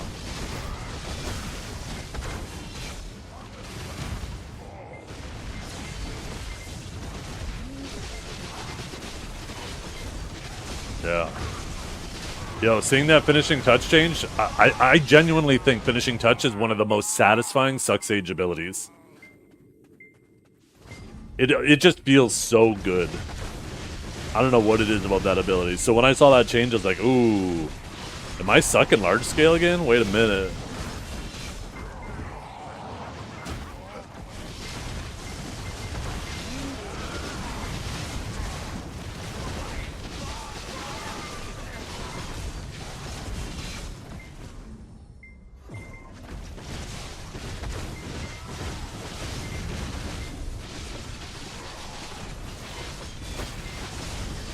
Yeah, I was just saying, Divios. That'll be nice in PvE and in PvP.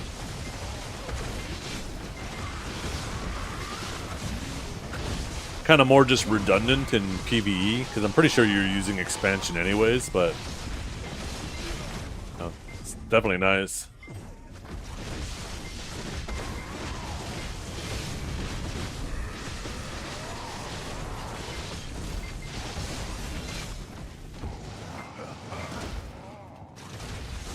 I always thought the gates were way too squishy. I always thought that was such a weird thing, that castle gates were so squishy. I thought either, keep them somewhat tanky and let them repair them somehow. Like if the gate's down, you should be able to go tap repairs on the opposite side of it.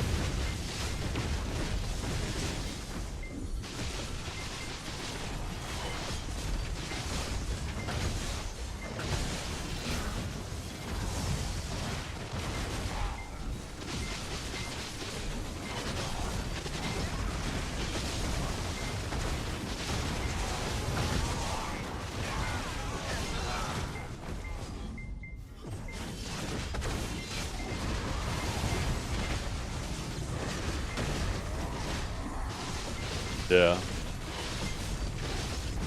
Well, with the gates being tanky again, you can use it to split a ball, right? Get somebody in a full meme build to sit on the wheel, and then when you see them pushing in, let half of them in and try to drop the gate on them, so you split them, deal with the first half.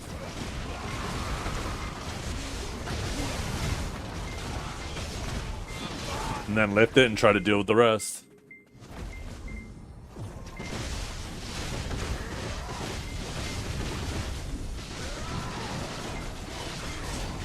Yeah, that's a good point too, right? Because if there's only one tick on it, they got to crouch or crawl to get under it, and ain't nobody doing that when you got a bunch of people ready to throw death at you from the other side.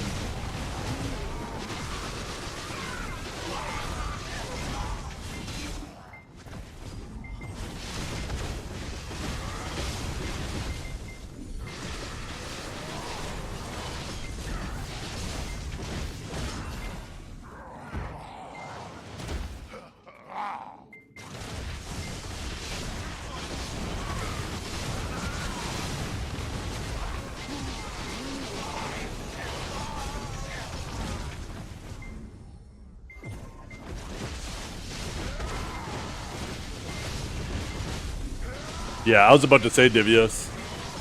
In theory, that sounds great, but in practice, you know, 100 people ain't doing that. God damn. I still remember the siege when we had this impenetrable Nova ice wall blocking Media, and our wizards couldn't even stop a siege tower. Our Novas had that shit locked down perfect. The fucking wizards blew it. Siege tower rolled in, the Nova wall crumbled from behind.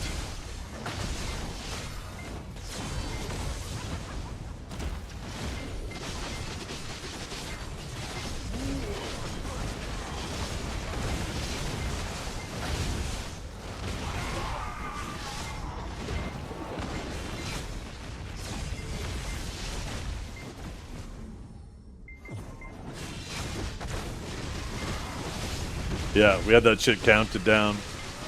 I think we had like 20 Novas. Nova 1, Nova 2, Nova 3, Nova 4.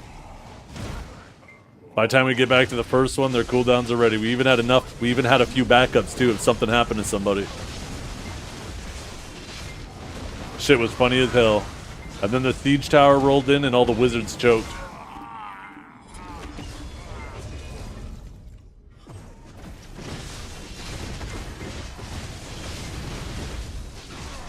Yeah. Well, the nice thing about that is you didn't need... Like, all of your defensive gear was like your evasion rings. I can't even remember the name of them anymore. Your centaur belt. And your armors were all swappable. So you just really had to get like an offhand. And I think a lot of people just got like a Tet Rosar. Or whatever the DR one was. You just swapped all that shit. You weren't worried about weapons. You weren't there to do damage.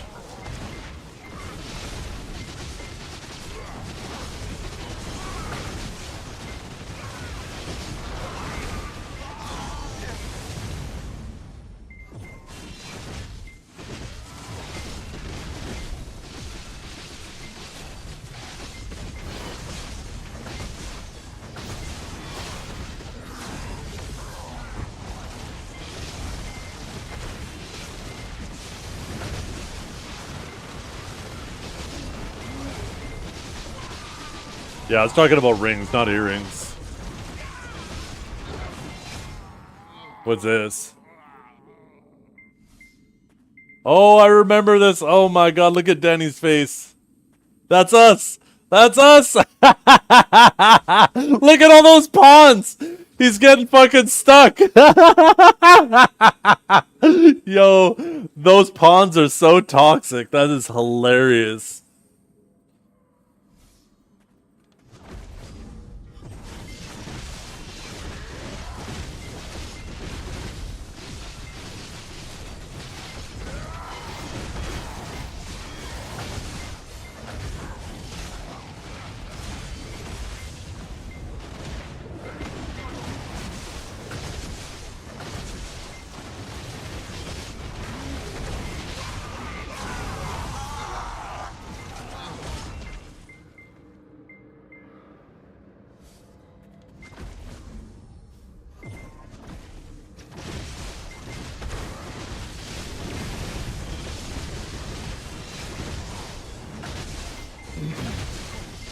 Yeah.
Yeah, rotating shy bubbles. But even with the shy bubbles, right? Just using it to split up a ball is so useful.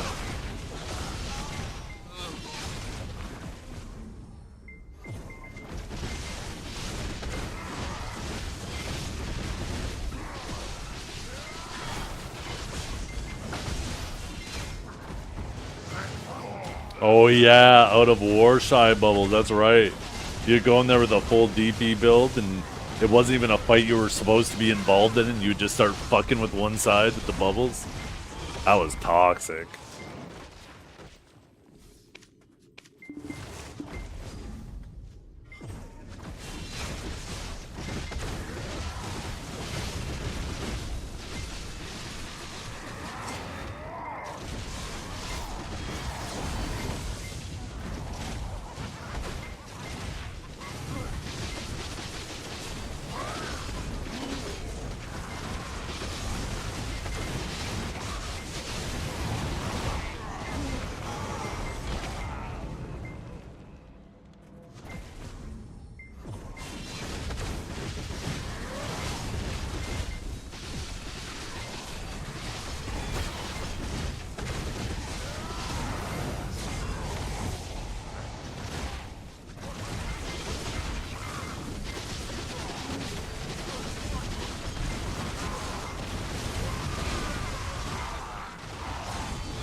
Wait, what's this? I was distracted for a second.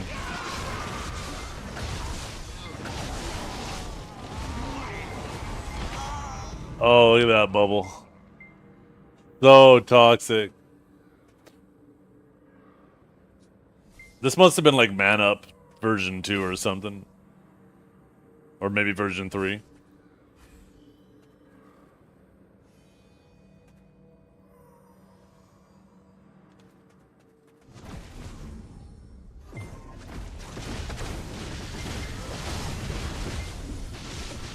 Yo, you're cooking him. Oh, he's cooked. He's cooked. Oh, God damn.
I am cheating. I am a hacker.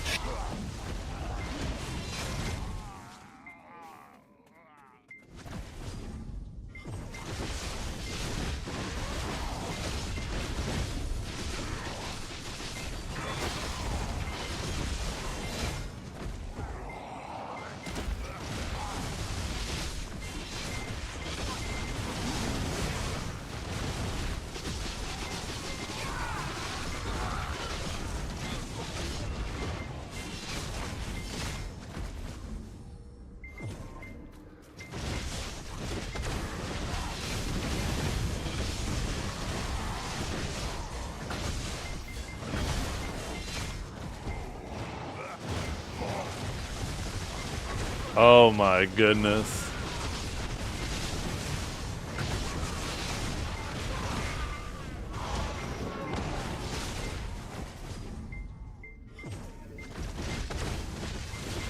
BDO is so back. So back. What do the Steam charts look like? We're probably up 10,000%.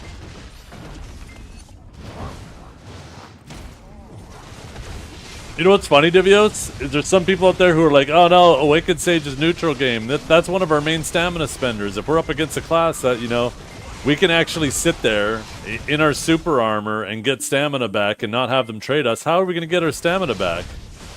And they're like completely forgetting that we still have dimensional compression and Riftstorm and these other things that, sure, maybe they don't do as much damage as Lightning Prison did, but you can still sit in them in those areas where people can't either pressure you damage-wise.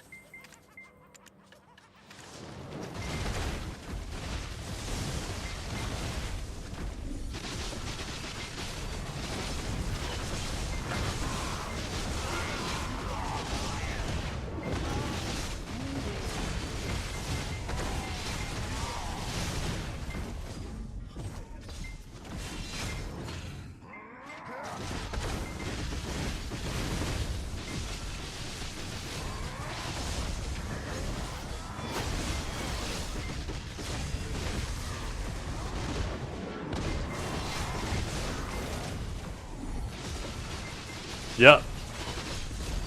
Yeah, you probably haven't been here for it. And it's clear the intent of it isn't to make it less protected. That's one of the results, right? Changing it to a forward guard. But I don't think that was the intent. I think when you take a look at it, you take a step back and you take a look at it within the context of all of the changes. They, instead of them just saying, hey, Awakened Sages are moving too much, we're just going to nerf the stam on this, and put us back into inhaler mode. This time they said, okay, you know what? We're going to reduce the stamina on the two main abilities a little bit, but we're now going to make one of the easiest ways and comfortable ways to get stamina back also require some thought. So it's kind of coming at it from two different angles instead of them just dumping it all into stamina. And I'm for it. In some ways, having a forward guard on Lightning Prison is a buff. In some ways, it's a nerf. Ultimately, it's just going to require more situational awareness. And I think changes that are done like that are fucking good. I like that shit. Would I rather Lightning Prison be super armor? Yeah. But I don't mind it being forward guard. I wish more classes in this game had more forward guards. And if we just happen to be one of the first, and this is the start of a trend, which I doubt, but I'm hopeful, that'd be awesome.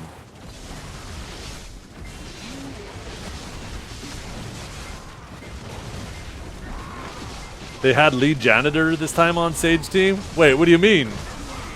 Are you saying they cleaned him up? I can't tell if that's meant to be an insult or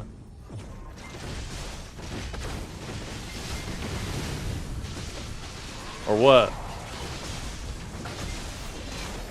That skill needs no protection. Shut up, Custom.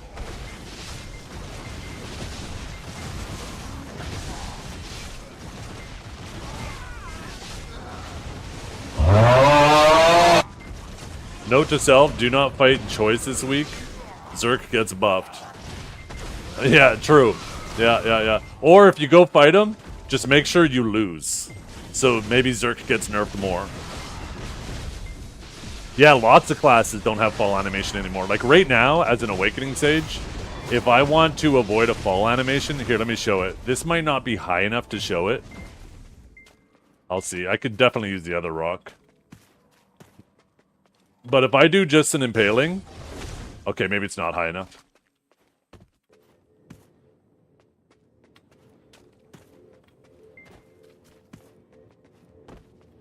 So as you can see, it's pretty impractical. You're not going to use it all the time. This is... Actually, you know what? We're going to go up to the top.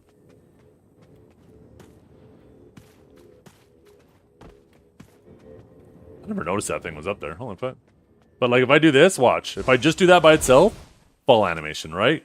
Well, that's not going to happen anymore. Right now, if I want to enjoy fall animation, it'll probably be quicker using my horse.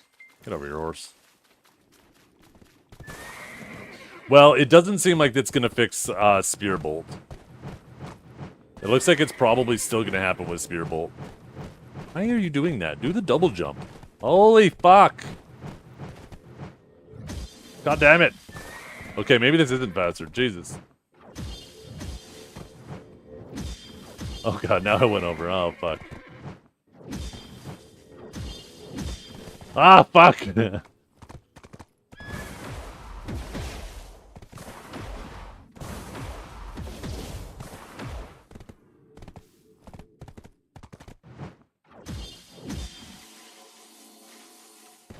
Fine, we're just going from here.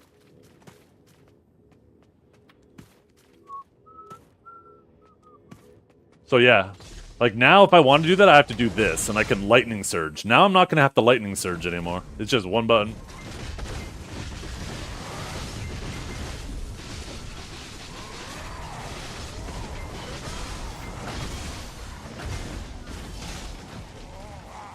Honestly, the Lava Piercer change definitely feels like stam nerf. 550 stam to move the same distance, whereas 250 on the one Lava Piercer.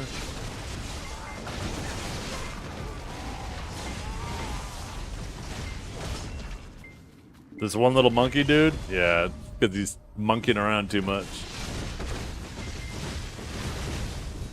Did you see what they did to Lahn? I am 100% convinced that's an accident because of the fall changes. There is no way, like, the most iconic flying class in the game that they're going to remove the flying from it. Every single trailer they ever show of Lahn, she's flying around. There's no shot they remove flying from her.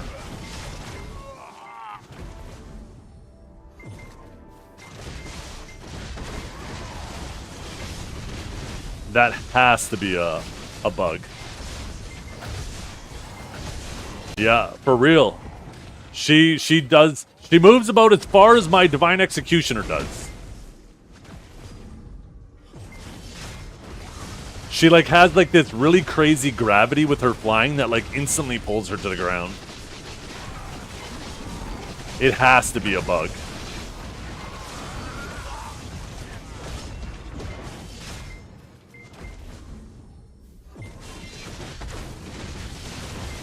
Because like I said, every single trailer, whether it was the original release trailer, whether it was even the Wukong trailer, they always show her flying. There is no shot that they remove her flying when it's such an iconic feature of the class. She was the original. I think it just has to do with the fall animation changes. I guess somehow affecting that negatively. Is there an official statement about it? I don't think so. I don't know if anybody's checked the notes or anything, see if they've maybe updated a notice on it. Oh yeah, if they got rid of the flying on Lahn, that class is probably dead. I can't imagine what that class would look like if it was stuck to the ground.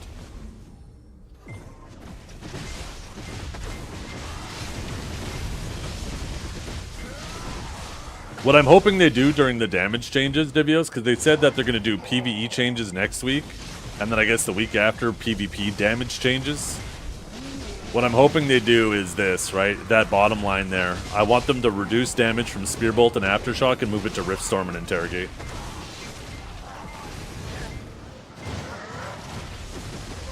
It'd be nice if they did those other things too. I guess they don't need to do the second one anymore, because they kind of did that.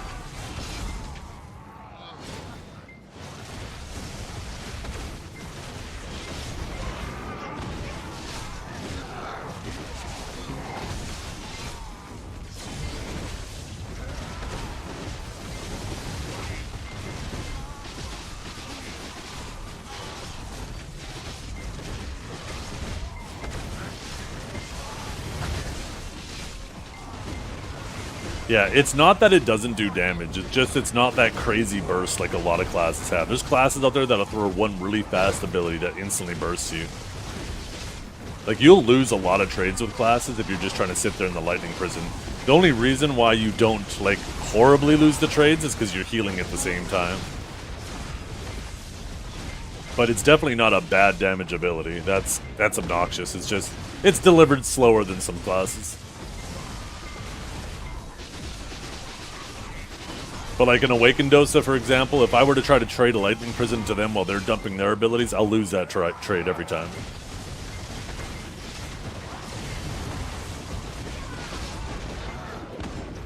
Not with a forward guard, though. With a forward guard, I win that trade every time.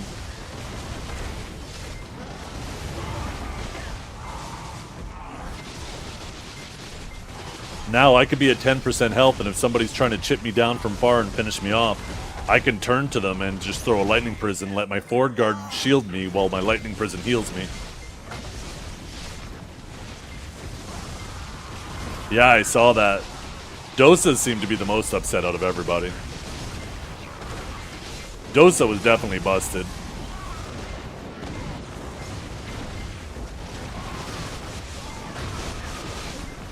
They definitely seem to be the ones that got hit the hardest, though.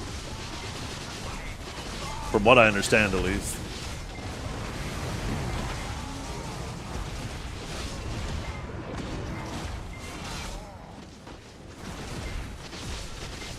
Yeah. Oh, yeah, on NA for sure.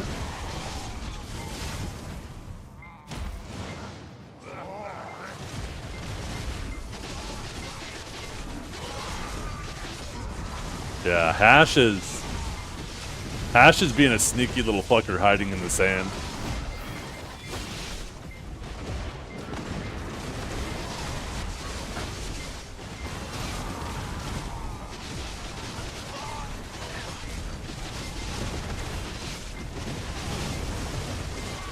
Yeah, I'm scared. Whenever DKs can actually pressure you standing, they're such a terrifying class.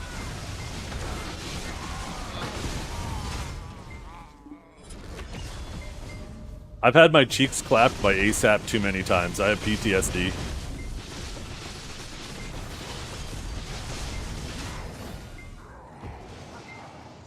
Although I know he doesn't play Awaken. I think he usually plays Suck. I don't know if I've ever saw him on Awaken.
Yo, what's up, Crowser?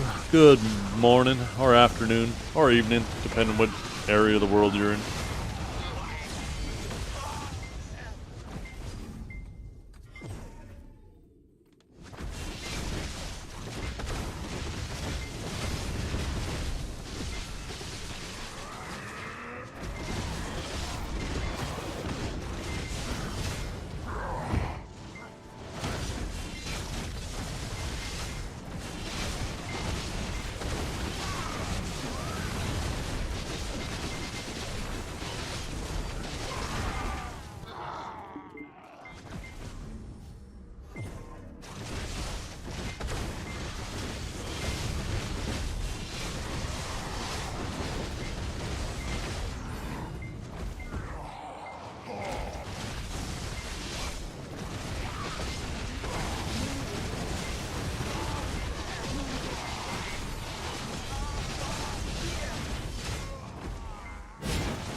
I could log on global briefly and check it.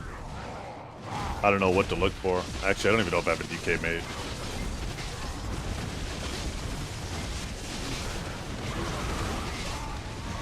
Whatever it is, if it potentially makes Trep happy, I don't want it. Get it out of here. Last thing we need is that fucking guy running around, prancing around all happy. I know he likes DK.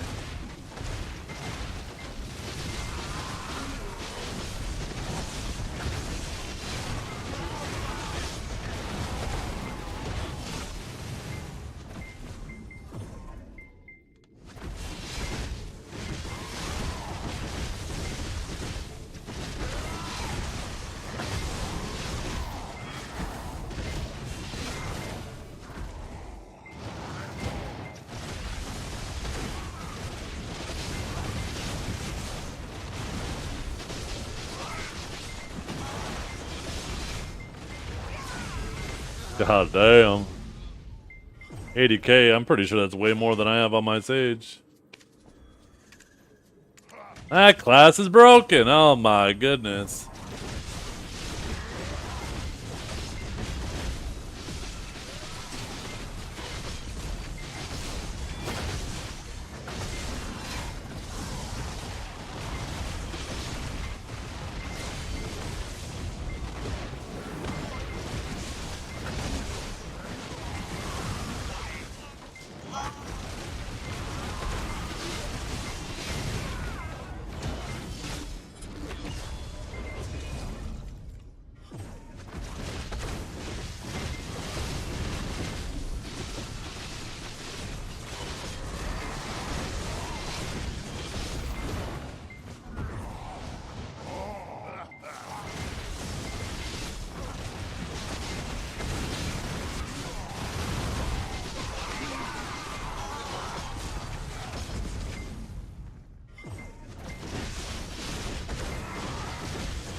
Still main hand. If you're awakening, do awaken, main hand, and then the offhand. The sub weapon is definitely going to be a lot more notable than it used to be. Before, like, you could sit on a Ted offhand forever. Definitely going to be more priority on it now. Like, you'll definitely be pushing that long before you're pushing deck accessories. It'll probably follow more in line with those accessories, or with the current weapons.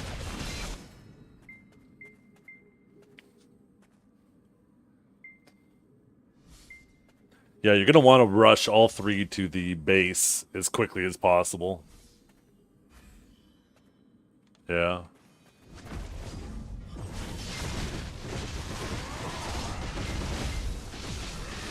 I'd honestly go main first. Well, I don't know, actually. It's really expensive, so you're trying to weigh, like, how much stats are you getting for the amount you spend? If you type the progression command, maybe Byrog has it.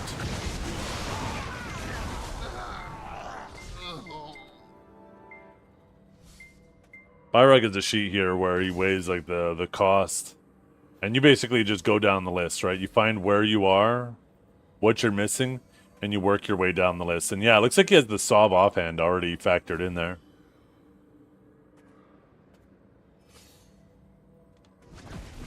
Find where you are in the list and what you're missing, and then start working your way down.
Today? Oh, I'm definitely not getting it today. Are you crazy?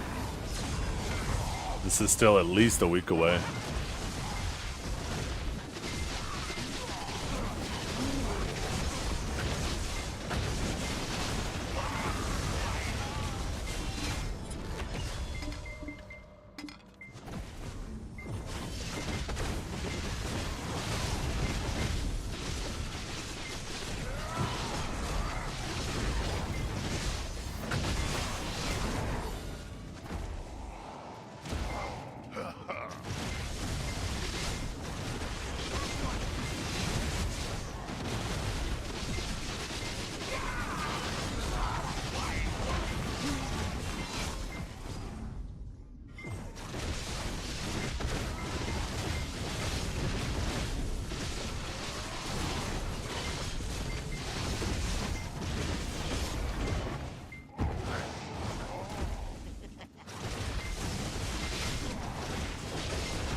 You're 96%? Yeah, it moves slow. I've been grinding for like 4 hours today. 5 hours, somewhere between there. And oh, we're almost done. We're almost at 5 hours. We're at like 4.5 hours now. And we've only managed to get like 0.25%. I don't have EXP buffs on. Oh, the other ones wore off. Shit. Yeah. Thank you.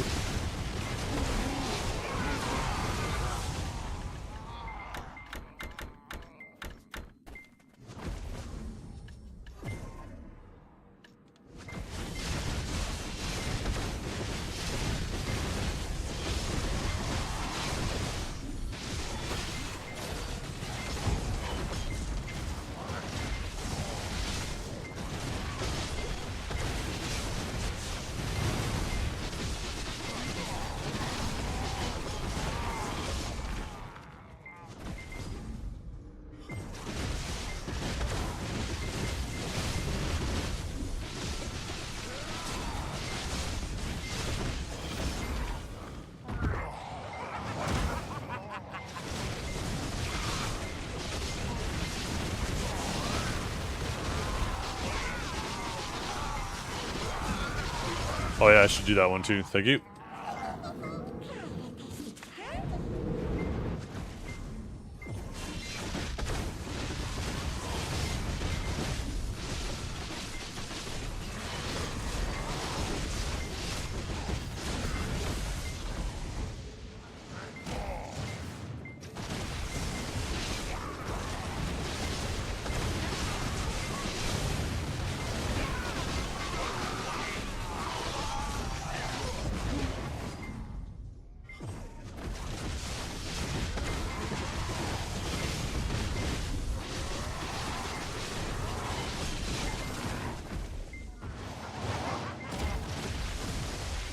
I have a mentee code. You need one?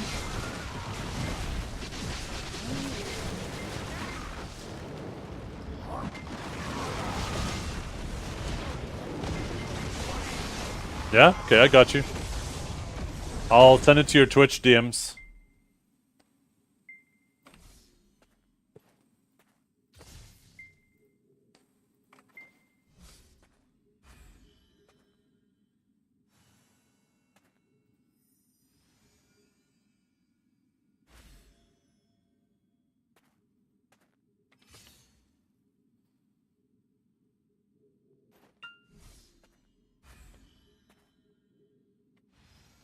Okay.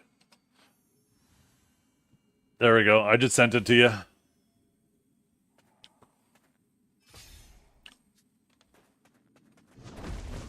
You should see a little thing pop up at the bottom of your Twitch screen with my name.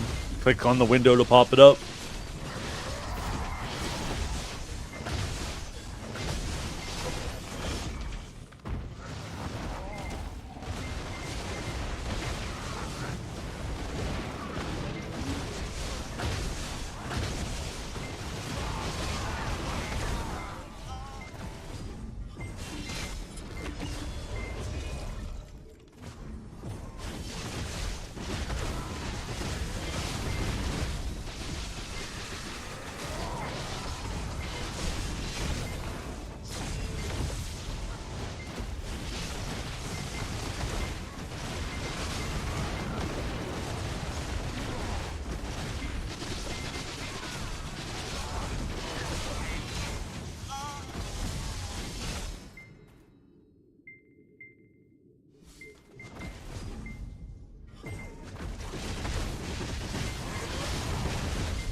Fake? What do you mean fake?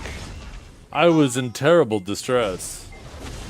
What are you saying, fake? Oh my goodness. What would make you think that that was fake?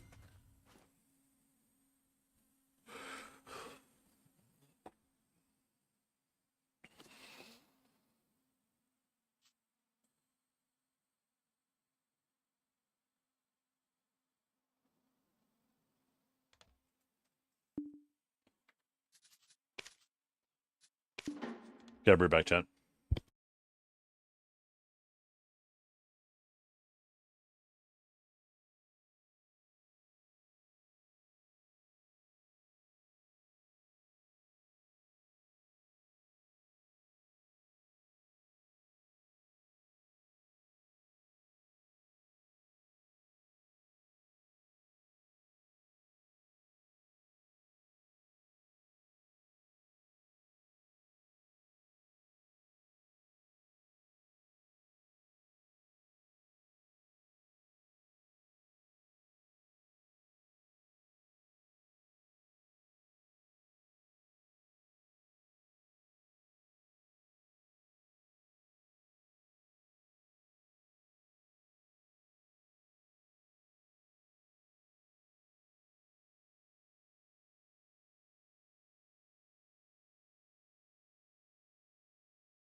Okay, I'm back. The PvP damage changes should be interesting in a couple weeks. I'm looking forward to it. Both the PvE and the PvP. They stated, like, in the past, classes, their damage kind of came two different ways, right? Or three different ways, I guess. Some would have, like, big AP or DP debuffs. Some would have higher AP. Some would have higher multipliers. And depending on how the caps were at the spot, it could benefit some more than others. And they stated when they're doing this 5% AP cap at all these grind spots, that classes that traditionally have their damage derived from having higher AP, they were going to adjust their PvP damage accordingly. So it'll be interesting to see how that plays out if they still have that on mind when they do it in PvE. And yeah, PvP. Yeah, who knows? They've definitely ironed out a lot of things. The AP difference between classes is a lot smaller than it used to be now. And same with accuracy.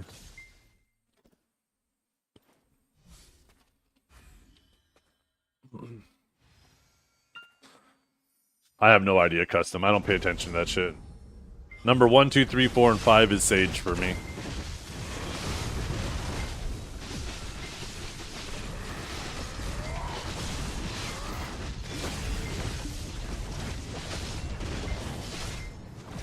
Yeah, it's crazy because some had all the accuracy just in their kit. They didn't need to do shit for it. They didn't need to debuff. They didn't need to self buff. And then some classes had decent self buffs. And then you had some classes that had like no accuracy and they had to apply like buffs that you had to land on hit and they were only really up in a combo. They've definitely like streamlined that shit, which in general is pretty good.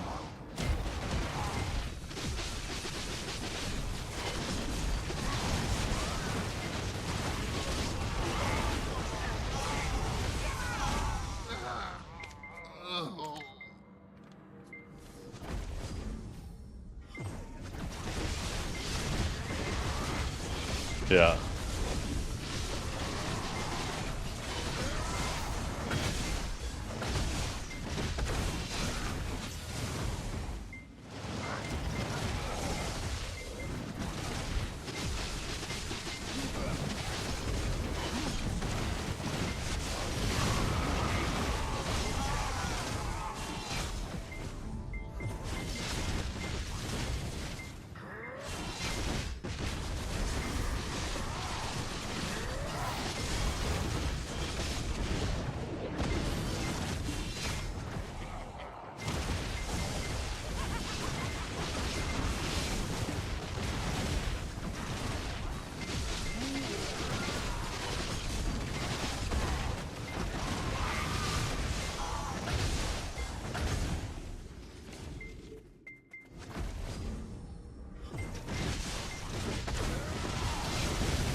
Yeah.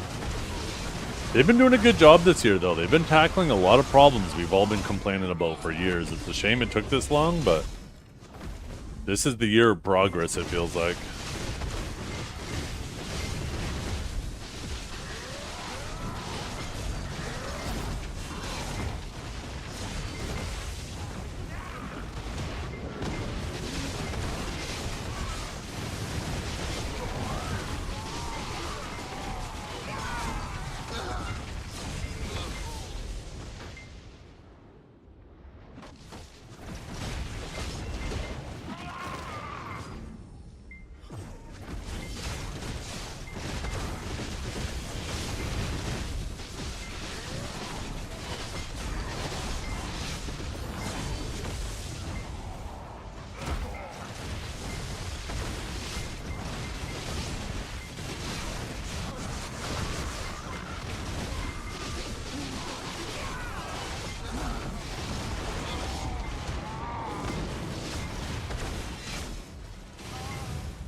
Custom. I'm just trying to rage bait, clickbait with because of the Sage nerfs.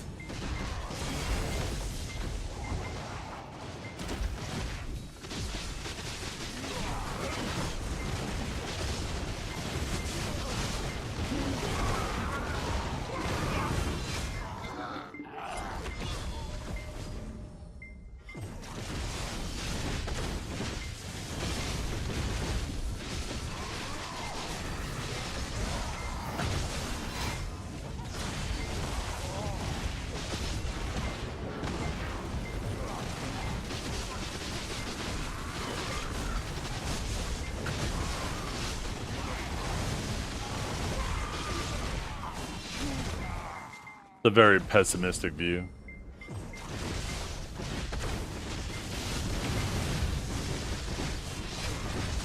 I honestly don't. I think for the most part they're rarely fucking up.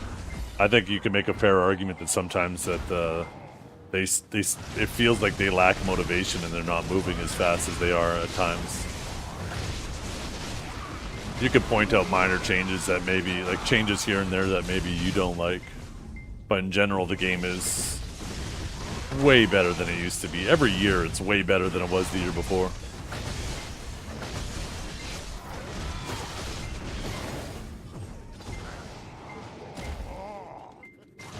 What happened to our music?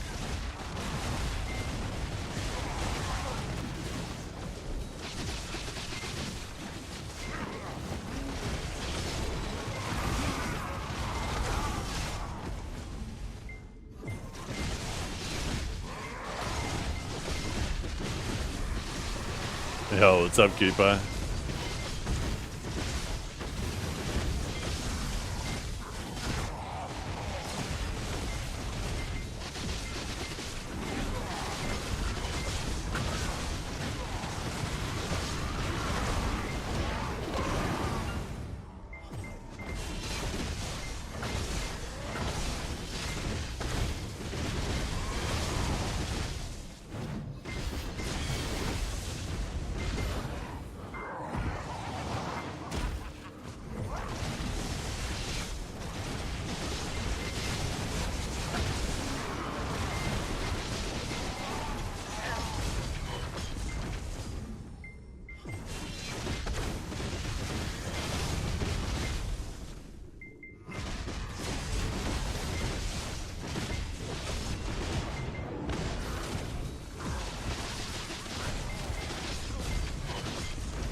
It definitely feels at times that there's just one team that's being floated around, depending on what they consider is the most pressing thing to work on. Quality of life is probably the only thing that's consistent, which maybe that's just a bias, right? Quality of life in general will affect you more often. You're not really gonna feel it as other classes are changed unless it's your own.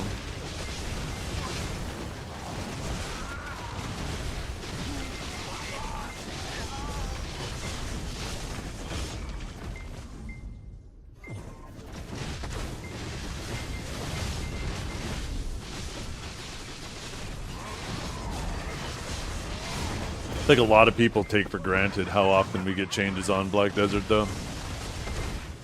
You go play almost any other MMO on the market, and you're usually waiting like 3 months before you got a patch where you're like, okay, what's in it? We're excited at every global lab to see what's being cooked up.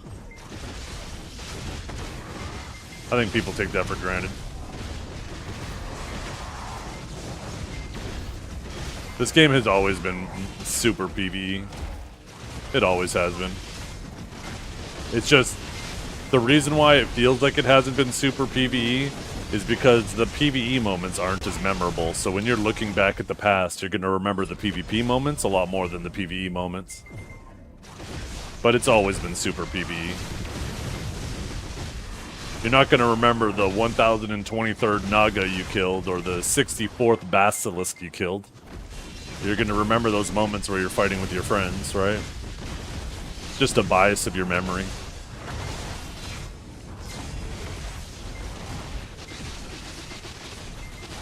I've been a savior main since 1997. Why are people re-rolling to my class? No one has played. Shut up, bitch! My fucking head hurt when I realized how stupid I was. I miss when they made premium outfits, class-specific outfits, I know. I don't blame them for not doing that now. Putting that time into an outfit that's just going to affect it. For some classes, it feels like there's maybe 20 people playing them.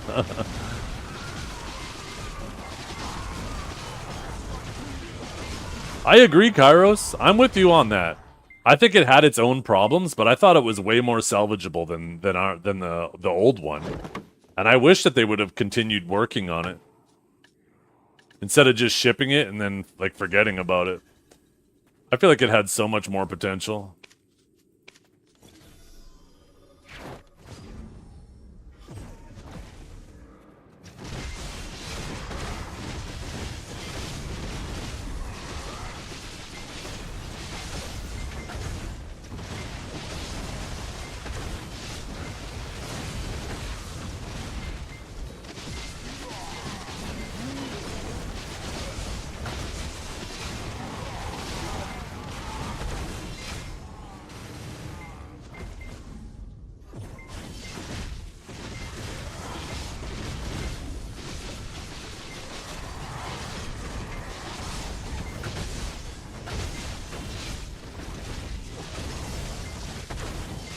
Yeah.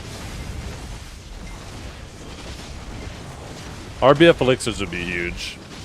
That would be one of the biggest increases to your silver per hour there. Because it's tough to have fun if you're not using consumables. Consumables are so important for your survivability and damage. So if you're not using them, you're just at such a disadvantage and it makes the mode so much less fun.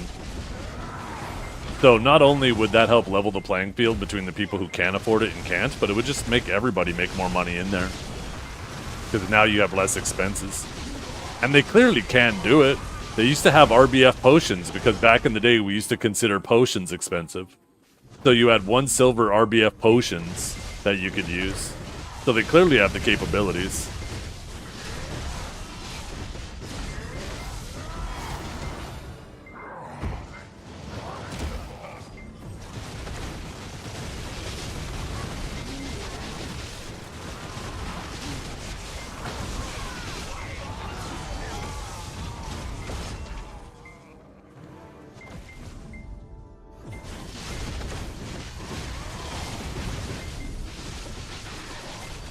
Yeah.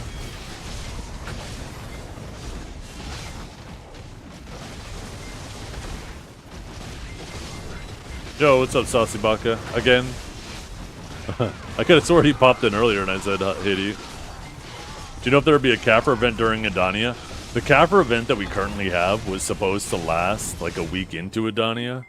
I wouldn't be surprised if they extended or started back up knowing that the Edania has been delayed.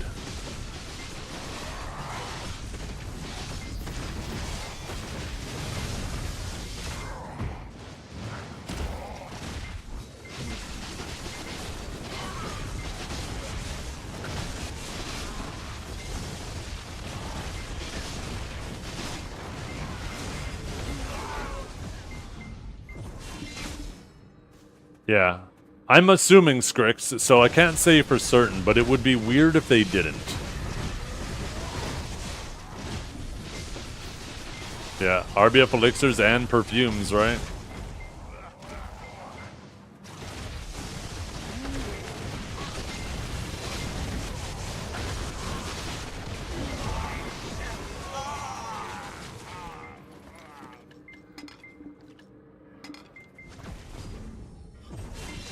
Just think about it, because if you're using those things, you don't really need to use the perfumes, but the drafts are mandatory. And yeah, every time you die, you're down 20 mil, assuming you you know, some people probably die 20 times in there. That's 400 mil a game.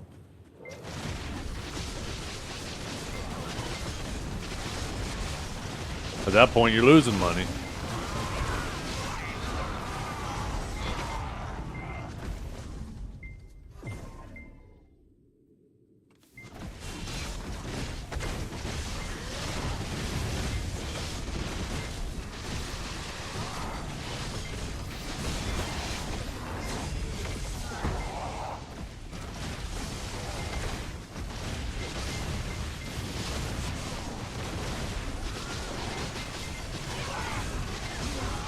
Another mistake they made, Kairos, was with the RBF rewards, making it just as efficient using gold bars as it is to do perfumes. Why would you ever get these to sell and have to lose money to tax when you could just do these and not have to get taxed? Doing commodities should always be better than just the flat silver. So, yeah. I mean, it's something like that could be simple. They should just increase the max price on these. I think we can all agree that whaling and all the life skills that revolve around these things could probably use a buff anyways. So, increase the max price of these, and now you can make more money just doing RBFs and selling these. You could probably, I don't know what's a reasonable price. I'm not going to assume. I just know what we have right now is too low.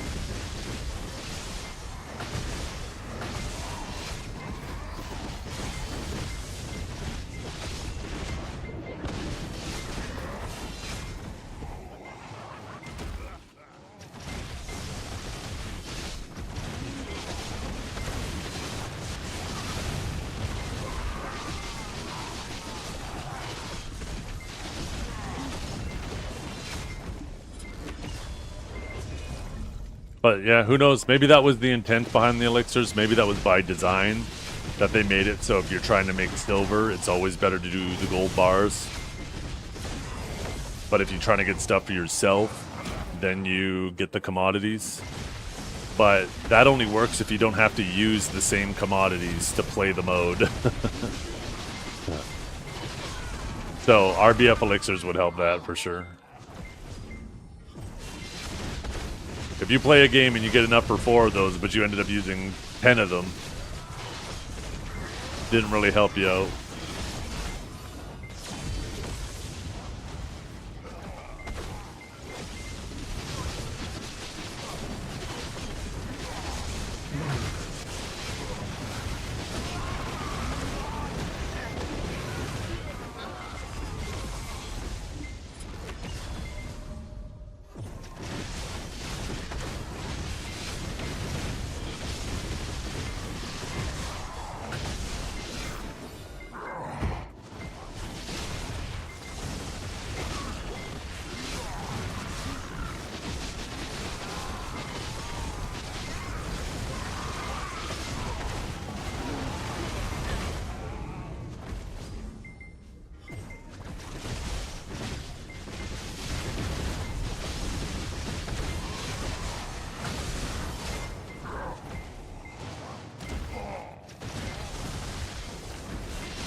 The kind of cooked sage? What do you mean by cooked?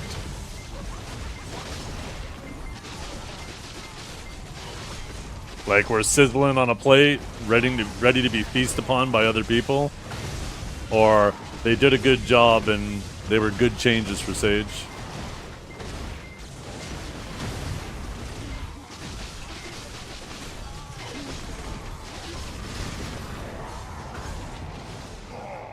I'm gonna give you like a D's nuts limit of like 5 times per day, Menzie.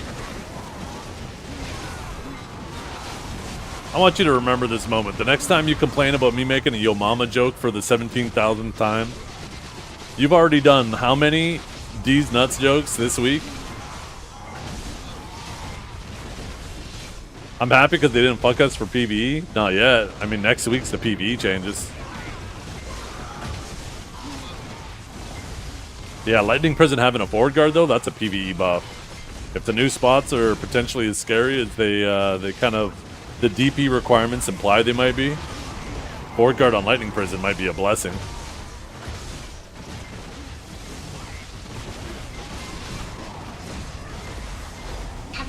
Yo, it's Whip with the sub. Yo, I appreciate you so goddamn much.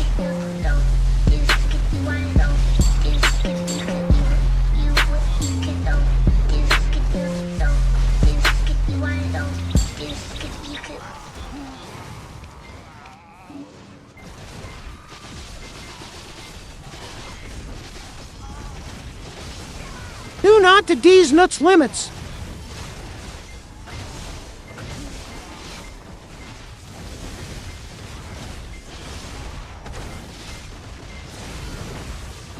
Could the sub TTS be interrupted with shut up? No.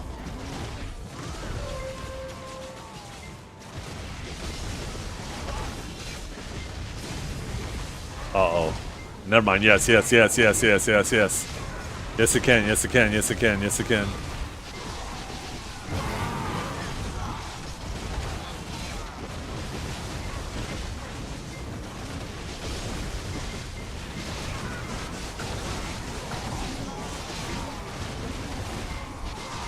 How am I feeling the nerf? I think they're a good nerf, Drake. I was worried. I've been saying now, as soon as that PvP patch hit a long time ago, like it was a long time ago it hit, people just didn't know how busted it was. And I was even saying before we got those buffs, I said this is too much. We're gonna be a problem. And nobody believed me. People were freaking out about Void Gateway losing its float. And I was like, you kidding me? This other stuff is so much better.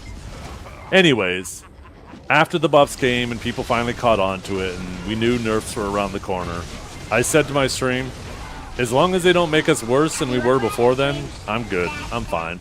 And these nerfs definitely don't make us worse than we were before those buffs. We're still stronger than we were before those buffs.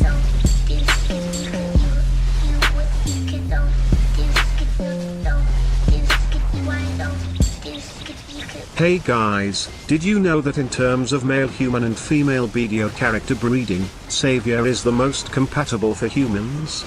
Not only are they in melee category, which is mostly comprised of absolute babes, Saviors are an average of 7'03" tall and 263.9 pounds. This means they're large enough to be able to handle human dicks. And their impressive base stats for HP and access to Beast's Draft and Simple Cron Meal. You can be rough with one.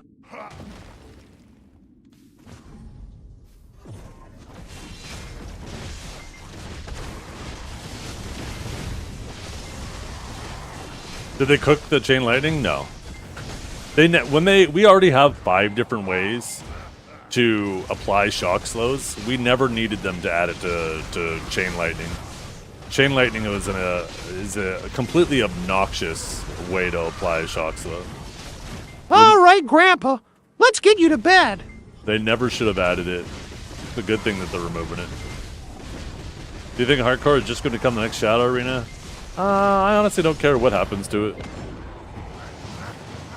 I'm not going to try to predict what's happening to it.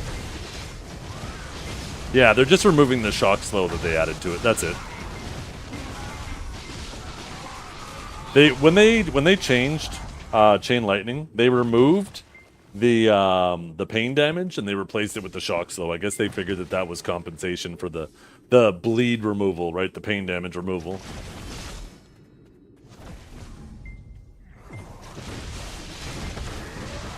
Is Savior slated for December's release? Yeah, there's about a 99% chance it'll get released at the Caltheon Ball in December.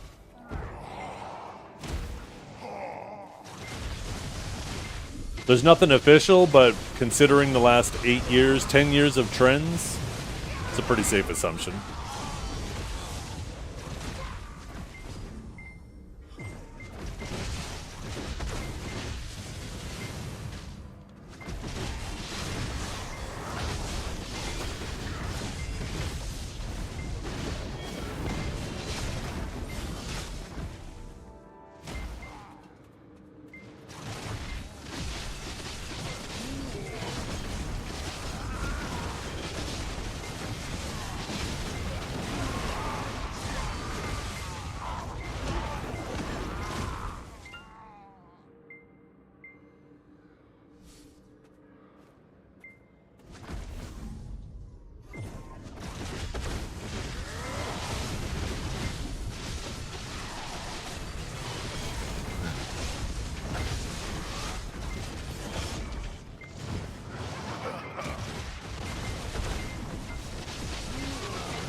I like the Lightning Prison forward guard since we are clearly entering a range meta, so forward guard is very much appreciated. That's what I'm saying, Drake. I'm glad you see it that way too. The maybe not exactly the same way, but a forward guards,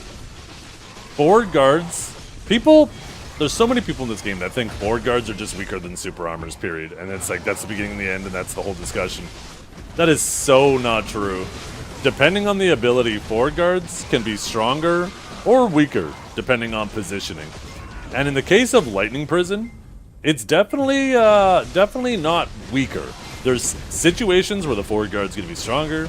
There's going to be some situations where it's weaker, but it's going to require more thought and consideration of where you're placing yourself before you do it. And that's a good thing. You want people to have to think more about what they're doing in the game. No, against a lot of classes, it's going to be a buff. The main class that the nerf against is Hash. Even against the Wagyu, it's going to be a little bit, like, you're going to have to know the matchup and know what to look for. But it's not like we don't have replacements. Like, for people who are freaking out, like, oh no, that was the way we got armor, we got our, stand back. That was our neutral game for getting stand back. It's like, okay, we'll use Dimensional. If they're not pressuring you in Lightning Prison, they're not pressuring you in Dimensional either. You have other SAs to use. Also, like, there's times where I have someone blasting me down. I'm at like 10% health. I'm fighting for my life. I'm trying to iframe everything. I'm going all Neo on their ass, dodging bullets. If one bullet hits me, I die.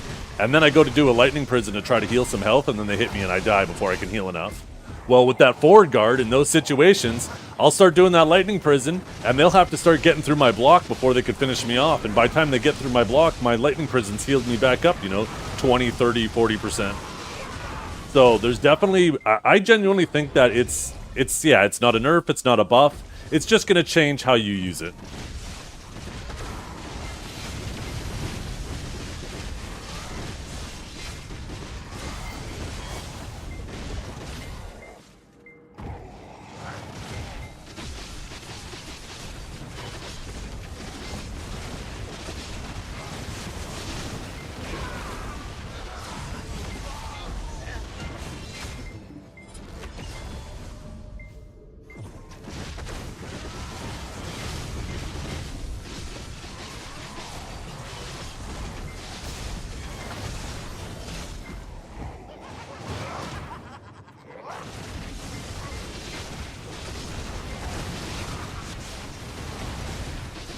I think we can all agree there's too many super armors in the game. More classes need forward guards.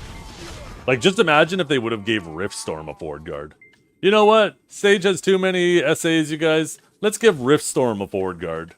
You know what would happen to that ability? This is what would happen to it. That's what would happen, right? There's just some abilities you can't give forward guards. Lightning Prison is definitely one you can.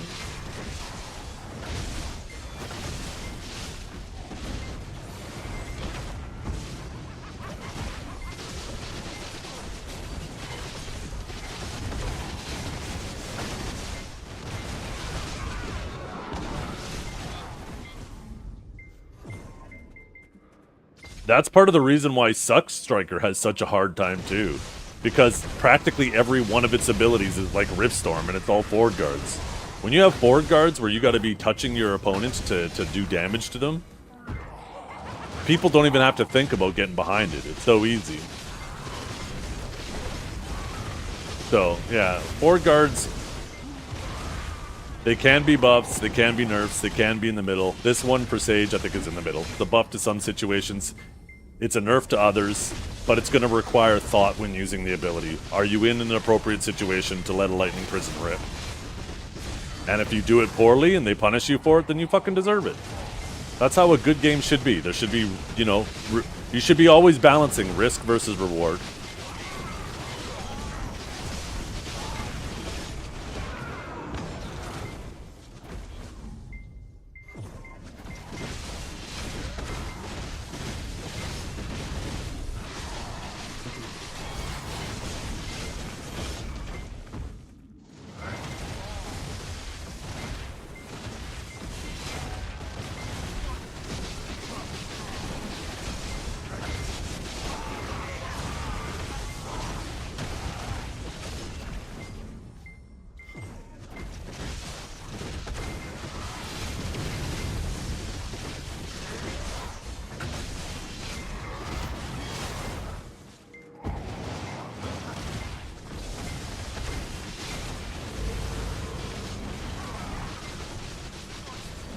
I wonder how much XP I finished yesterday's stream with and how much I started today's with.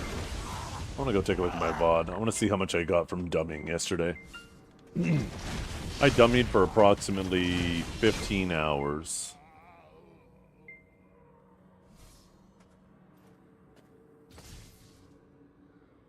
Let's see. I finished with 296. And I woke up with...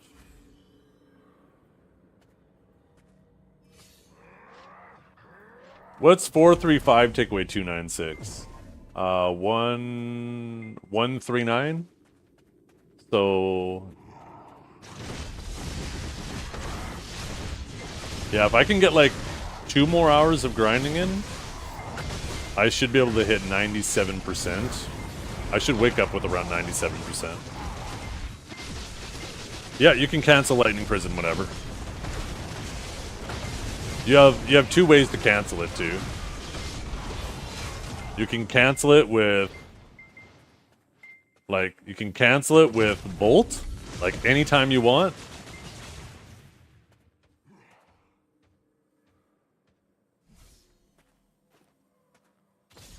And you can cancel it with Impaling anytime you want. So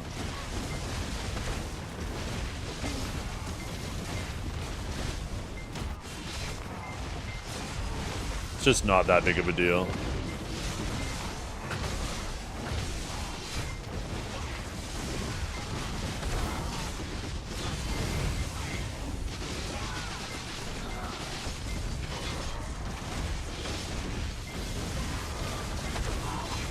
I don't think WQ cancels it. I think it'll WQ immediately after.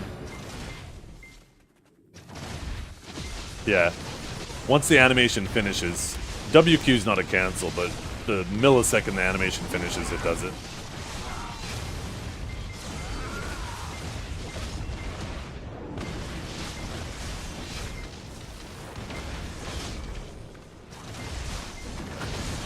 What do you mean? I like WQ. You probably have little baby fingers, don't you, Menzies?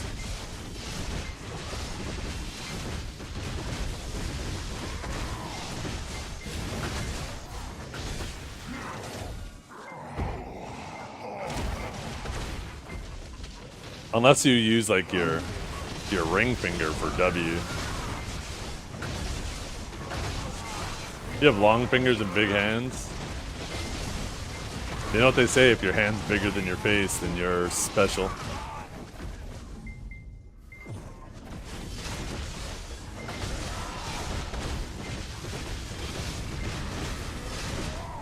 You use your thumb for W? God damn. And let me guess, you use your pinky for D.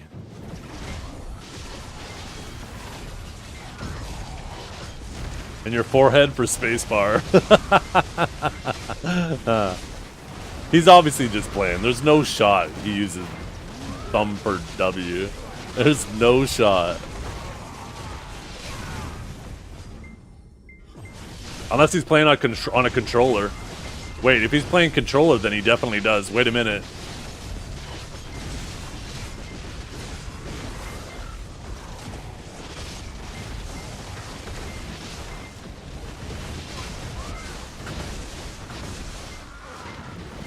It's pretty awkward to have pinky on shift and then ring for Q and middle for W. That's awkward?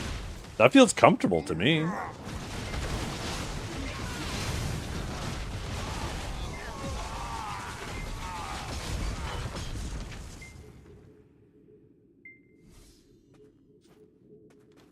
Shifts with his thumb? Oh, that's weird, because that means his thumb is like bent under his hand.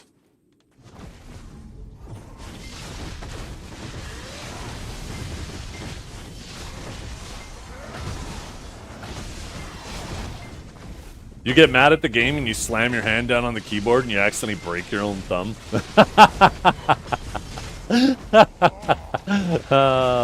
God damn.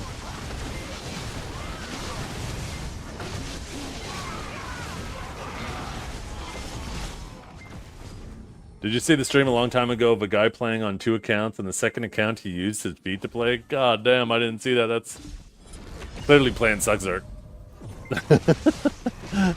Or Awakened Striker. Wait, is that where the Divi feed emote came from? Has Divios always been a foot striker?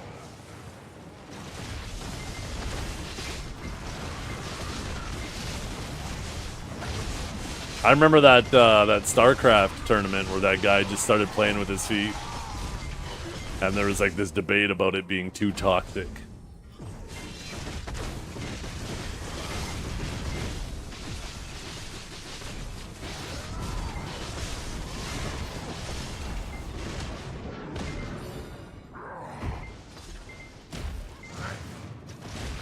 Kind of is toxic, yeah. I don't know. I think it's. It's definitely toxic, but I think it's the right level of toxic. It's enough to like. I don't know. If somebody's feeling confident enough that they could beat you with their feet, even if it is the last little bit, maybe you need to get better. You know. It's not like you're making personal attacks, telling somebody to fire up their webcam so you can try to make fun of their teeth. I think a little shit talk is good in any sport, as long as it stays game related, you know?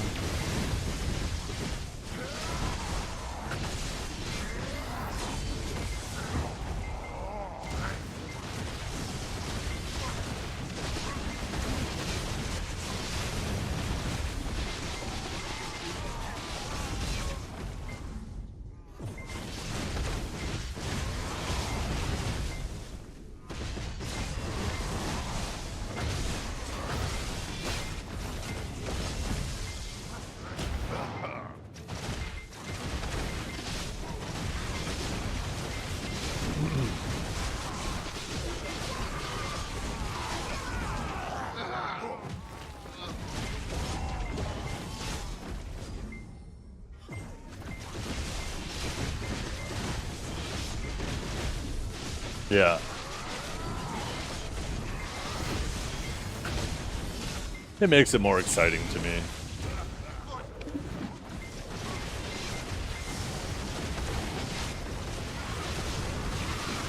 Like, tell me what feels better. When you're fighting a guild and they shit talk you and then you beat them, or you're fighting a guild and then you just beat them. Obviously, if they're shit talking you, it feels so much better when you beat them.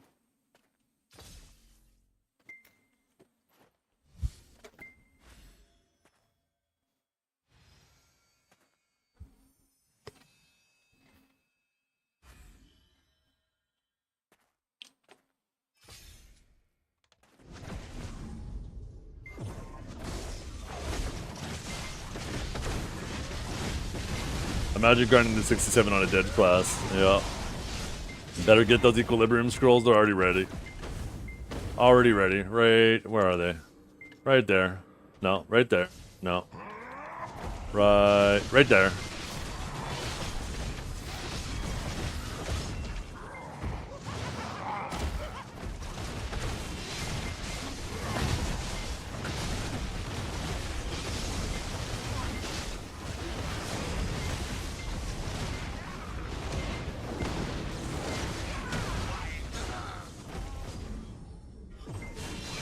Back on Warrior? No, back on Savior.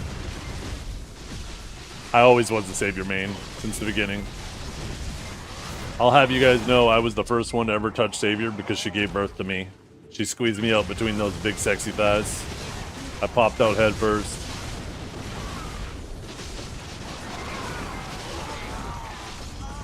I came out with a nuclear fist because I thought I was Superman.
Yo, what's up, Yurdy? How you doing?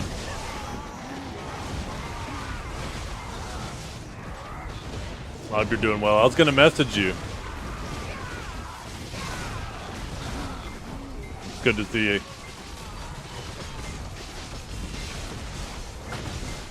I was gonna send you that same song.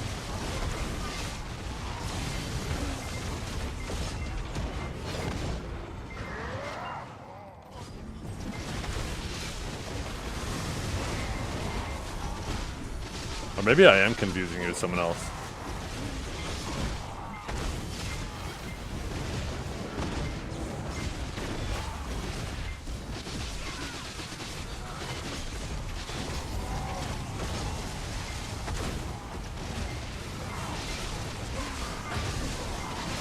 Oh, yeah. Well, don't do that. Don't do that. I appreciate you just hanging out. That's more support than I could ever ask for. Just hanging out. So, if you don't have the money to sub, do not feel bad about it. Just chill. I actually recommend you guys, if you're going to do anything, get like a Twitch Turbo. More expensive than one sub, but it allows you to not watch ads on every channel, and the people you watch still get ad revenue. The win-win. The win-win.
Or Zekia. Or Zekia, and I think Dekia 2 Ash, and Dekia 2 Olins, I think are the top three.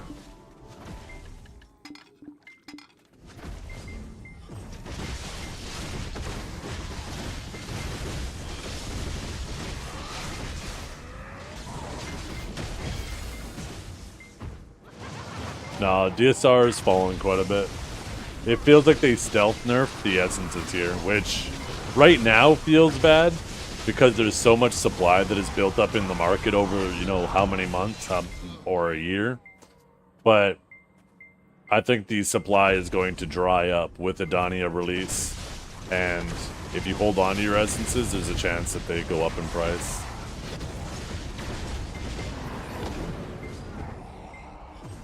But there's a lot of people sitting on a lot of essences that they didn't sell, so it's going to take some time for that to dry up.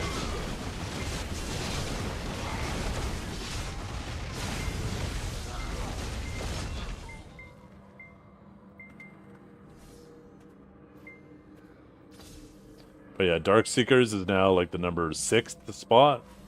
Oh, Dekia 2 Olins actually fell a bit. So it's Orzekia, Ash, Dokkaebi, Fortunate Pig Cave. I mean, a lot of these places are pretty close to each other. It's just Orzekia that's still a bit higher, but that's coming down because the Void Touch Crystals are coming down. Oops. Holy fuck. I mashed every key on my keyboard there. Yeah, these are chipping away, coming down.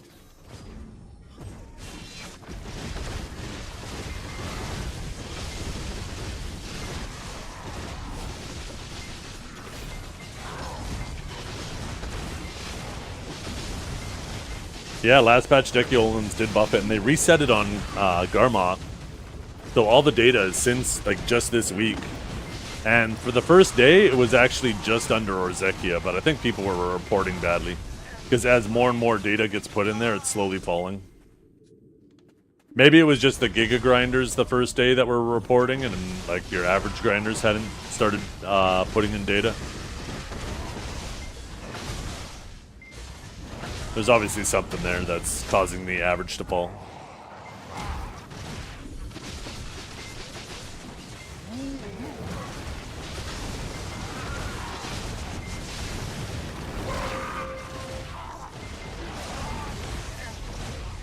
Crystals focus on back attack now or still AP?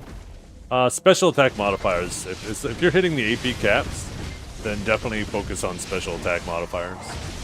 Not necessarily back attack, it depends on the spot that you're grinding at, but yeah, either back attack or crit.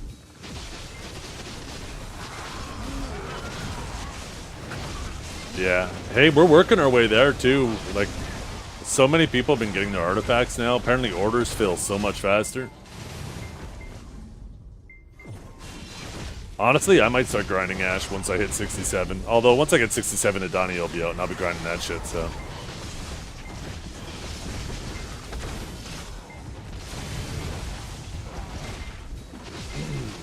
Yeah, I have 2 sets already. I have 2 sets of evasion and 2 sets of DR ones.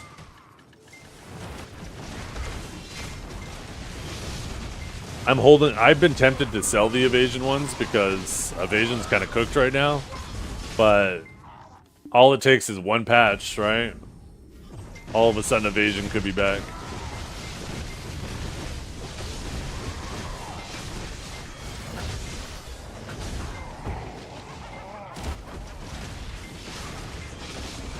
No, I'm only getting about 10 of them an hour, Big M.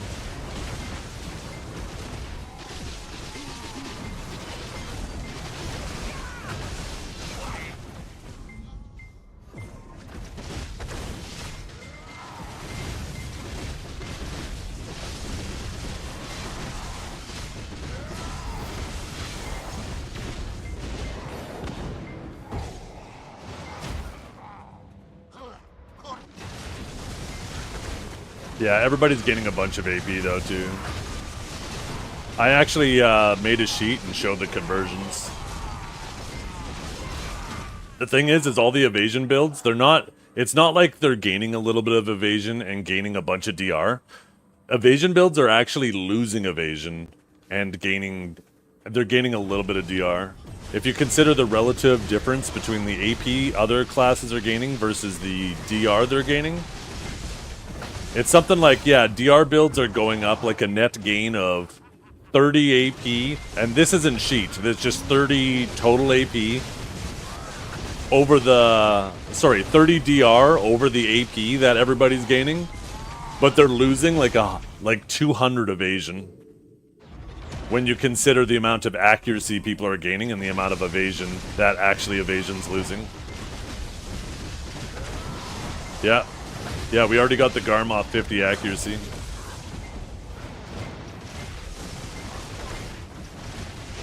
So yeah, there's no world where like a 30 DR gain is more potent than a 200 evasion loss. But it's whatever. Like, I don't hate it. They've obviously struggled over the years balancing evasion and DR. So if they have to just kind of push us into one gear set to finally make it balanced and make it work, then whatever. I would rather have more diversity, but I mean, if it comes at the cost of balance, then you know what, so be it.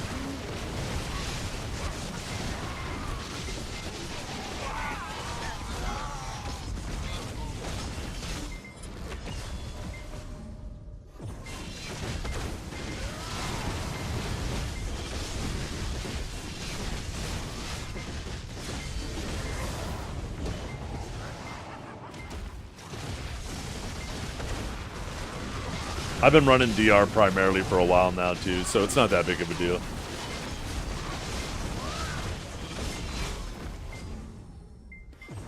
And they said they're going to be reworking the crystals, so who knows?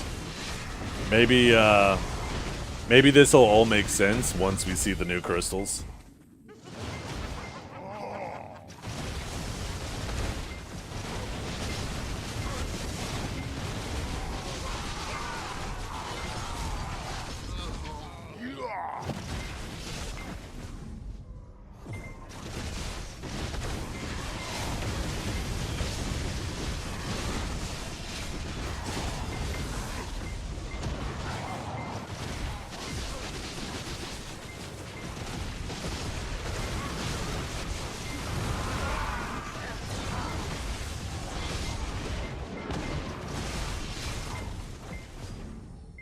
Yeah, yeah.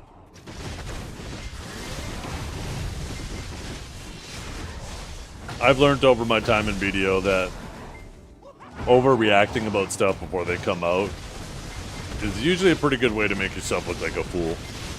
There's so many times when people do that and then like these changes end up not being as bad because either there was missing context or people are just like, you know, tunnel visioning and not realizing how it affects a variety. It's affected in a variety of ways. So I wait till after things are out and then see how it feels and then I'll react to it. I do still use the evasion gloves. Probably not much purpose to, but with Edania so close, I'm too cheap to spend the billion to swap it just for 9 DR. Either way, I die just as fast.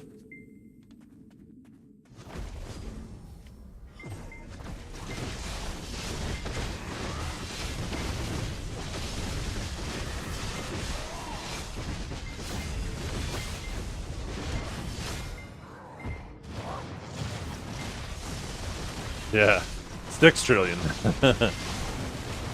Hey.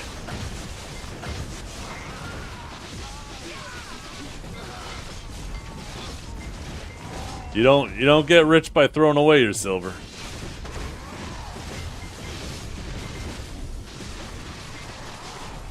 Yeah, I just crossed the 6 trillion mark. Yesterday we retallied it. This is what I have saved up.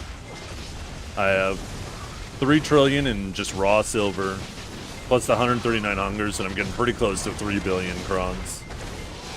Well, 3 billion worth of crons.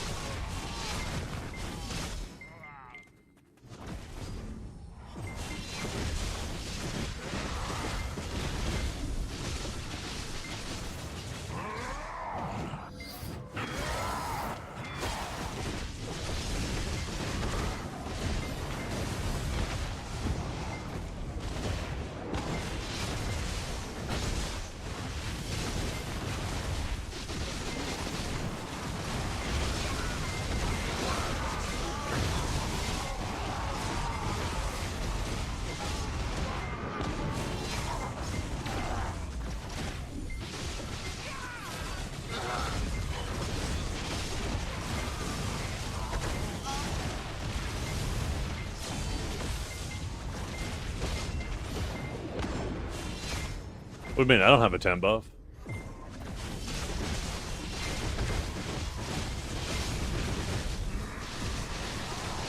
Unless you're talking about the church buffs from your 10.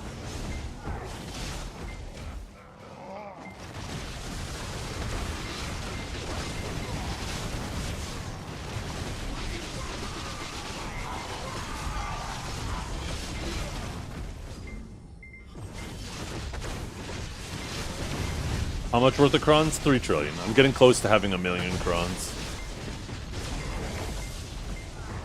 I was hoping to have 1 million crons before Edania, but it doesn't look like it's gonna pan out.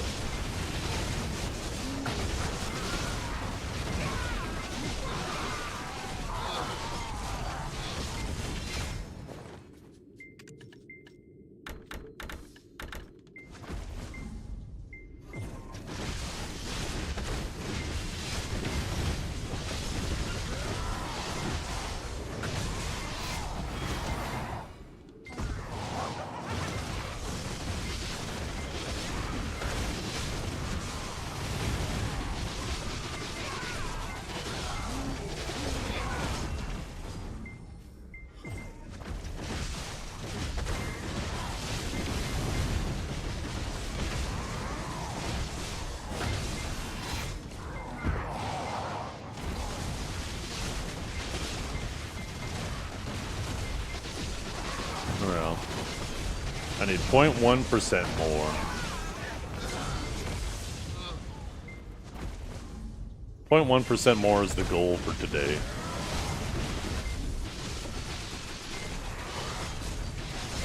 Feel like I can just focus on getting my weapons docked? Yeah.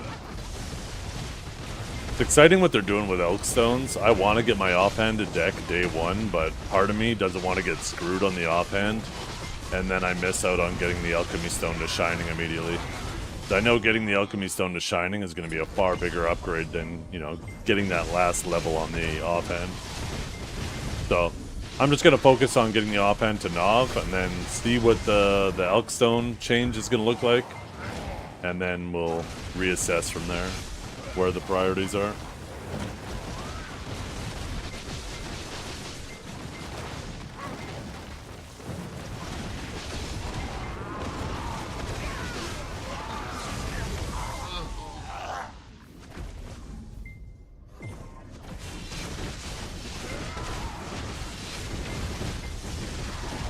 Yeah, with them pushing it back 2 weeks, it's actually, I'm going to be going to camp.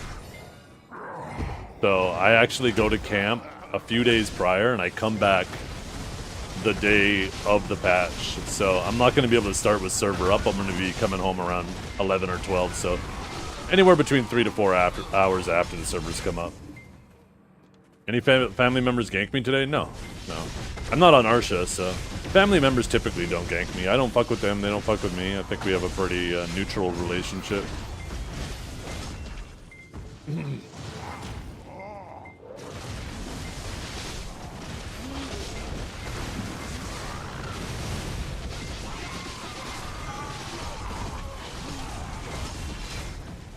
We could change that.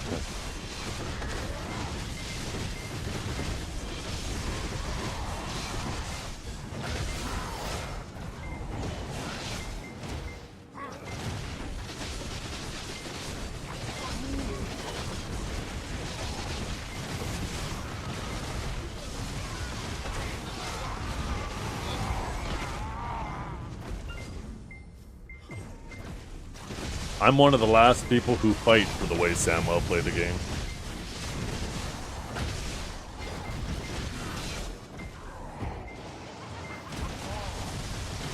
There's so many people who fight against any open world PvP, and I don't mean like fight against it like in game. Like it feels like they just want it removed from the game, period.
Edania is. Not really, though. More for just the Edana. Basically, you're going to have a castle, and then the area around the castle you can grind. And if you don't want to pay a fee to grind there, then the Edana can come and attack you at any time as if it's Arsha. But if you do want to avoid PvP and other people, then you can pay a fee to go into like a Marnie's realm there and just be by yourself, and that money goes to the Edana. Which is a pretty cool system, but, you know, it's not really going to encourage a ton of PvP, to be completely honest. Unless the price to grind there is super high. I can't imagine them doing that.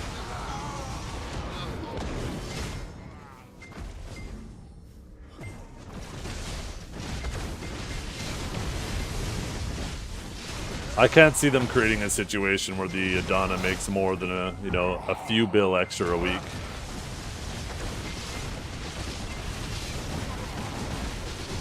It's probably going to be some inconsequential amount of silver to go in that everybody will just pay it, right? It'll probably be like 100,000 silver. And individually, it won't feel like much. But for the Edana, I mean, it could be a significant amount if there's 1,000 people paying it every time they grind, right? Over the course of a week, it might end up being a couple extra bill in their pocket.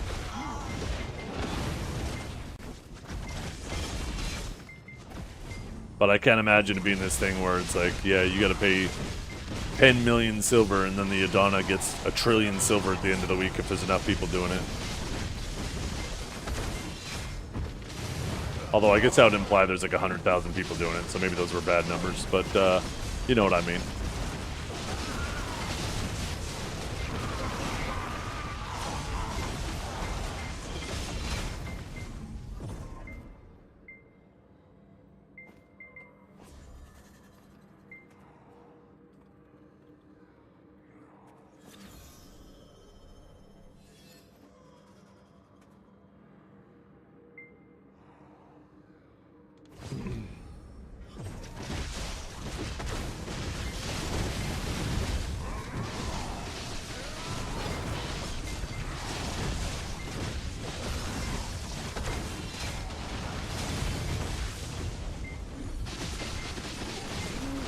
Yeah.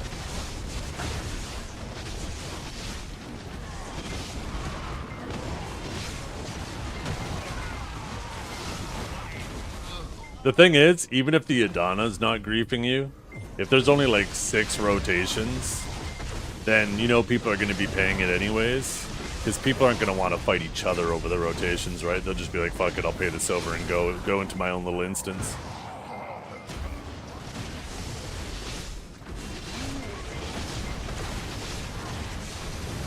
I suspect that you won't be able to grind Arsha on Edana on Arsha, because it seems like they try to make sure that anytime you're going into an instance, you can't go to Arsha. So I'm assuming they're going to do the same thing with Edana. Or maybe only the non-instanced grind spot. Like you won't be able to go Marnie there, but you can grind normally.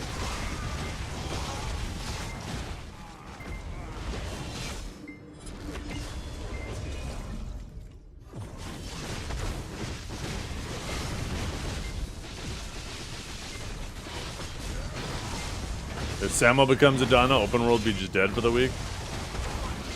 Everyone in Marnie realm? Well, that's the thing. Like I'm saying, is everybody's going to be in Marnie anyways. It's going to be such an inconsequential amount of silver. You're not going to want people running through your rotations. You're not going to want to deal with, you know, war targets flagging up and attacking you. You're not going to want to deal with the Edana. People are just going to go into Marnie anyways.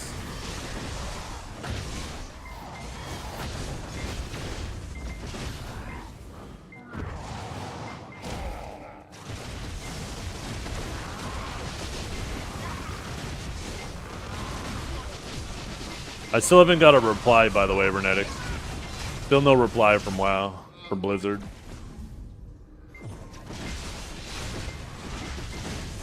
Is there even a good way to make a PvP BE zone? Yeah, I don't know.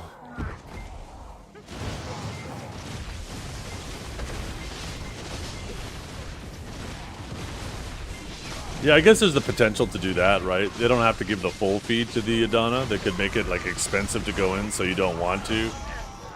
But only a portion of it goes to the Edania. They could definitely handle it that way.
Ooh, full origin.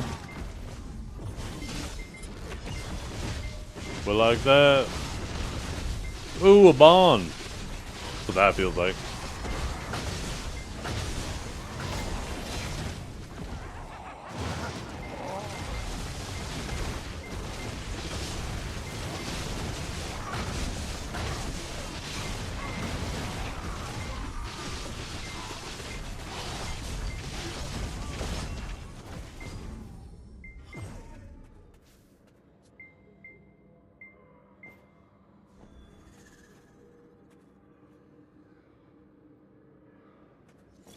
Ooh, bond. Let's go.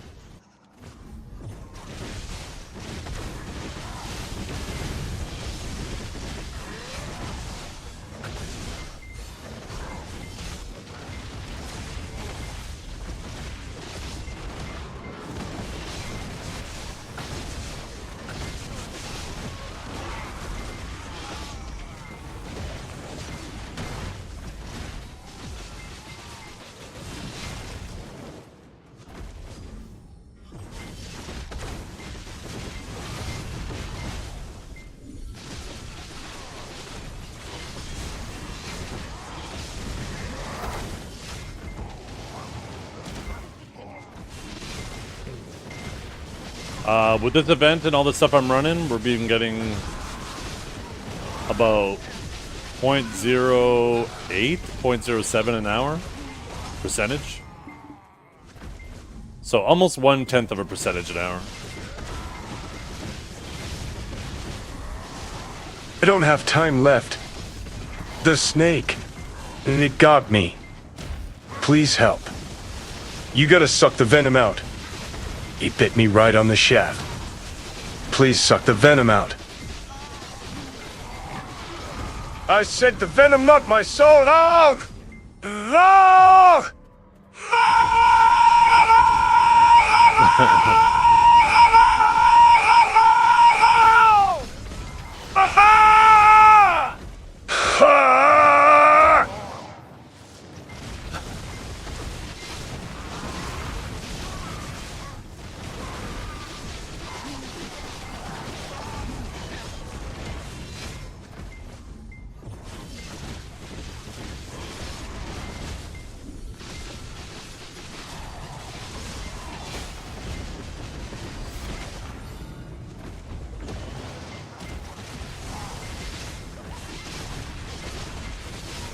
Shut up, bitch!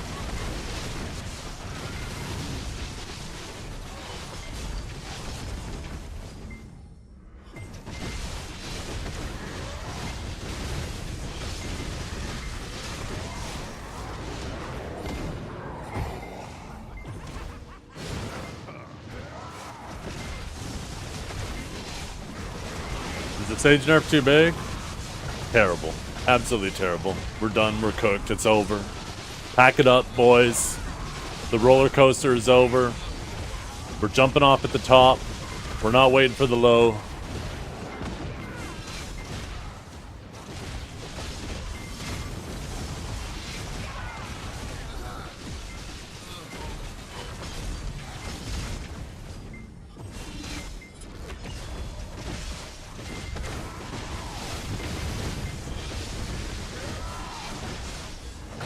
Shut up, bitch!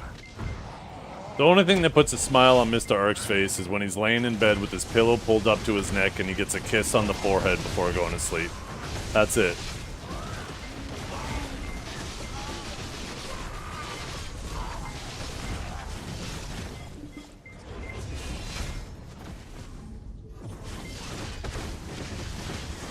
My fucking head hurt when I realized how stupid I was. Pretty sure to put a smile on all of our faces. No.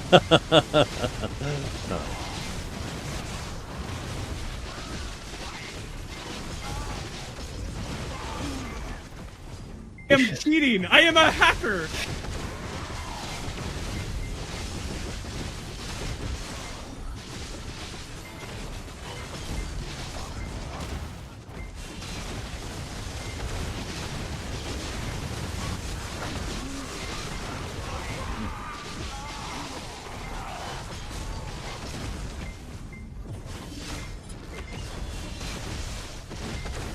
Look at that, Mr. Arc. Being all helpful and shit. Yeah. It's mainly gonna affect the bad sages. The good sages will be fine. We're used to managing our stamina. We're not going back to the old days of stamina. This is a slight revert on the stamina changes they did, nothing major. And Lightning Prison being a forward guard is a buff in situations, it's a nerf in some others. Ultimately, it's going to depend on the player to, you know, have situational awareness when he's using it. For some people who are complaining that, oh, classes that you would just sit there and sit in it, and they can't challenge it, and you do that to get stand back, we have other options. You don't have to just do that. You could do a dimensional compression, get them stand back, right? And then the change to finishing touch actually gives us a main hand ranged float. Mind you, it's unprotected, but it's super long range for both Suck and Awakening. So I'm super excited about it. Removing the shock flow off of Chain Lightning is 100% warranted. They never should have put it on there. It was already super easy to apply. Between Impaling Flash and Judgment and Enlightened Bolt and Radiant Annihilation and Divine Executioner, we have more than enough ways to apply the shocks, though. Losing the 6th way is a good thing, especially since, you know, Chain Lightning was... Not only was it a 6th way to apply it, but it was a brain-dead way to apply it, too.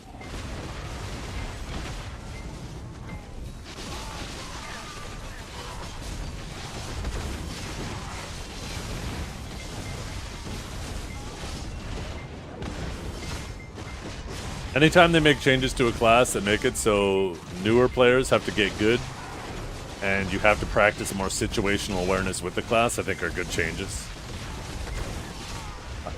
I think we can all agree classes where you don't have to pay any mind to what your opponent's doing, you just start pressing abilities, and if they stay near you, they die, that's dumb.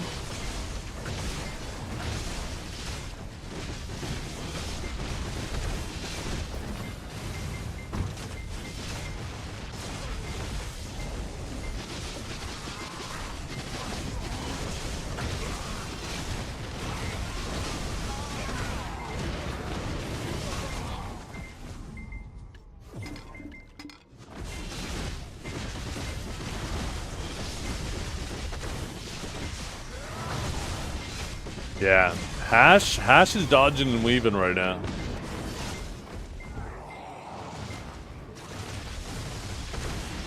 Of all the classes to get nerfed on global, I'm surprised Hash didn't get hit more. But it is what it is.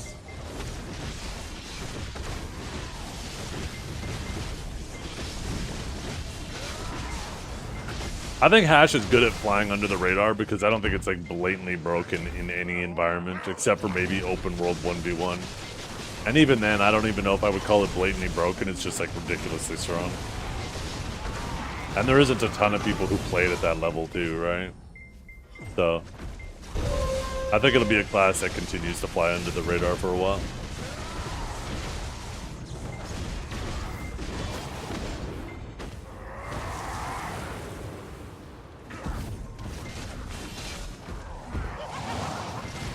Well, we lost our Giga Food buff. We're gonna have to do this last 1/10 of a percentage with a quarter less XP because that food buff was plus 1,000.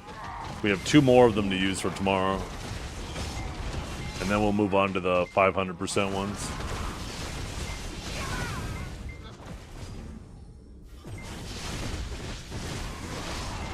Go towards Energy SA back? Yeah, that was a weird one. Giving that one an SA with a forward guard was weird.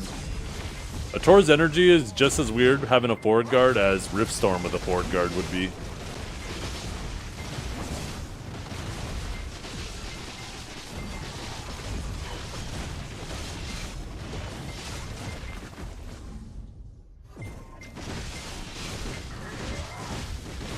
This is the Bountiful Feast.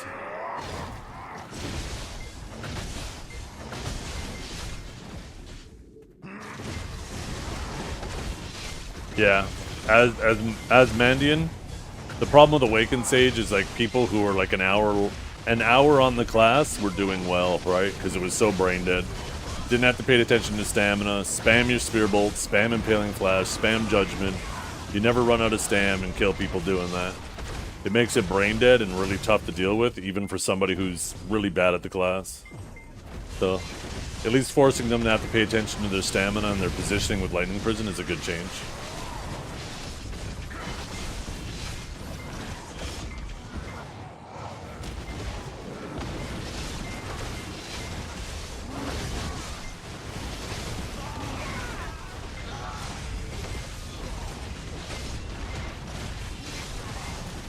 And the thing is too, right? Forcing people to pay more attention to their stamina slows down their damage too, right?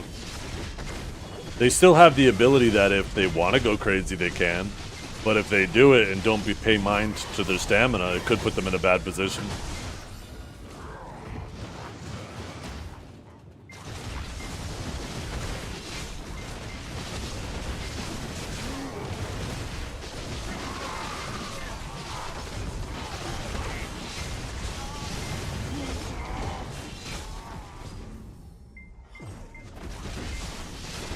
I honestly, so I have a list here.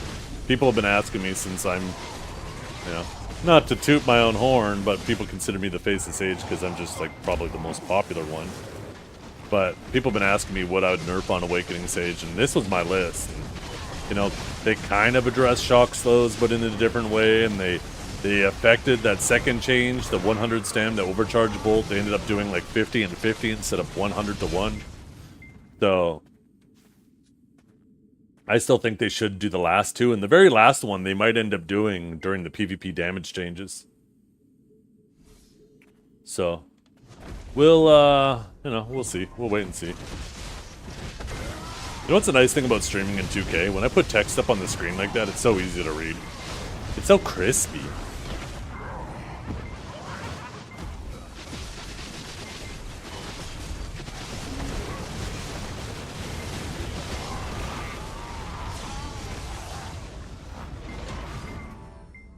Norelio said the same thing? Wait, what did Norelio say? Sorry, I can't remember what I said and what you're responding to.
Like, trying to do something on my phone.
Oh, it's gonna be good. It's still gonna be gonna require more situational awareness.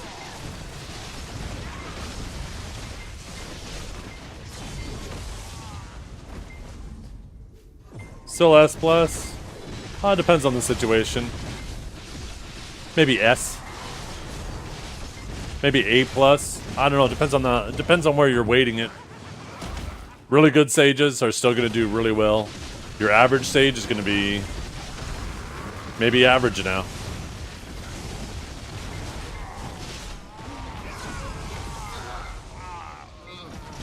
Korea has extra AP and DP because they did a AP DP journal for the 10-year anniversary. We will very likely get that during our 10-year anniversary, which is what, 7 months from now?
Add-ons. You're looking for that. Add-ons.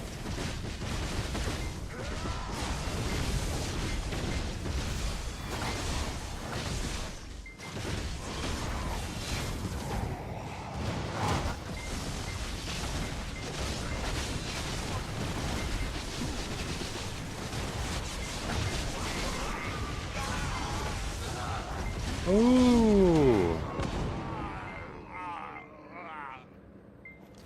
Howie is bought and sold. As long as he has money in his pocket, he's happy.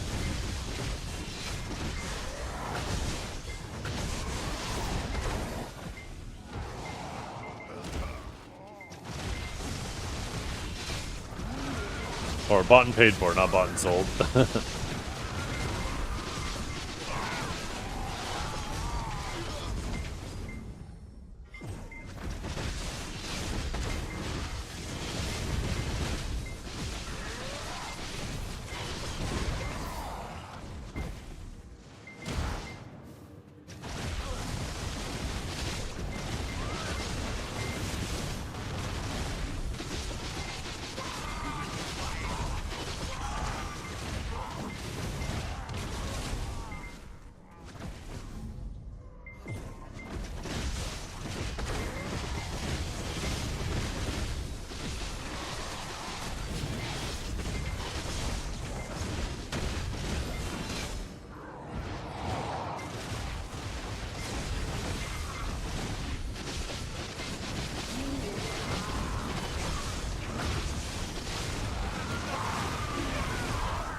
How you feeling the nerfs?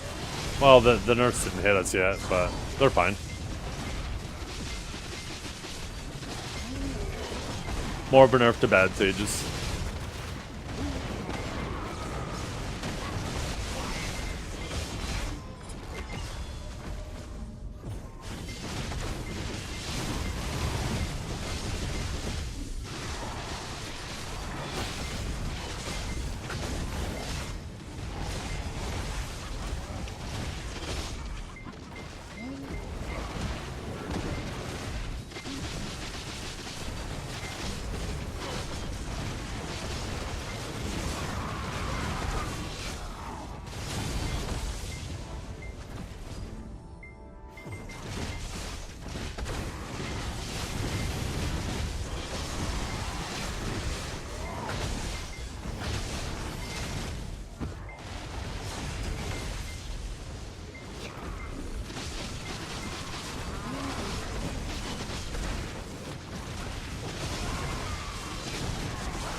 Did they change up prison and PC yet? No, that's a global lab patch. It's not going to hit us for a week. Not until Thursday.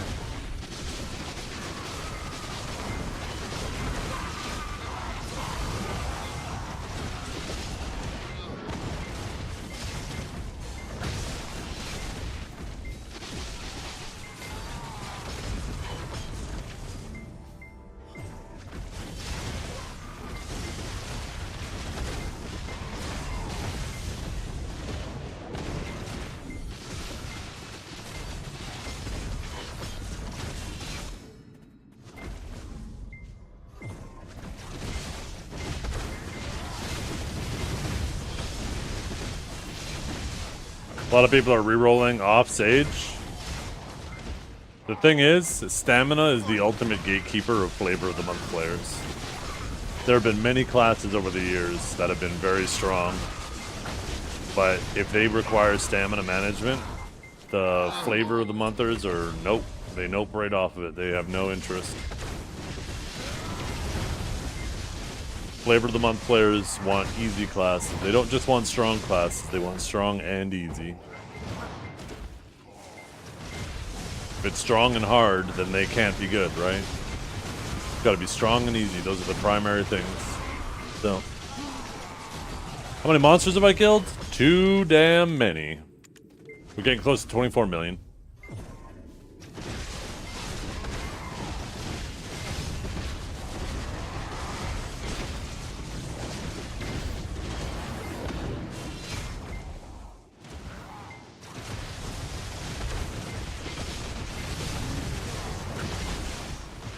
What do you mean show you? I just showed you. Did you blink or something? I just showed. I pulled up the window and everything. We're all going to Maewa next? Yeah, Awaken Maewa.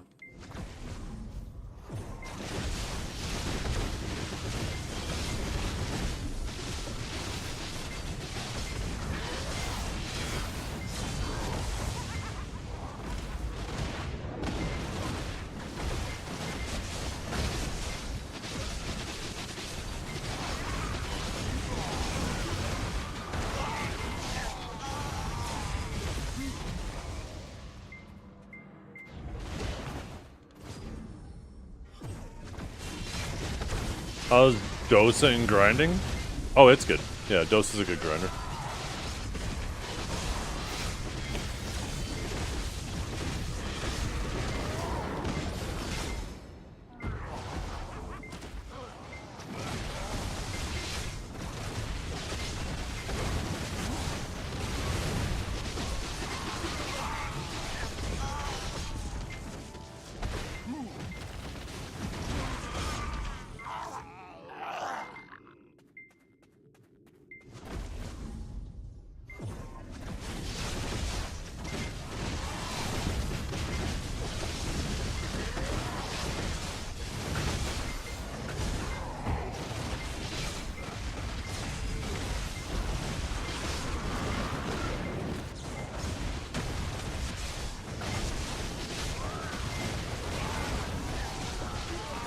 Yeah, you guys just got Sovereign. You guys have a pretty exciting time on console. Looks like they're working hard on catching you guys up, which is a really good thing. They've been kind of doing you guys dirty over the last years, so...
I don't know, we wouldn't want it viable.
Absolutely destroyed, decimated, obliterated, eviscerated.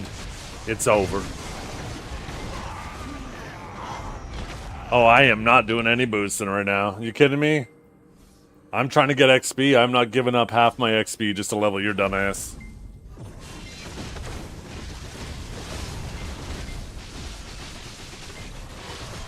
Tell you what, once I hit 67, then I'll power level you.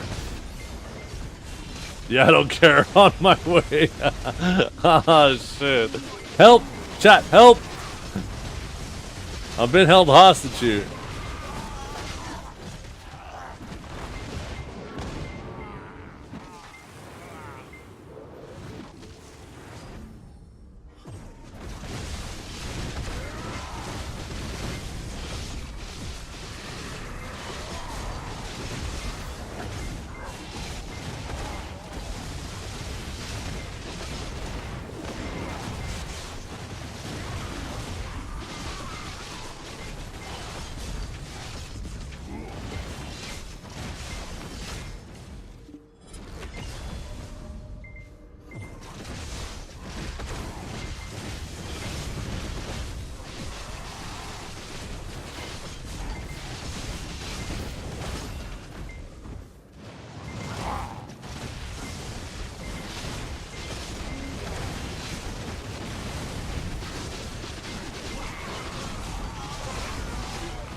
God damn.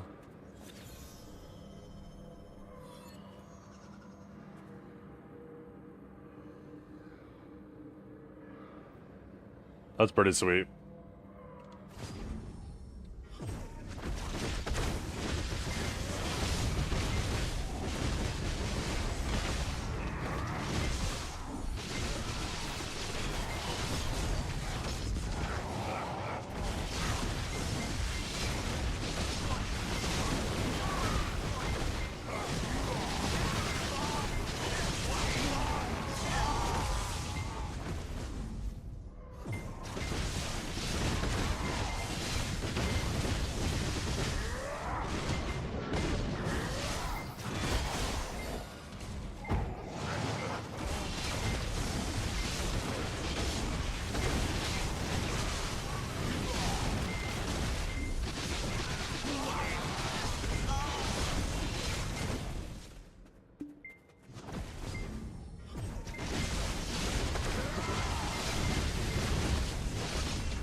I don't have time left. The snake, it got me. Please help. You gotta suck the venom out. It bit me right. Shut up, bitch! Good job. Excellent job.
Ooh, get me a turkey bacon club from Tim's? Oh, hell yeah.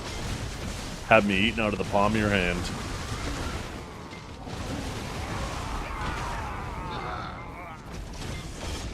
My name is Louis. I'm Dominican. BDO didn't congrats me enough for this. What, for being Dominican? I finish and read all quest lines in BDO and do every single quest on BDO I just ignore the ones that are about weeklies or dailies. I'm bored. Don't know how you guys level up that much.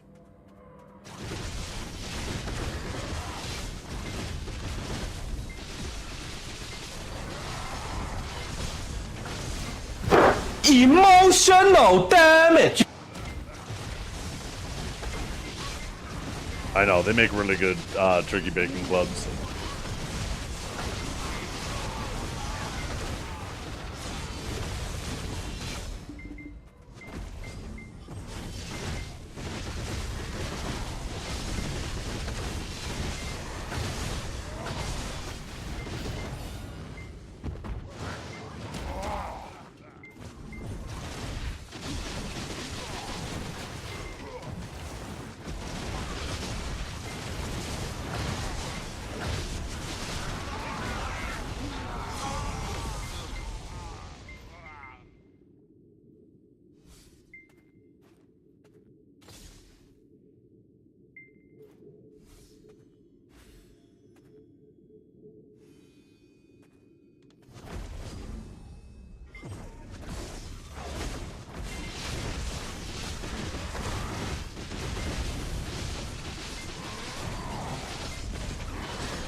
When I was younger, when I was a teenager, I used to stock shelves at a grocery store, and I used to work the midnight shift.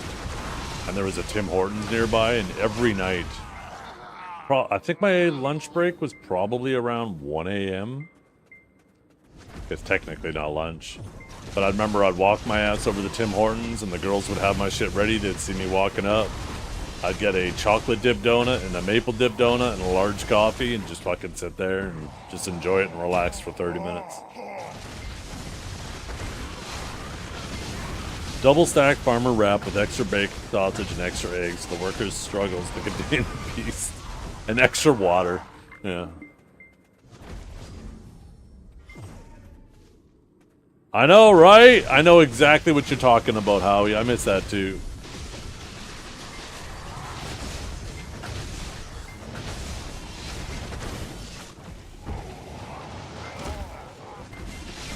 I'm just saying, I'm just gonna throw this out there. Take it however you want. I mean, no ill intent about it.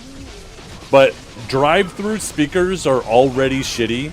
Could we please have people who are at least trying to be understandable on work in the drive-through? Please, for the love of God.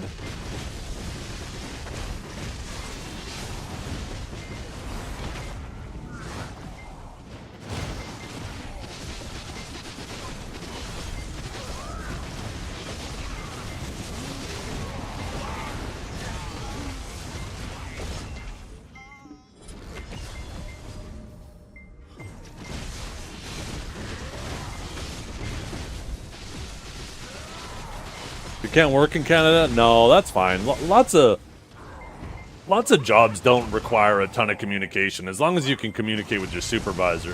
When you're working in customer service, though, especially if you're working like at a critical point of customer service, then obviously communication should be key.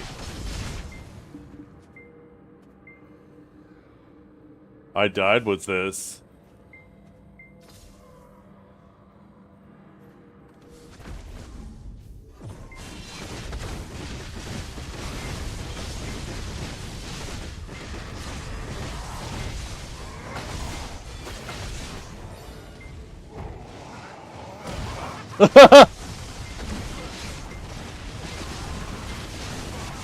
Yo, the first lady in that video getting the turkey bacon club, she knows. She knows. That shit's banging.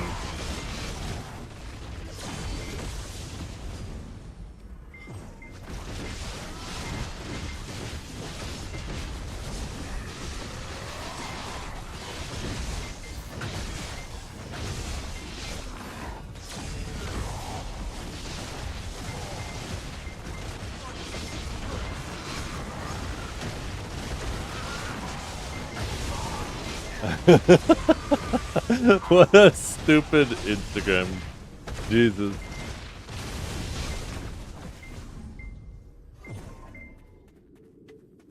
Yeah. For me, it's mainly the speaker, right? It's already like the speakers on drive-thrus are always so bad. So it's already difficult to understand people at times, especially if you have like a loud vehicle behind you or idling in front of you. But you add like a thick accent on top of it, somebody who speaks a mile a minute, holy. There's like a 90% chance your order gets fucked up.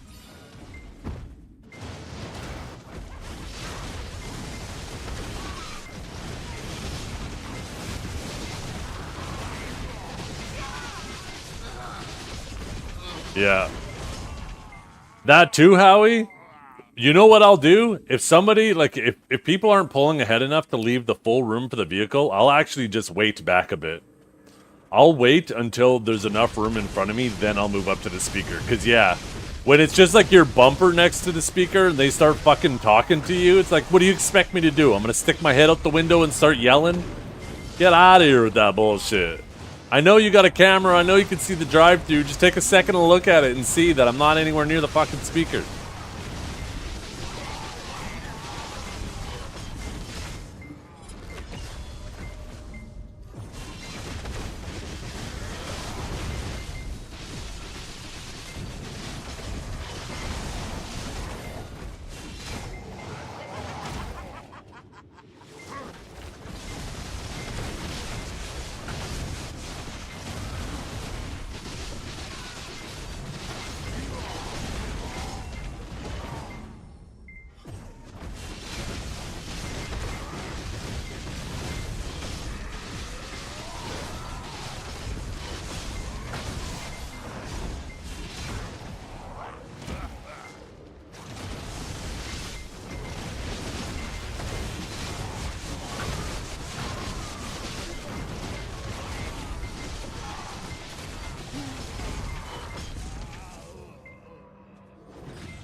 The nerf is huge? Nah. It's a reasonable nerf.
It'll mean that you can stam out, yeah.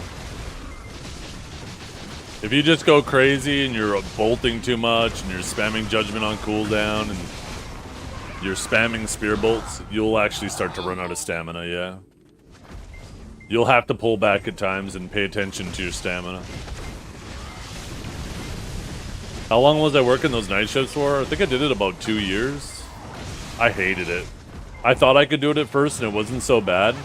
But then I came to the realization that my circadian rhythm is just way too strong and I can't sleep in the daytime. And I eventually just became a zombie. Like, legit, I just couldn't function. Even with blackout blinds and all that shit, I just couldn't sleep in the daytime. Not like proper sleep, right? It was just this sketchy, like, fall asleep, wake up 30 minutes later, fall asleep, wake up 30 minutes later, just non-stop. I couldn't get into REM at all.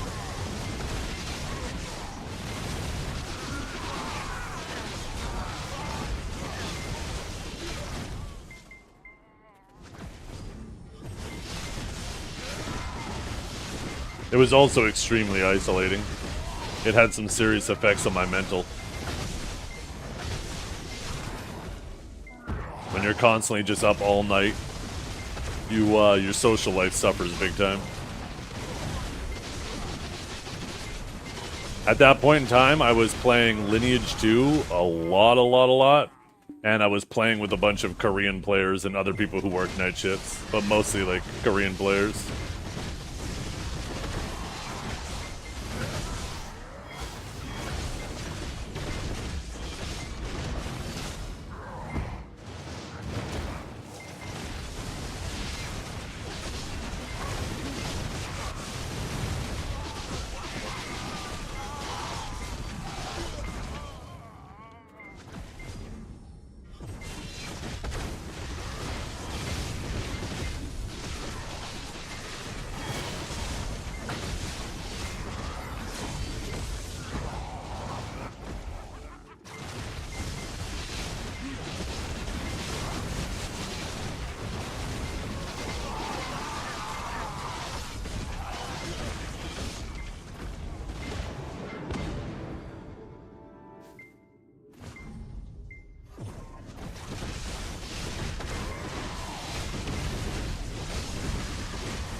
Yeah, it was a fun game.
Yo, what's up, Paulo? How you doing?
Yeah.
Are you a tamer trying to bully a witch?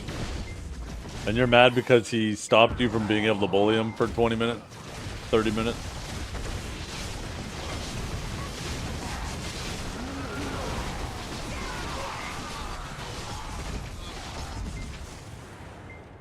Correct.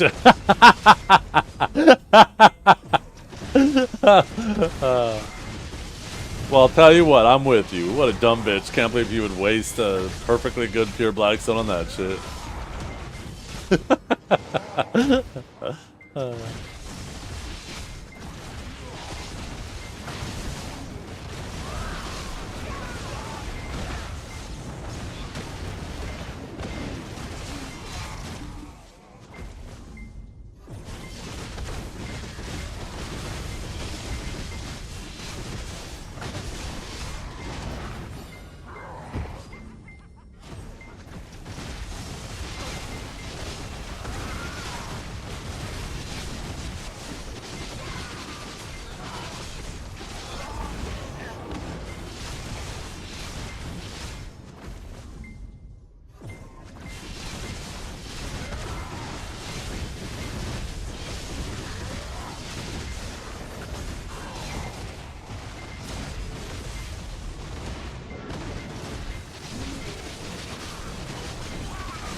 There we go.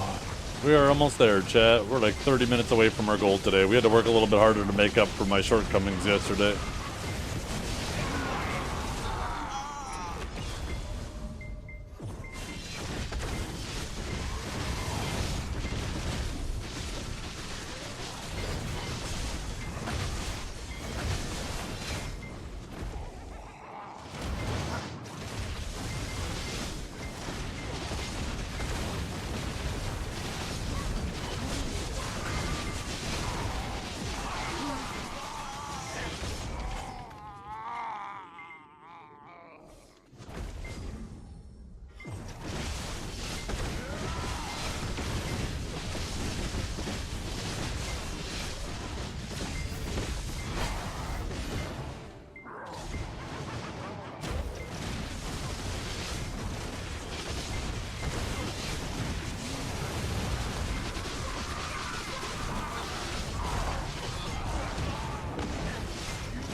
What's up, Titch? We're chilling.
Hey, what's up, Demi?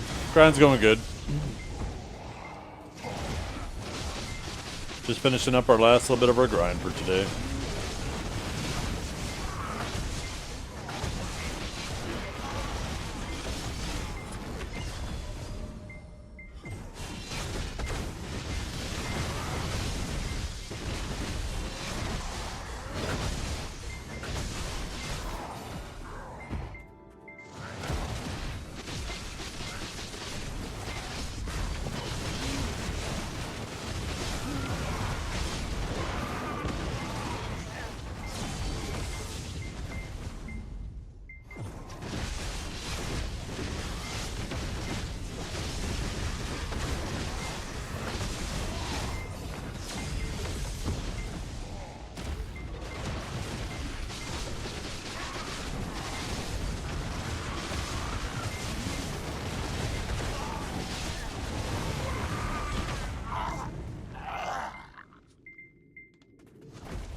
What's the fun spots to grind? All of them. I love circles.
Yeah. Good, Jenner. Me too.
I do. Yeah, if you type the playlist command, it'll pop up.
Maybe we can get one more essence. Round it off at a nice 20.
Yep, I did that prerequisite quest.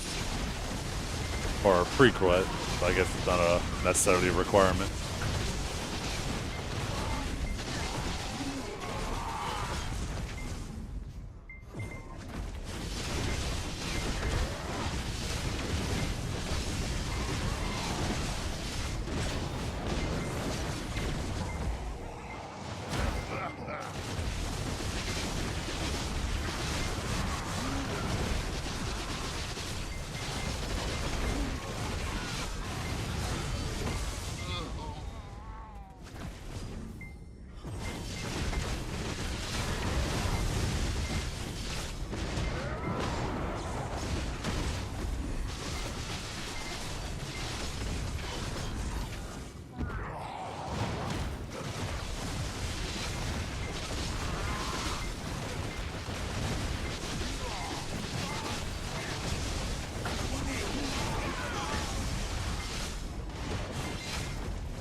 Yo, what's up, Longhorn?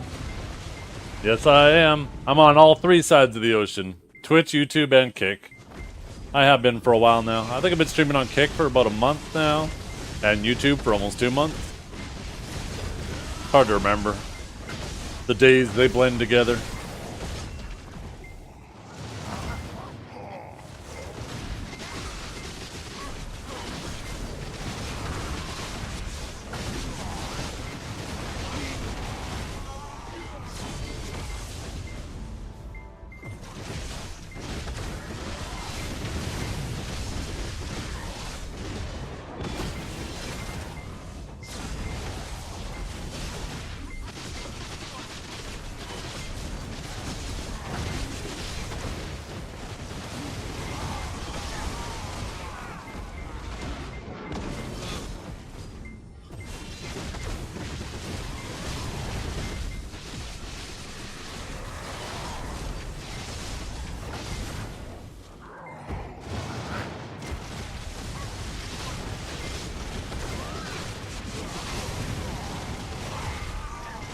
Yeah. I'm also streaming on Twitch and YouTube at 2K. Typically, it's not actually more stressful to be streaming 3 ways. If you're streaming at the same resolution, it's basically just an extra network traffic, not extra compute time. Because it basically is just sending 3 copies in 3 different directions, right? So you just need to make sure you have the network that's capable of doing it. There's also websites too that'll do it for you, and you just stream one feed to them, and then they restream it to everywhere you want it. But you typically have to pay for those. But I have lots of bandwidth available to me. I could very easily manage the upload. Now the fact that I wish Kick would allow streaming at 2K as well, because then I could do exactly that. But because Kick only allows 1080p. If I want to stream at 2K, I have to actually re-render like a whole new stream for Kick. So it's more like 2 streams.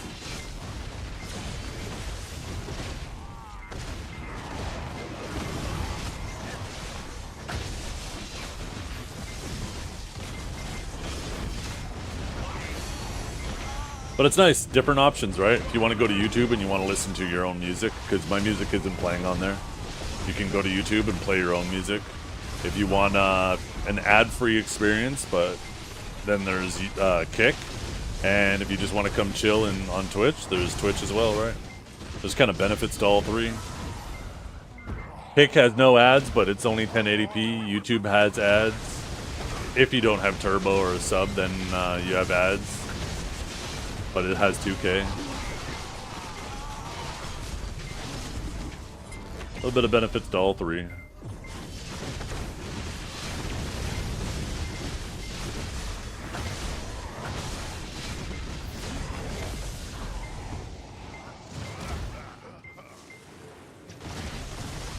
Yeah. The only problem with YouTube is the delay seems to be a bit longer. Like a 20-second delay or something.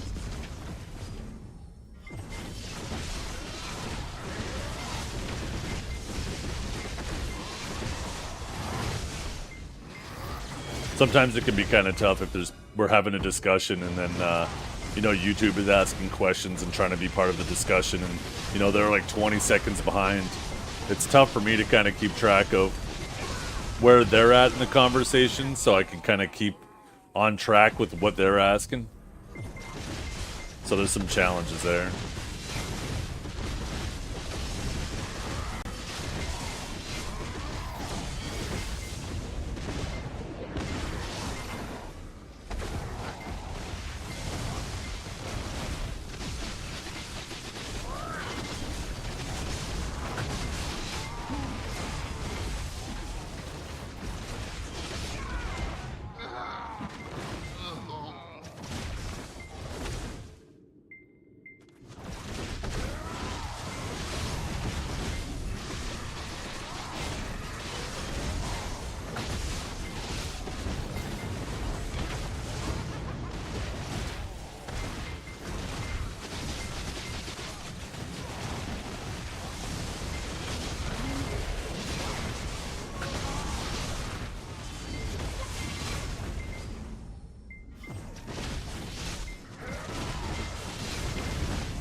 you get to monetize YouTube, do you get better latency? I'm not sure about that. I don't know about that. I've been like I said, I've been doing it for a little while now.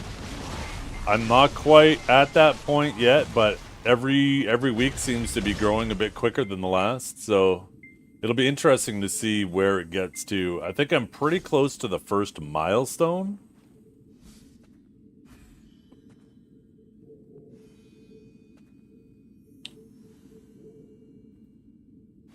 Yeah, slowly getting there, slowly getting there. I need to actually look it up and see like what are the milestones for what.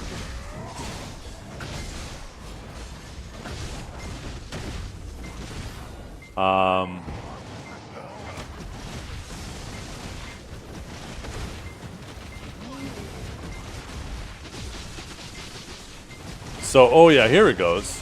So, in another 130 subscribers, I get memberships. So, excite your audience with access to exclusive perks as a monthly paying member. Viewers will be able to join your channel and video pages. You'll receive 70% net revenue. Okay, so people want to like, I guess that's like the equivalent of a Twitch sub. People can do super chats, which I guess are similar to like doing bits, right? And then shopping, I could connect to a store. It doesn't say anything about how it may affect the viewing experience. But yeah, I'm almost there. Need a total of 3,000 watched hours, and we're like just a little bit away from that, and 500 subs.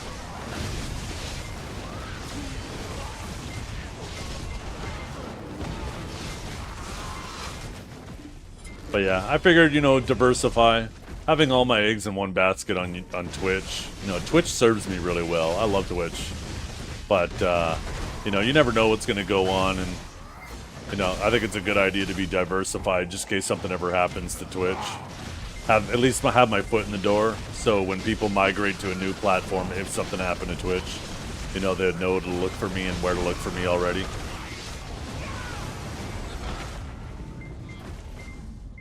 What do I think about the Sage nerfs? I think they're fine. I think they targeted Sage in a good way. It'll affect bad Sages a lot more than it affects good Sages. I don't think people feel bad when really good players do really good well on classes. I think people feel like they get angry at the game when bad players are doing really well on classes. And I think this is one of those changes. Maybe not enough, but definitely a great start. Third-party emote support? Yeah, that's huge too, right? 7TV and all that stuff. It makes chatting that much funner when you have access to all those emotes.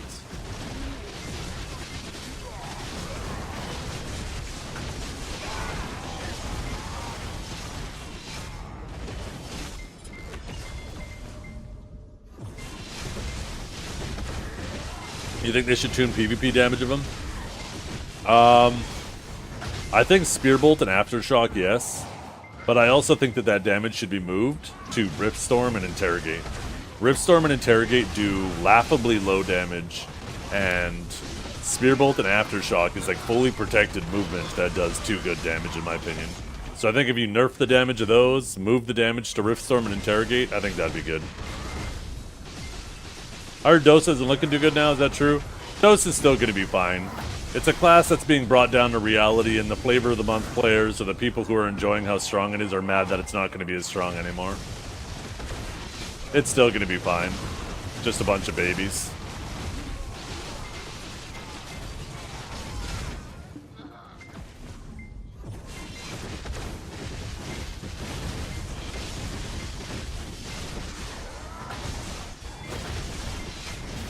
They're gonna have to find some new, really easy class to play and be strong on. Maybe that'll be Deadeye. Might start one till the new class comes out. Yeah, I know Savior's a sick class. I think Savior has the potential to be the most played class in BDO history. I have never seen this much hype about a class. I'm definitely going to give it a whirl, too. I hope it plays like a paladin. Like, if it plays something like a Ret Paladin from WoW, where you got, like, heals and support, but it has the... We obviously know it already has a two-hander. I am so down for that.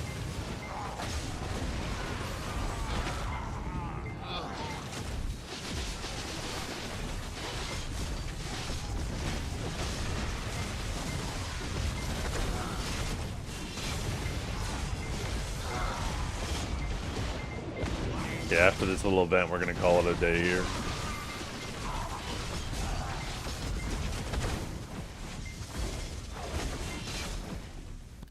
We've done enough grinding for today.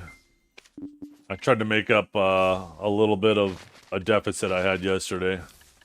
It's probably going to slow down quite a bit, though. Once I run out of these food buffs are pretty massive. I think it's going to be tight, but I think we can do it before Edania.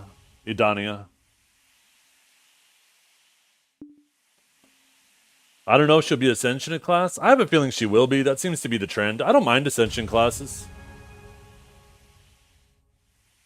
It's certainly easier for them to design them and balance them. I wouldn't care if they went back through and just kind of separated all the old classes. Instead of having Succession and Awakening, just turn them all into Ascension classes and name them like the same way that like Black Desert Mobile does. Right? In Black Desert Mobile, there's Sage and Legatus. Legatus is actually the Awakening Sage.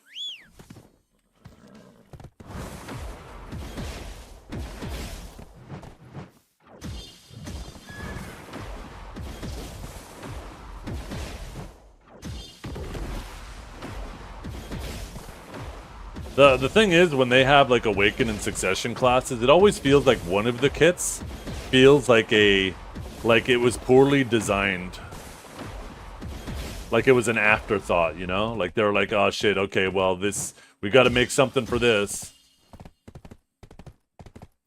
I wish they didn't tease Savior, yeah.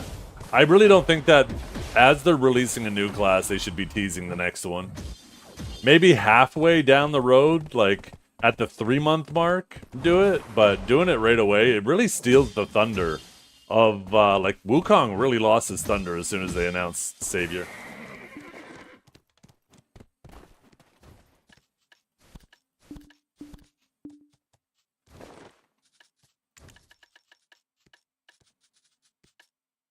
Damn, Embers just are not selling anymore, huh?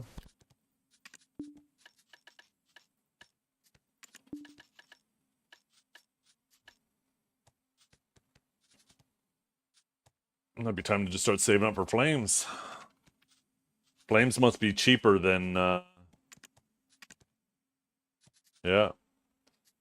Yeah, this is why. Why would you ever buy embers when you could just buy a full flame for this exact same price? I guess we just wait. We leave the embers up. Oh, shit. Couldn't open it.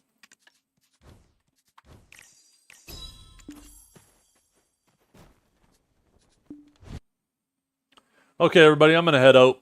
I hope you all have a wonderful day. Thank you for watching the stream today. It was a pretty chill grind. Lots of grinding. Lots and lots of grinding today. We'll be back tomorrow. We got Siege and stuff tomorrow. I guess we normally stream earlier in the day, though. But, yeah, I hope you guys have a wonderful day. We'll see you tomorrow. I'm going to send you guys over to Mr. Norelio. On the Twitch side, at least. Thanks for hanging out, everybody.